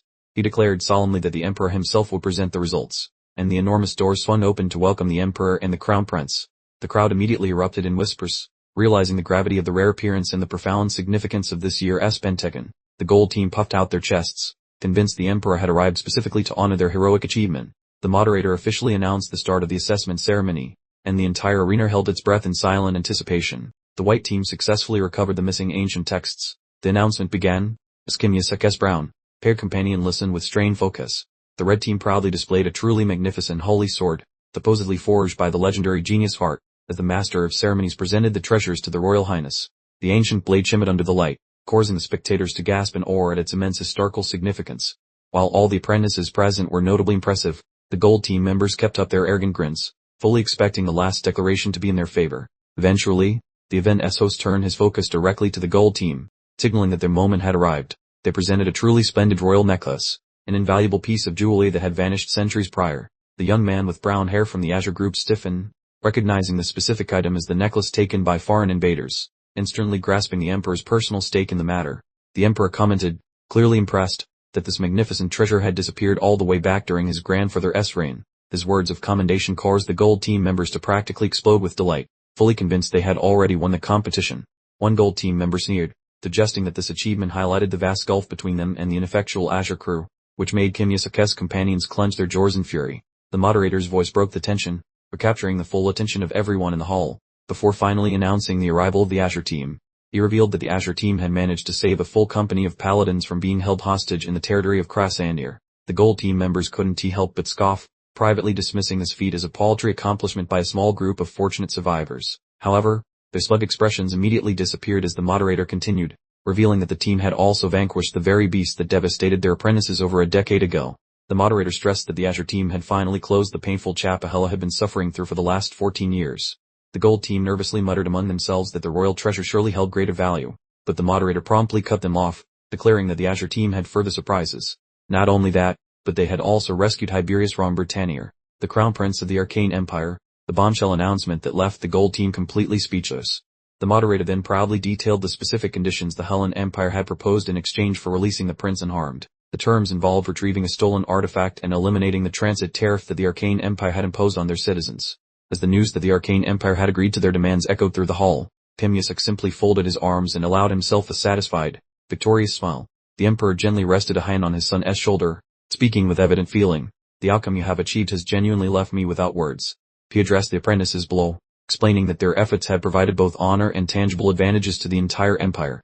Smiling wanly, he began his address, explaining that while royal treasures and fabled relics certainly add to the empire's prestige, but continued, asserting that in his eyes, the well-being of his subjects held infinitely greater value. The emperor's firm stance that preserving lives was paramount left the other teams completely dumbfounded, unable to process what they had heard. In contrast, the members of the Asher team were barely managing to smile, slowly realizing they had somehow achieved an extraordinary, almost impossible, victory. The emperor proceeded with his closing remarks, assuming that the review council fully concurred with his decision on the matter. With a look of utter certainty, he confirmed that his final judgment was absolutely irrefutable. The gold team representative could only manage an awkward cough, suddenly realizing that the situation had turned very unfavorable for them. Throughout the audience, spectators started murmuring among themselves, accepting that the accomplishments of the Asher team truly had no prior comparison. An additional religious official provided analysis, noting that saving lives represented the genuine essence of belief, vastly superior to any form of monetary gain or physical riches. The dashing silver-haired fellow clenched his fists, proudly declaring that Team Asher had just performed a spectacular, empire-saving service, making them practically superheroes in training. With a knowing glance, he muttered to himself, convinced that Yisak, the sneaky mastermind, had absolutely orchestrated this entire charade from the very beginning. Probably with a spreadsheet, he perfectly understood that the heroic return of the citizens was a masterstroke, a move so brilliantly conceived it could only have sprung from the ever-scheming mind of Kim Yisak, who probably even planned the confetti. From the grand balcony, the emperor, radiating authority like a freshly polished crown, grandly declared, "It is now time to unveil these much-anticipated results." He then lavished praise upon this year's crop of trainees, singling out one exceptional team that, against all odds and possibly a few rogue socks, had valiantly battled adversity to rescue the populace. Upon hearing such glowing accolades, Timur Sak's teammates practically exploded with unbridled joy, while he, ever the cool cucumber, simply held onto his usual inscrutable, green smile. With a raised hand, the emperor's voice boomed and echoed throughout the arena, preparing for the big reveal. And thus, he declared, the prestigious golden pentagon, shining brightly, has been awarded to Team Asher. The scene then subtly shifted to Team Asher's dormitory, where the atmosphere had become remarkably quieter, as if everyone was contemplating the meaning of silence. The esteemed Asher clan head slowly strolled down the corridor, his face a picture of deep contemplation, probably wondering how much trouble was brewing. He muttered under his breath, thinking, I merely told him to come back alive. Yet Janasark, bless his audacious spirit, somehow truly achieved the utterly impossible feat. The truly rare, almost mythical, smile graced the clan head's lips, as he envisioned the incredibly glorious future this audacious young man could undoubtedly usher in, probably with fireworks. He placed his hand upon the door to Kimi Sak's room, preparing to make his grand entrance, completely unaware of the impending hilarity. However, before he could even utter a syllable, an insolent voice from inside loudly proclaimed, "Successor, what utter nonsense," causing an immediate pause. Timur Sak was seen standing on a chair, practically a tiny dictator, confidently instructing his bewildered teammates on the intricate techniques required to properly flatter their esteemed clan head. Just follow those instructions, the boy declared, crossing his arms with a positively devious and delighted grin. And Grand Dwarf, bless his gullible heart, will be utterly charmed right into our pockets. While his two unfortunate companions were practically petrified in sheer horror, Timur Sak, completely oblivious, continued to proudly boast that the royal throne was now firmly within his mischievous grasp. Noticing the sudden and rather unusual silence, he slowly turned around, innocently asking, why did absolutely everyone suddenly go completely quiet? Right behind him, the Asher clan head stood tall and imposing. His voice, when he spoke Isaac's name, was as chillingly cold as a freshly opened freezer. The old clan head, his hopes visibly deflating, muttered with profound disappointment, apparently, ordinary discipline simply will not work on this particular individual. Timur Sak instantly broke out in a cold sweat, secretly cursing his teammates with the fiery passion of 1,000 suns for utterly failing to warn him. A piercing scream instantly rang out, immediately followed by the unmistakable sound of a truly well-deserved, divinely administered punishment. Safely back in his room, Timur Sak positively fumed, angrily shouting, "This is all utter balderdash. What nonsense. What exactly did I do wrong?" Thuda finally yelled, and the mysterious dark entity beside him, with a sigh of exasperated patience, simply replied, "You said all those things directly in front of him." Remember, when forcefully reminded that he had absolutely no choice but to reluctantly obey, Timur Sak, brimming with suppressed fury, could only manage to furiously grind his teeth in frustration. But then, a mischievous spark, like a tiny plant igniting, lit up the cunning boy's eyes, and he confidently declared, "There is indeed a clever way." Suddenly, Timur Sak, with the dramatic flair of a seasoned performer, called out loudly upon spotting a silver-paved man arrive, excitedly proclaiming, "Uncle."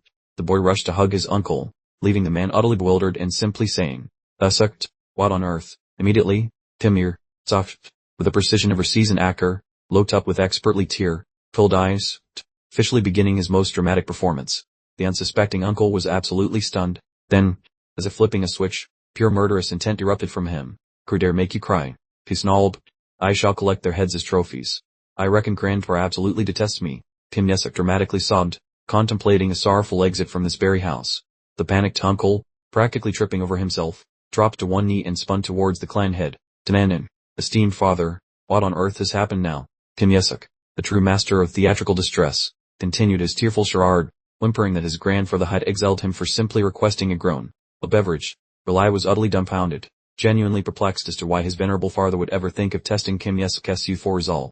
He grimly remembered a decade past, a time when his entire universe had almost imploded from the tragic disappearance of his beloved brother and sister.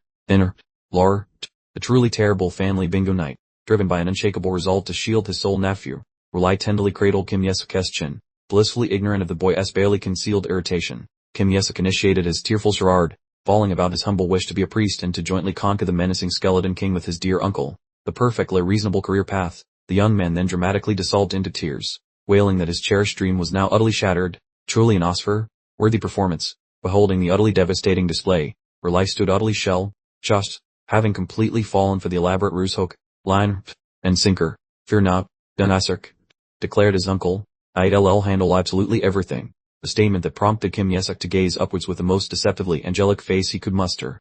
Relai confidently thumped his chest, declaring, forget the Pentagon, this is nothing but a simple picnic for your amazing uncle. With those words, he sprinted away with a furious resolve, determined to extract full retribution for his wronged nephew. Kim Yesuk watched him depart with a wonderfully smug expression, absolutely sure that his uncle Relai would flawlessly take care of the entire messy affair. He allowed himself a sly pride at work, knowing a far more immediate and weighty concern now demanded his clever handling. The following morning, Kim Yesuk found himself at the infamous Sanctus Aid Correctional Facility, casually confronting a pair of grim-faced, unyielding prison officers.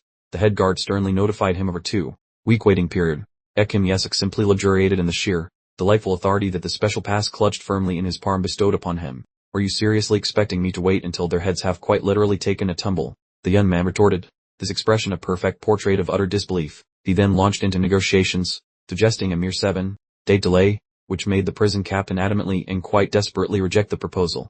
The guards pushed for 10 days, but Kim Yesuk, with a frosty tone, simply interrupted their plea, declaring, 5 days, that's my final offer. As they continued to stutter their objections, he pressed on without mercy, demanding, tree, and not a moment longer. With his well of patience suddenly dry, Kim Yesuk theatrically pretended to lunge forward, coercing the captain to bellow his absolute last concession. Tomorrow, but absolutely not a minute before. Splendid. That arrangement will be perfectly fine. He nonchalantly assented, giving a friendly pat to the captain's shoulder as the man internally raged about why the clan elder had given such power to this fiendish young terror. The ominous dark entity inquired, weren't you supposedly here to greet your companions? But Kim Yesuk merely offered a sly grin, deciding that tomorrow would be a far more theatrically appropriate moment. As his companion made a snarky comment about his truly charming nephew, Kim Yesuk abruptly retorted, silence, you fool, as he confidently marched towards the grand arena. The young man blissfully pondered the potential simplicity of the upcoming challenge, while the shadowy dark entity confidently confirmed that Arlai had undoubtedly reduced the entire affair to mere toddler-esque games. The magnificent Colosseum arena dramatically appeared, perfectly poised for the climactic, Pentagon, level examination. The hostess voice boomed, a joyful sound, heartily welcoming all the trainees and the appreciative audience to this momentous gathering. The task was then revealed, simply vanquish a handful of rather pathetic monsters, which sent his teammates into ecstatic cheers while Kim Yesuk, conversely, turned a deep shade of mortified crimson. Simple as chewing gum, one teammate exuberantly bellowed, but Kim Yesuk could only maintain a stunned silence, his features visibly darkening at the sheer absurdity of the entire ordeal. The entire squad then enveloped Kim Yesuk, erupting in celebratory shouts, fully convinced he had cleverly pulled strings with his influential family to guarantee such a ridiculously undemanding challenge. One comrade bragged loudly that their beastly foes were likely pathetic pushovers with zero intimidation factor, yet the adversaries turned out to be a pair of bony dudes who looked totally non-threatening. A tiny pack of rattling calcium sticks gathered in the pit, representing the supposedly terrifying boss battle. All at once, the bag of bones perked up, realizing their sovereign had finally arrived. While they shouted about their savior, Kim Yesuk stood paralyzed by the realization of impending family murder. Cold beads of perspiration dripped down his ghostly face as he processed this twisted, awkward prank. Up in the bleachers, Relai signaled approval, oblivious that he just shoved his kin into psychological hell. Old thoughts resurfaced, reminding Kim Yesuk that his rattling kin were just the clumsy bottom feeders. He recalled how fancy folks summon them just for target practice, treating his people like disposable carnival prizes. Worse yet was the trauma of biting the dust repeatedly, forever trapped in a pathetic level 1 loop. Fury exploded as the ancient undead monarch glared through him, offended that anyone dared summon souls to his presence. The moment they popped into existence, the pile of ribs hooted because their royal leader had appeared. The crew celebrated wildly, but Kim Yesok turned into a statue upon hearing that holy banishing chant. Anger boiled within since that spell killed him constantly, and now he had to blast his kids. Paying no mind to his yelling, the bony bunch continued to welcome their ruler with joy. Noticing his frozen state, a couple of allies rushed over while shouting his name with concern. An eager swarm of skeletons lunged for a group hug, nearly flattening Kim Yesok with weight. A confused partner asked if he was being mauled, while another noted they looked like happy puppies. Kim Yesok plotted quietly, worrying his cover would blow unless he simply siphoned their magical energy instead. However, the supervisor ruined everything by demanding he use the holy light to vaporize those poor souls. Trapped in a corner, Kim Yesok muttered some very nasty insults toward those holy men. Some arrogant armored guy hollered from the seats, not knowing he just condemned the lad to misery. Nearby watchers gossiped about how this was a total cakework, which only made Kim Yesok feel worse. He scrambled about in a panic, his brain melting as his bony minions performed a jig. At last he chose to use a personal blast, apologizing to his kids for the upcoming painful mercy. Catching a glimpse of their majestic leader, the ribs rattled with hype, waiting for his royal command. Quiet as he prepared to strike, Kim Yesok's hand, glowing with power, suddenly stopped moving. He dropped to his knees and mumbled that he couldn't leaving his buddies totally bewildered. His friends screamed about why he was failing such an easy task, but he just shook and refused. Watching their ruler have a meltdown, the Bone Squad worked over and tilted their skulls in curiosity. Fuming with imaginary fury, the bony monarch shrieked about his fleshy upgrade, terrified that spicy flames might actually roast his human skin. Perplexed warriors in the bleachers muttered amongst themselves, wondering if that guy really claimed to be immortal instead of a rattling bag of bones. After his massive blunder, Kim Yesok froze while listeners gossiped about whether he suffered from some weird hallucination that turned creepy monsters into people. One kind onlooker guessed the boy simply hoped to liberate those cursed souls from their tragic, demonic possession. Grabbing the moment, Kim Yesok wore his best holy mask, basking in the loud cheers for the Azure clan's supposedly legendary piety. Turillin held his temples in pure agony, silently swearing that the crowd was insane because his buddy would never do anything remotely decent. Snapping completely, Turillin charged ahead and told Isaac to move his butt so a real professional could handle the mess. Kim Yesok yelled for him to quit it, launching a massive fist that sent his partner skidding to a dead stop. Clenching his jaw, he swore to save his bony kids, refusing to let that holy exorcism blast send his precious family straight to perdition. The swirling ball of intense, sparkly divine energy started cooking right in the middle of his sweaty hand. Power exploded everywhere, and the massive spirit, purging magic swallowed the whole stadium in a blinding flash of scary white light. Wrestling with a mystical current, Kim Yesok planned to cast the spell while ensuring his little undead darlings stayed perfectly unharmed. People in the crowd choked on their popcorn, shocked by an exorcism spell so huge it made every other priest look like a total amateur. Oddly enough, the bony workers waved their arms at the glow, thinking the shiny stuff looked pretty even if they lacked any actual brains. All the magic rage around him, Kim Yesok barked a command into the darkness, calling for his spooky skeletal servant to appear. The giant dark figure loomed up instantly, following orders to deploy its gloomy essence as a protective umbrella for the little monsters. Inkai darkness swaddled the bone crew, protecting them from getting fried by the intense, sparkly rays of the holy light. The fans moved from simple shock to total confusion, wondering what the terrifying shadow blob was supposed to be. Kim Yesok gave a sleepy grin, narrowing his eyes at his real objective, which happened to be that pile of calcium. One teammate from the Azure group fell over, floored by the fact that the kid cleared the whole field with a single slap. Elsewhere, the holy knights hooted and hollered, convinced the young man possessed enough spiritual juice to be promoted to a high-ranking bishop. Kim Yesok just gnashed his molars, swearing an angry oath to delete every single one of those shady, dishonest priests from existence. Across town, the Azure boss pondered the cardinal's sneaky plan to bamboozle the boy into calling forth some nasty, villainous deity. He mumbled to himself that life would be easy if the kid only brought out a mediocre, middle, management type of god. The big boss told Gaul and Riley that the entity backing Kim Yesok was actually way more terrifying than your average evil deity. His claim that there was no comparison made the two of them stare at him in utter, speechless disbelief. Gaul panicked and asked if the boy would summon an apocalypse, prayed spirit, which made the leader hide his face in pure frustration. Calmly smoothing his robes, the chief decided the most important thing was dragging the kid back for some serious attitude adjustment. Suddenly, a scout sprinted inside to announce he was back from his visit with the young master. Isaac, the guy is sprinting toward the high-security dungeon, which caused all three leaders to leap up like they sat on hot coals. Willie stuttered like a broken motor, asking how Kim Yesok ever sneaked into that Red Faith dungeon. After hearing about the Red Cardinal's shiny VIP pass, the Azure boss squeezed his knuckles and hissed some colorful curses. Dole and Riley stared in absolute terror while their dear old dad transformed into a working explosion of pure fury. With eyes burning like cheap neon signs, the chief barked that he could play dirty too, demanding a trip to Sanctor C. Meanwhile, Kim Yesok and his spooky shadow buddy looked like they had just finished a marathon through a blender of exhaustion. The duo slowly trudged toward that depressing and gloom-filled Sanctor Sea prison. Yesok shuddered at the memory of using the gross zombie makeup spell. Though he admitted the results were actually worth the slime, he gave a sharp snort and narrowed his gaze, confirming he endured all the chaos just to secure this specific prize. This is no grocery store twine, Yesok joked, explaining how this magical string effectively cancels out any lingering dark energy. He grinned, noting how the accessory would act like a stealth cloak for his forbidden magic while sneaking into the big house. Checking for nosy neighbors first, he whispered if the coast was clear, and his shadow pal gave a ghostly thumbs up, confident they were alone. Yesok snapped his fingers and commanded his hidden troops to show their bony faces. A literal battalion of rattling skeletons popped up, throwing a wild party because they missed their favorite boss so much. But he just pointed dismissively, telling his shadow lick to shove them back home, which left the boneheads looking totally heartbroken. The skeletons grabbed his clothes like needy toddlers, forcing Yesok to scream that their noisy ribs would definitely get them busted. Eventually, he sighed and told his dark companion to personally escort the clattering fan club back to their cozy grave sites.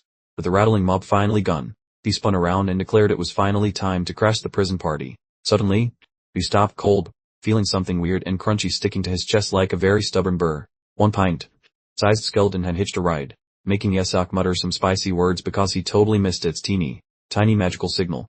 Right then, the bunch of guards stumped over and yelled for Isaac Joshua, making Yesok look like he had seen a ghost. He peeked at his doorway and fretted, thinking that if this little child got caught, all his hard work would vanish. Shoving the tiny hitchhiker deep into his ropes, he told it to stay put and stop breathing while he greeted the guards. Those massive iron doors groaned open, and Yesok walked right in, wearing a smile that said he definitely belonged there. Deep within sat a level 9 demon in heavy chains, having enjoyed the Holy Empire's hospitality for 50 long years. History showed that this big bad actually begged some priests just to protect the dusty remains of the old skeleton king. Yesok read the files and confirmed the crazy news that a real, high-quality, pure-blooded demon had actually been nabbed. He stared at the demon and realized it really was the legendary Bloodlord Shamak, looking quite worse for wear. His shadow psychic whipped out magical binoculars to scout the situation. However, even with the zoom feature, they could not spot their goal, forcing Yesok to let out a very loud, annoyed groan. The captain with snowy hair worked up and snidely remarked that Yesok should be thanking his lucky stars for this opportunity. "Sram, you bottom feeders," the kid barked while presenting a card and grumbling several imaginative insults. A different sentry cleared his throat, claiming the whole vibe was fishy so they needed to frisk him. That fellow kept yapping while stretching his greasy pores toward the grumpy young man. Suddenly, the boy's eyes glowed like crimson sirens, promising a funeral for anyone who dared lay a finger on him. Both watchmen turned into human statues, paralyzed by the sudden explosion of pure, terrifying murderous energy. Swashed by an unseen weight, one grunt freaked out because his limbs decided to stop functioning entirely. Acting like a spoiled heir of the Joshua clan, the boy barked that touching him was basically declaring world war. He continued the theatrical performance by threatening to bite his own tongue, leaving the guards in a frantic mess. "Think my uncle will ignore this?" the kid screamed while a giant, terrifying specter materialized in the background. The peons shared panicked whispers about Crazy Bill and the scary assignment their boss gave them. The boss eventually sighed, instructing them to permit the boy's entry because he already carried the special permit. "Fine, just follow along," the sentry grumbled while bowing. As the kid noted they should have listened earlier, they stepped into the chilly, black hallway, located deep within the dusty old dungeon. The guide halted in front of her section, announcing that they had finally arrived. Gesturing toward a massive gate, he mentioned that a nasty beast was locked up right on the other side. "Look out, this nasty energy might give you a heart attack," the man warned. Yet the boy demanded he be quiet.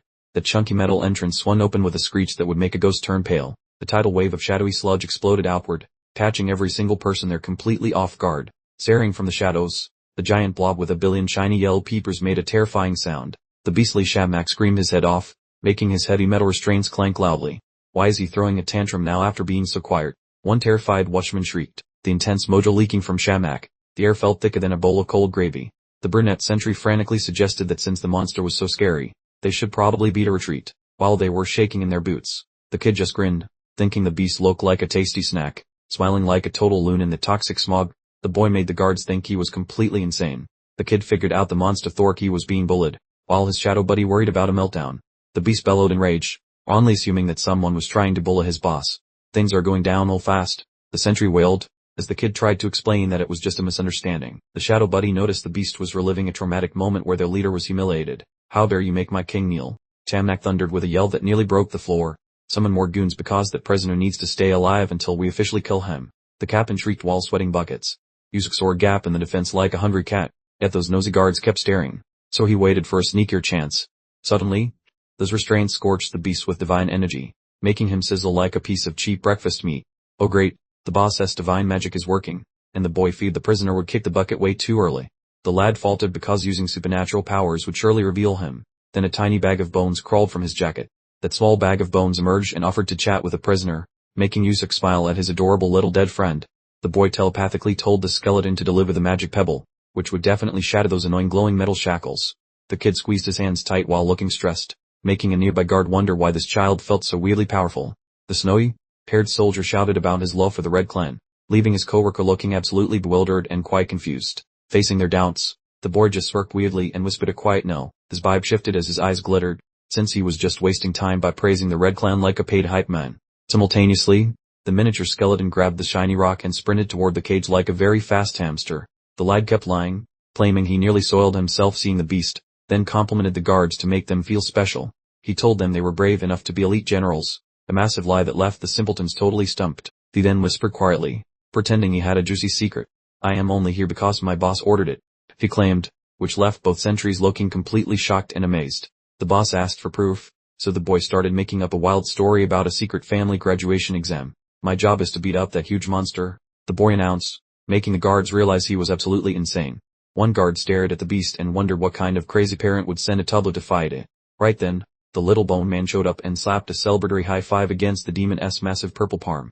The sentries decided that since those nobles were notoriously unhinged, such weirdness was totally normal. Task finished, the kid boldly turned around and asked if they wanted to join the Asher family for better pay. He grabbed the shy soldier's hand, who nervously asked if they were finally being scouted. Suddenly the boy wobbled and held his forehead, moaning about his exhaustion, which made the guards scramble to catch him. Totally falling for the drama, the guards fussed over him and insisted on working the poor child back to safety. Back in the dark dungeon corner, the prisoner softly thanked the boy for saving his scale hide from death. While the soldiers helped him walk, the kid grinned like a winner and thought about his majestic new servant. The leader cheered him on, saying the exit was nearby and that he could manage. Just as they reached the fresh air, a loud voice shouted for them to stop exactly where they were.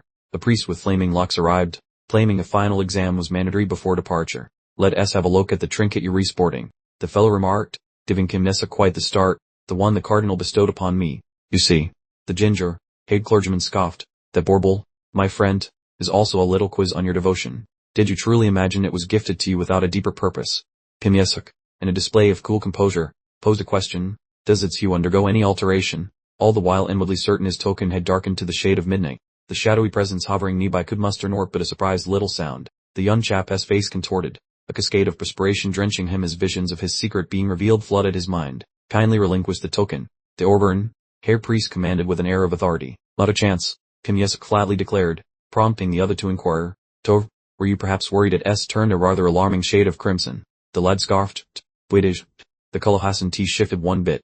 Before the redhead could even wrap up his sentence, Kim Yesuk interjected, your LL snatch it, then pin the blame on me for misplacing it. One to you. He bellowed, launching a false accusation. You intend to pilfer it and then frame me for our cash. That's just astounding, leaving the clericess and Fosters utterly bewildered. Kim Yesuk pressed his advantage. This is your tour? After all, how am I supposed to put my trust in you? Feeling deeply affronted, Daraji, head clergyman roared, you audacious fellow, how dare you tarnish the honor of my esteemed lineage? Finally, he clenched his jaw, his fist to tighten up. Very well, I have absolutely no further need for the trinket from your possession. Trapped in a corner, the fiery, haired priest spat out a retort, his balled up fist a clear testament to his simmering indignation. He opted for a full-blown offensive, unleashing a potent blast of power that left Kim Yesuk and his dark companion utterly gobsmacked. With a wild grin spreading across his face, the clergyman proclaimed, fear not, for a far superior alternative exists. The shadowy figure shrieked in frantic warning. Esteemed master, exercise extreme caution. The colossal effigy materialized, and the clergyman, puffing out his chest, announced, behold, the altar of judgment, the sacred artifact for discerning true devotion. Kim Yesuk's face drained of color as the realization dawned. The divine judgment stage, designed to unmask the unfaithful and those wicked souls masquerading as decent folk. He simply couldn't fathom his adversary's sheer audacity.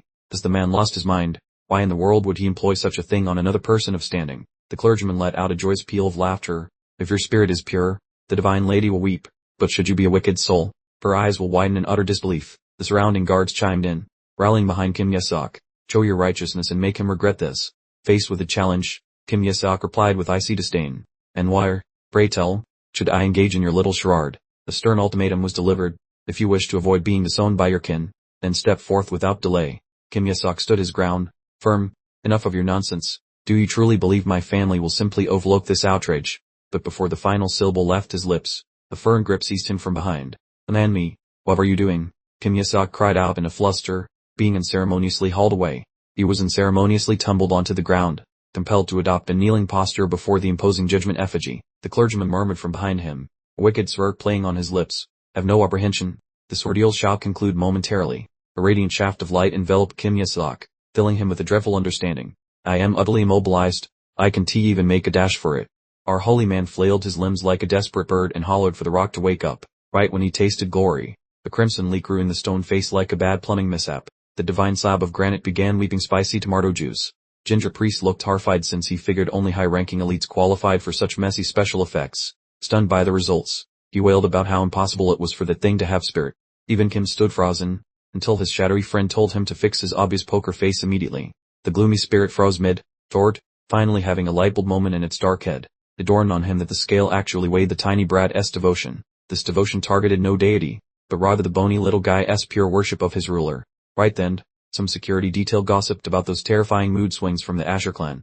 Shaking with pure annoyance, the priest demanded to know what on earth Kim was currently plotting. This brat suddenly acted like some victimized noble and threatened to tell his powerful parents everything. Mid-sentence, the giant rock lady's peepers started glowing with a very spicy and murderous red glare. His inner shadow screeched a frantic command to get moving right this second. The massive blast of spooky vibes exploded. The stone figure finally peeked at the world. The spore Bailey stayed alive, while that gloomy partner scolded him for not letting his bone soldier exit last.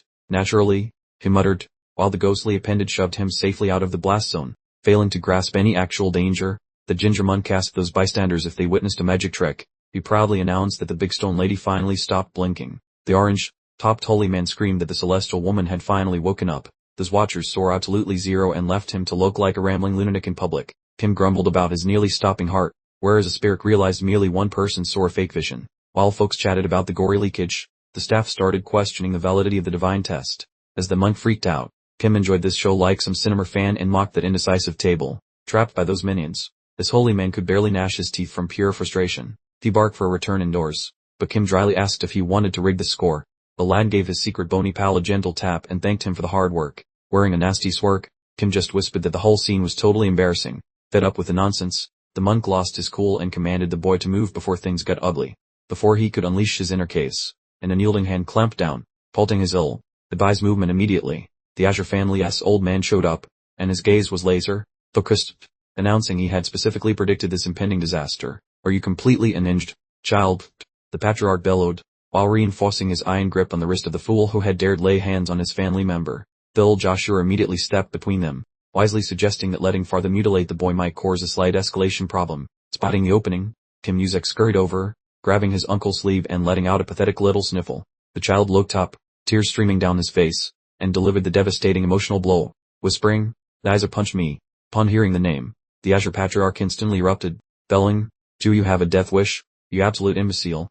Once his temper subsided, he folded his arms and stated decisively, "I shall take this matter directly to the Red Cardinal himself." Bill Joshua remained completely unfazed, simply replying, "I'll handle preparing the official grievance documentation for you. Yes, just completely fabricating this whole thing," Bill declared icily, delivering a swift boot to the prone individual, even as another youth frantically tried to stop him. The brown-haired young man shrieked, "That fool! They were obviously planning to execute him for this." While Kim Yusek remained entirely unfazed, munching on popcorn. "We need to leave now," the young man pleaded desperately. "Staying here is only going to escalate things." Kim Yusek, completely composed, replied, "To extent, perhaps a heresy trial." The brown-haired young man sighed heavily and confessed, "Dare, precisely like a heresy trial, which incidentally, I already went through once." He launched into his performance. "Nizer forced me to kneel before a terrifying effigy he dragged out, which immediately sent Patriarch Asher and Bill Joshua into a murderous rage. They were going to burn you at the stake then." The young man whimpered in pure terror. Kim Yusek simply smirked and asked, "Are you genuinely worried about that?" Bill Joshua let out a low growl, radiating pure homicidal energy, and vowed, "You will certainly suffer retribution for this transgression." The priest quickly stepped in, saying, "Hold on, Bill. We performed the test, and the outcome was stellar. Young Master Isaac passed with flying colors." Patriarch Asher, now somewhat curious, remarked, "Ivy truly never witnessed blood tears quite this aesthetically pleasing before." Suddenly, Cardinal Leon Sepet showed up, wearing a self-satisfied smirk. explaining he had ventured out because he heard a ruckus near the dungeon. But I certainly didn't expect to see you here, Patriarch Asha, Leon commented, his eyes gleaming with clear antagonism. Patriarch Asha jabbed his finger straight at his rival, exclaiming, "You scoundrel! How dare you provoke my nephew in such a manner?" Leon didn't even blink, replying that the nephew's request to meet a Skeleton King follower was inherently suspicious, especially since it was proposed by a member of the Azure faith. The cardinal let out an evil little grin. In my opinion, this entire investigation is completely warranted, Patriarch Asher bellowed, pointing at the startled red-haired priest. Your third offspring used the judgment of faith against Isaac. The air crackled with tension as Patriarch Asher declared, "Were you genuinely seeking conflict with us?" A question that caused even Leon to momentarily freeze up, recognizing he had overstepped. Leon folded his arms and relented, stating, "My apologies for this misunderstanding. I'll ensure you receive proper compensation for the inconvenience. Could you please give back the keepsake I presented to you?" Leon requested. The Patriarch responded with ice in his voice. "Certainly, I have no desire to keep the trinket for another moment." Turning his back, the Patriarch grumbled, "Giving Isaac something so utterly ridiculous." Leon called after him immediately, "Actually, your nephew specifically asked for it." Once out of view from his adversary, Patriarch Asher fumed inwardly, thinking, "Those absolute heathens, how dare they employ the judgment altar on my relative?" He then let a small, triumphant smile escape, realizing he had actually managed to make the statue weep crimson tears. Grinning like a happy uncle, Asher handed Zoc a medal while saying sorry for questioning his loyalty. The old man thought that if the stone figure actually leaked red juice, the coin would definitely react. Suddenly, the shiny trinket in his palm morphed into a creepy black playing card from a horror movie. A vision flashed showing Zoc nailed up and howling in agony. Just as the medallion exploded into tiny bits, Leon popped up from behind with a smirk, looking like he won a really stupid prize. Before the man could utter another syllable, a ghost punch sent the old boss sailing across the room. The high priest just kept on grinning while observing the ancient relic pieces dance across the dirty floor. "You absolute donkey! You broke the original leader's holy souvenir!" The old man bellowed with massive rage. Rising with eyeballs practically on fire, he looked at his foe and said he had 0 gifts left for such a jerk. Over in Sepeta land, gossip about Zoc's holy vibe and those leaky red eyes spread faster than her bag cold. Leon massaged his skull in frustration, since he accidentally made Zoc the top choice for the big holy promotion. You really want to poke him again when the whole world saw that miracle. He barked at the rookie. Some guy named Neon leaped into the air and screamed about whether he was trying to trash his own street cred. The deputy boss wagged a finger at the lad, mocking how he failed at the one job required to lead. The kid looked like a ghost and started sweating buckets, babbling about how only the top hat saves a life, as Neon blathered on about ruling the entire planet like a cartoon villain. Leon shut him down with one word. The priest muttered about what a headache it was to lose their only gadget for checking someone's holiness level. "It is no biggie," he claimed, even though the boy was hanging his head like a wet noodle in sadness. Leon got a wicked look in his eye as he realized the upcoming spooky ritual could be a great career move. Spooked by a nasty daydream, the ginger lad shrieked about how he definitely witnessed the scary stuff for real. Inside the fancy sippet house, he asked his dad if the list for the big creepy event was finally finished. Leon bluntly stated that Yisak and the rest of the blue crew were already signed up for the Doom party. The boy begged his father to let him join the fun as a lowly bubbler for the Isaac fellow instead, looking like he swallowed a lemon. Leon absolutely hated that suggestion and shut it down immediately. He shouted about whether the kid was nuts for wanting a red family heir to act like a common floor mopper. Even after getting roasted, the lad stood tall and insisted they go hunting for proof on their own terms.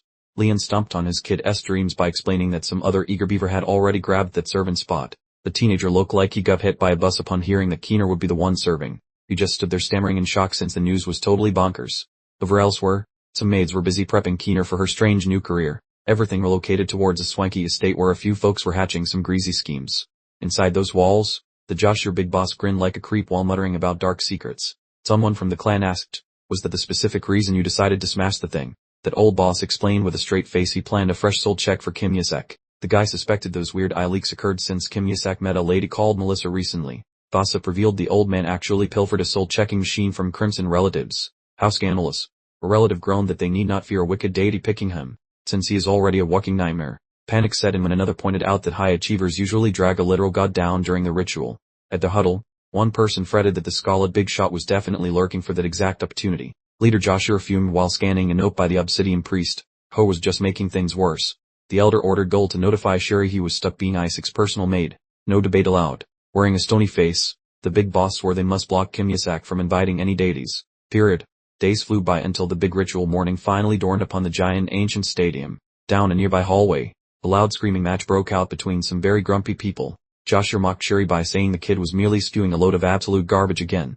The ginger boy and Keena Barrett began brawling over the helper role, causing Sherry to grip his skull in misery. At the same time, Kim Yasek figured that her few quick head cracks would silence the whole annoying bunch.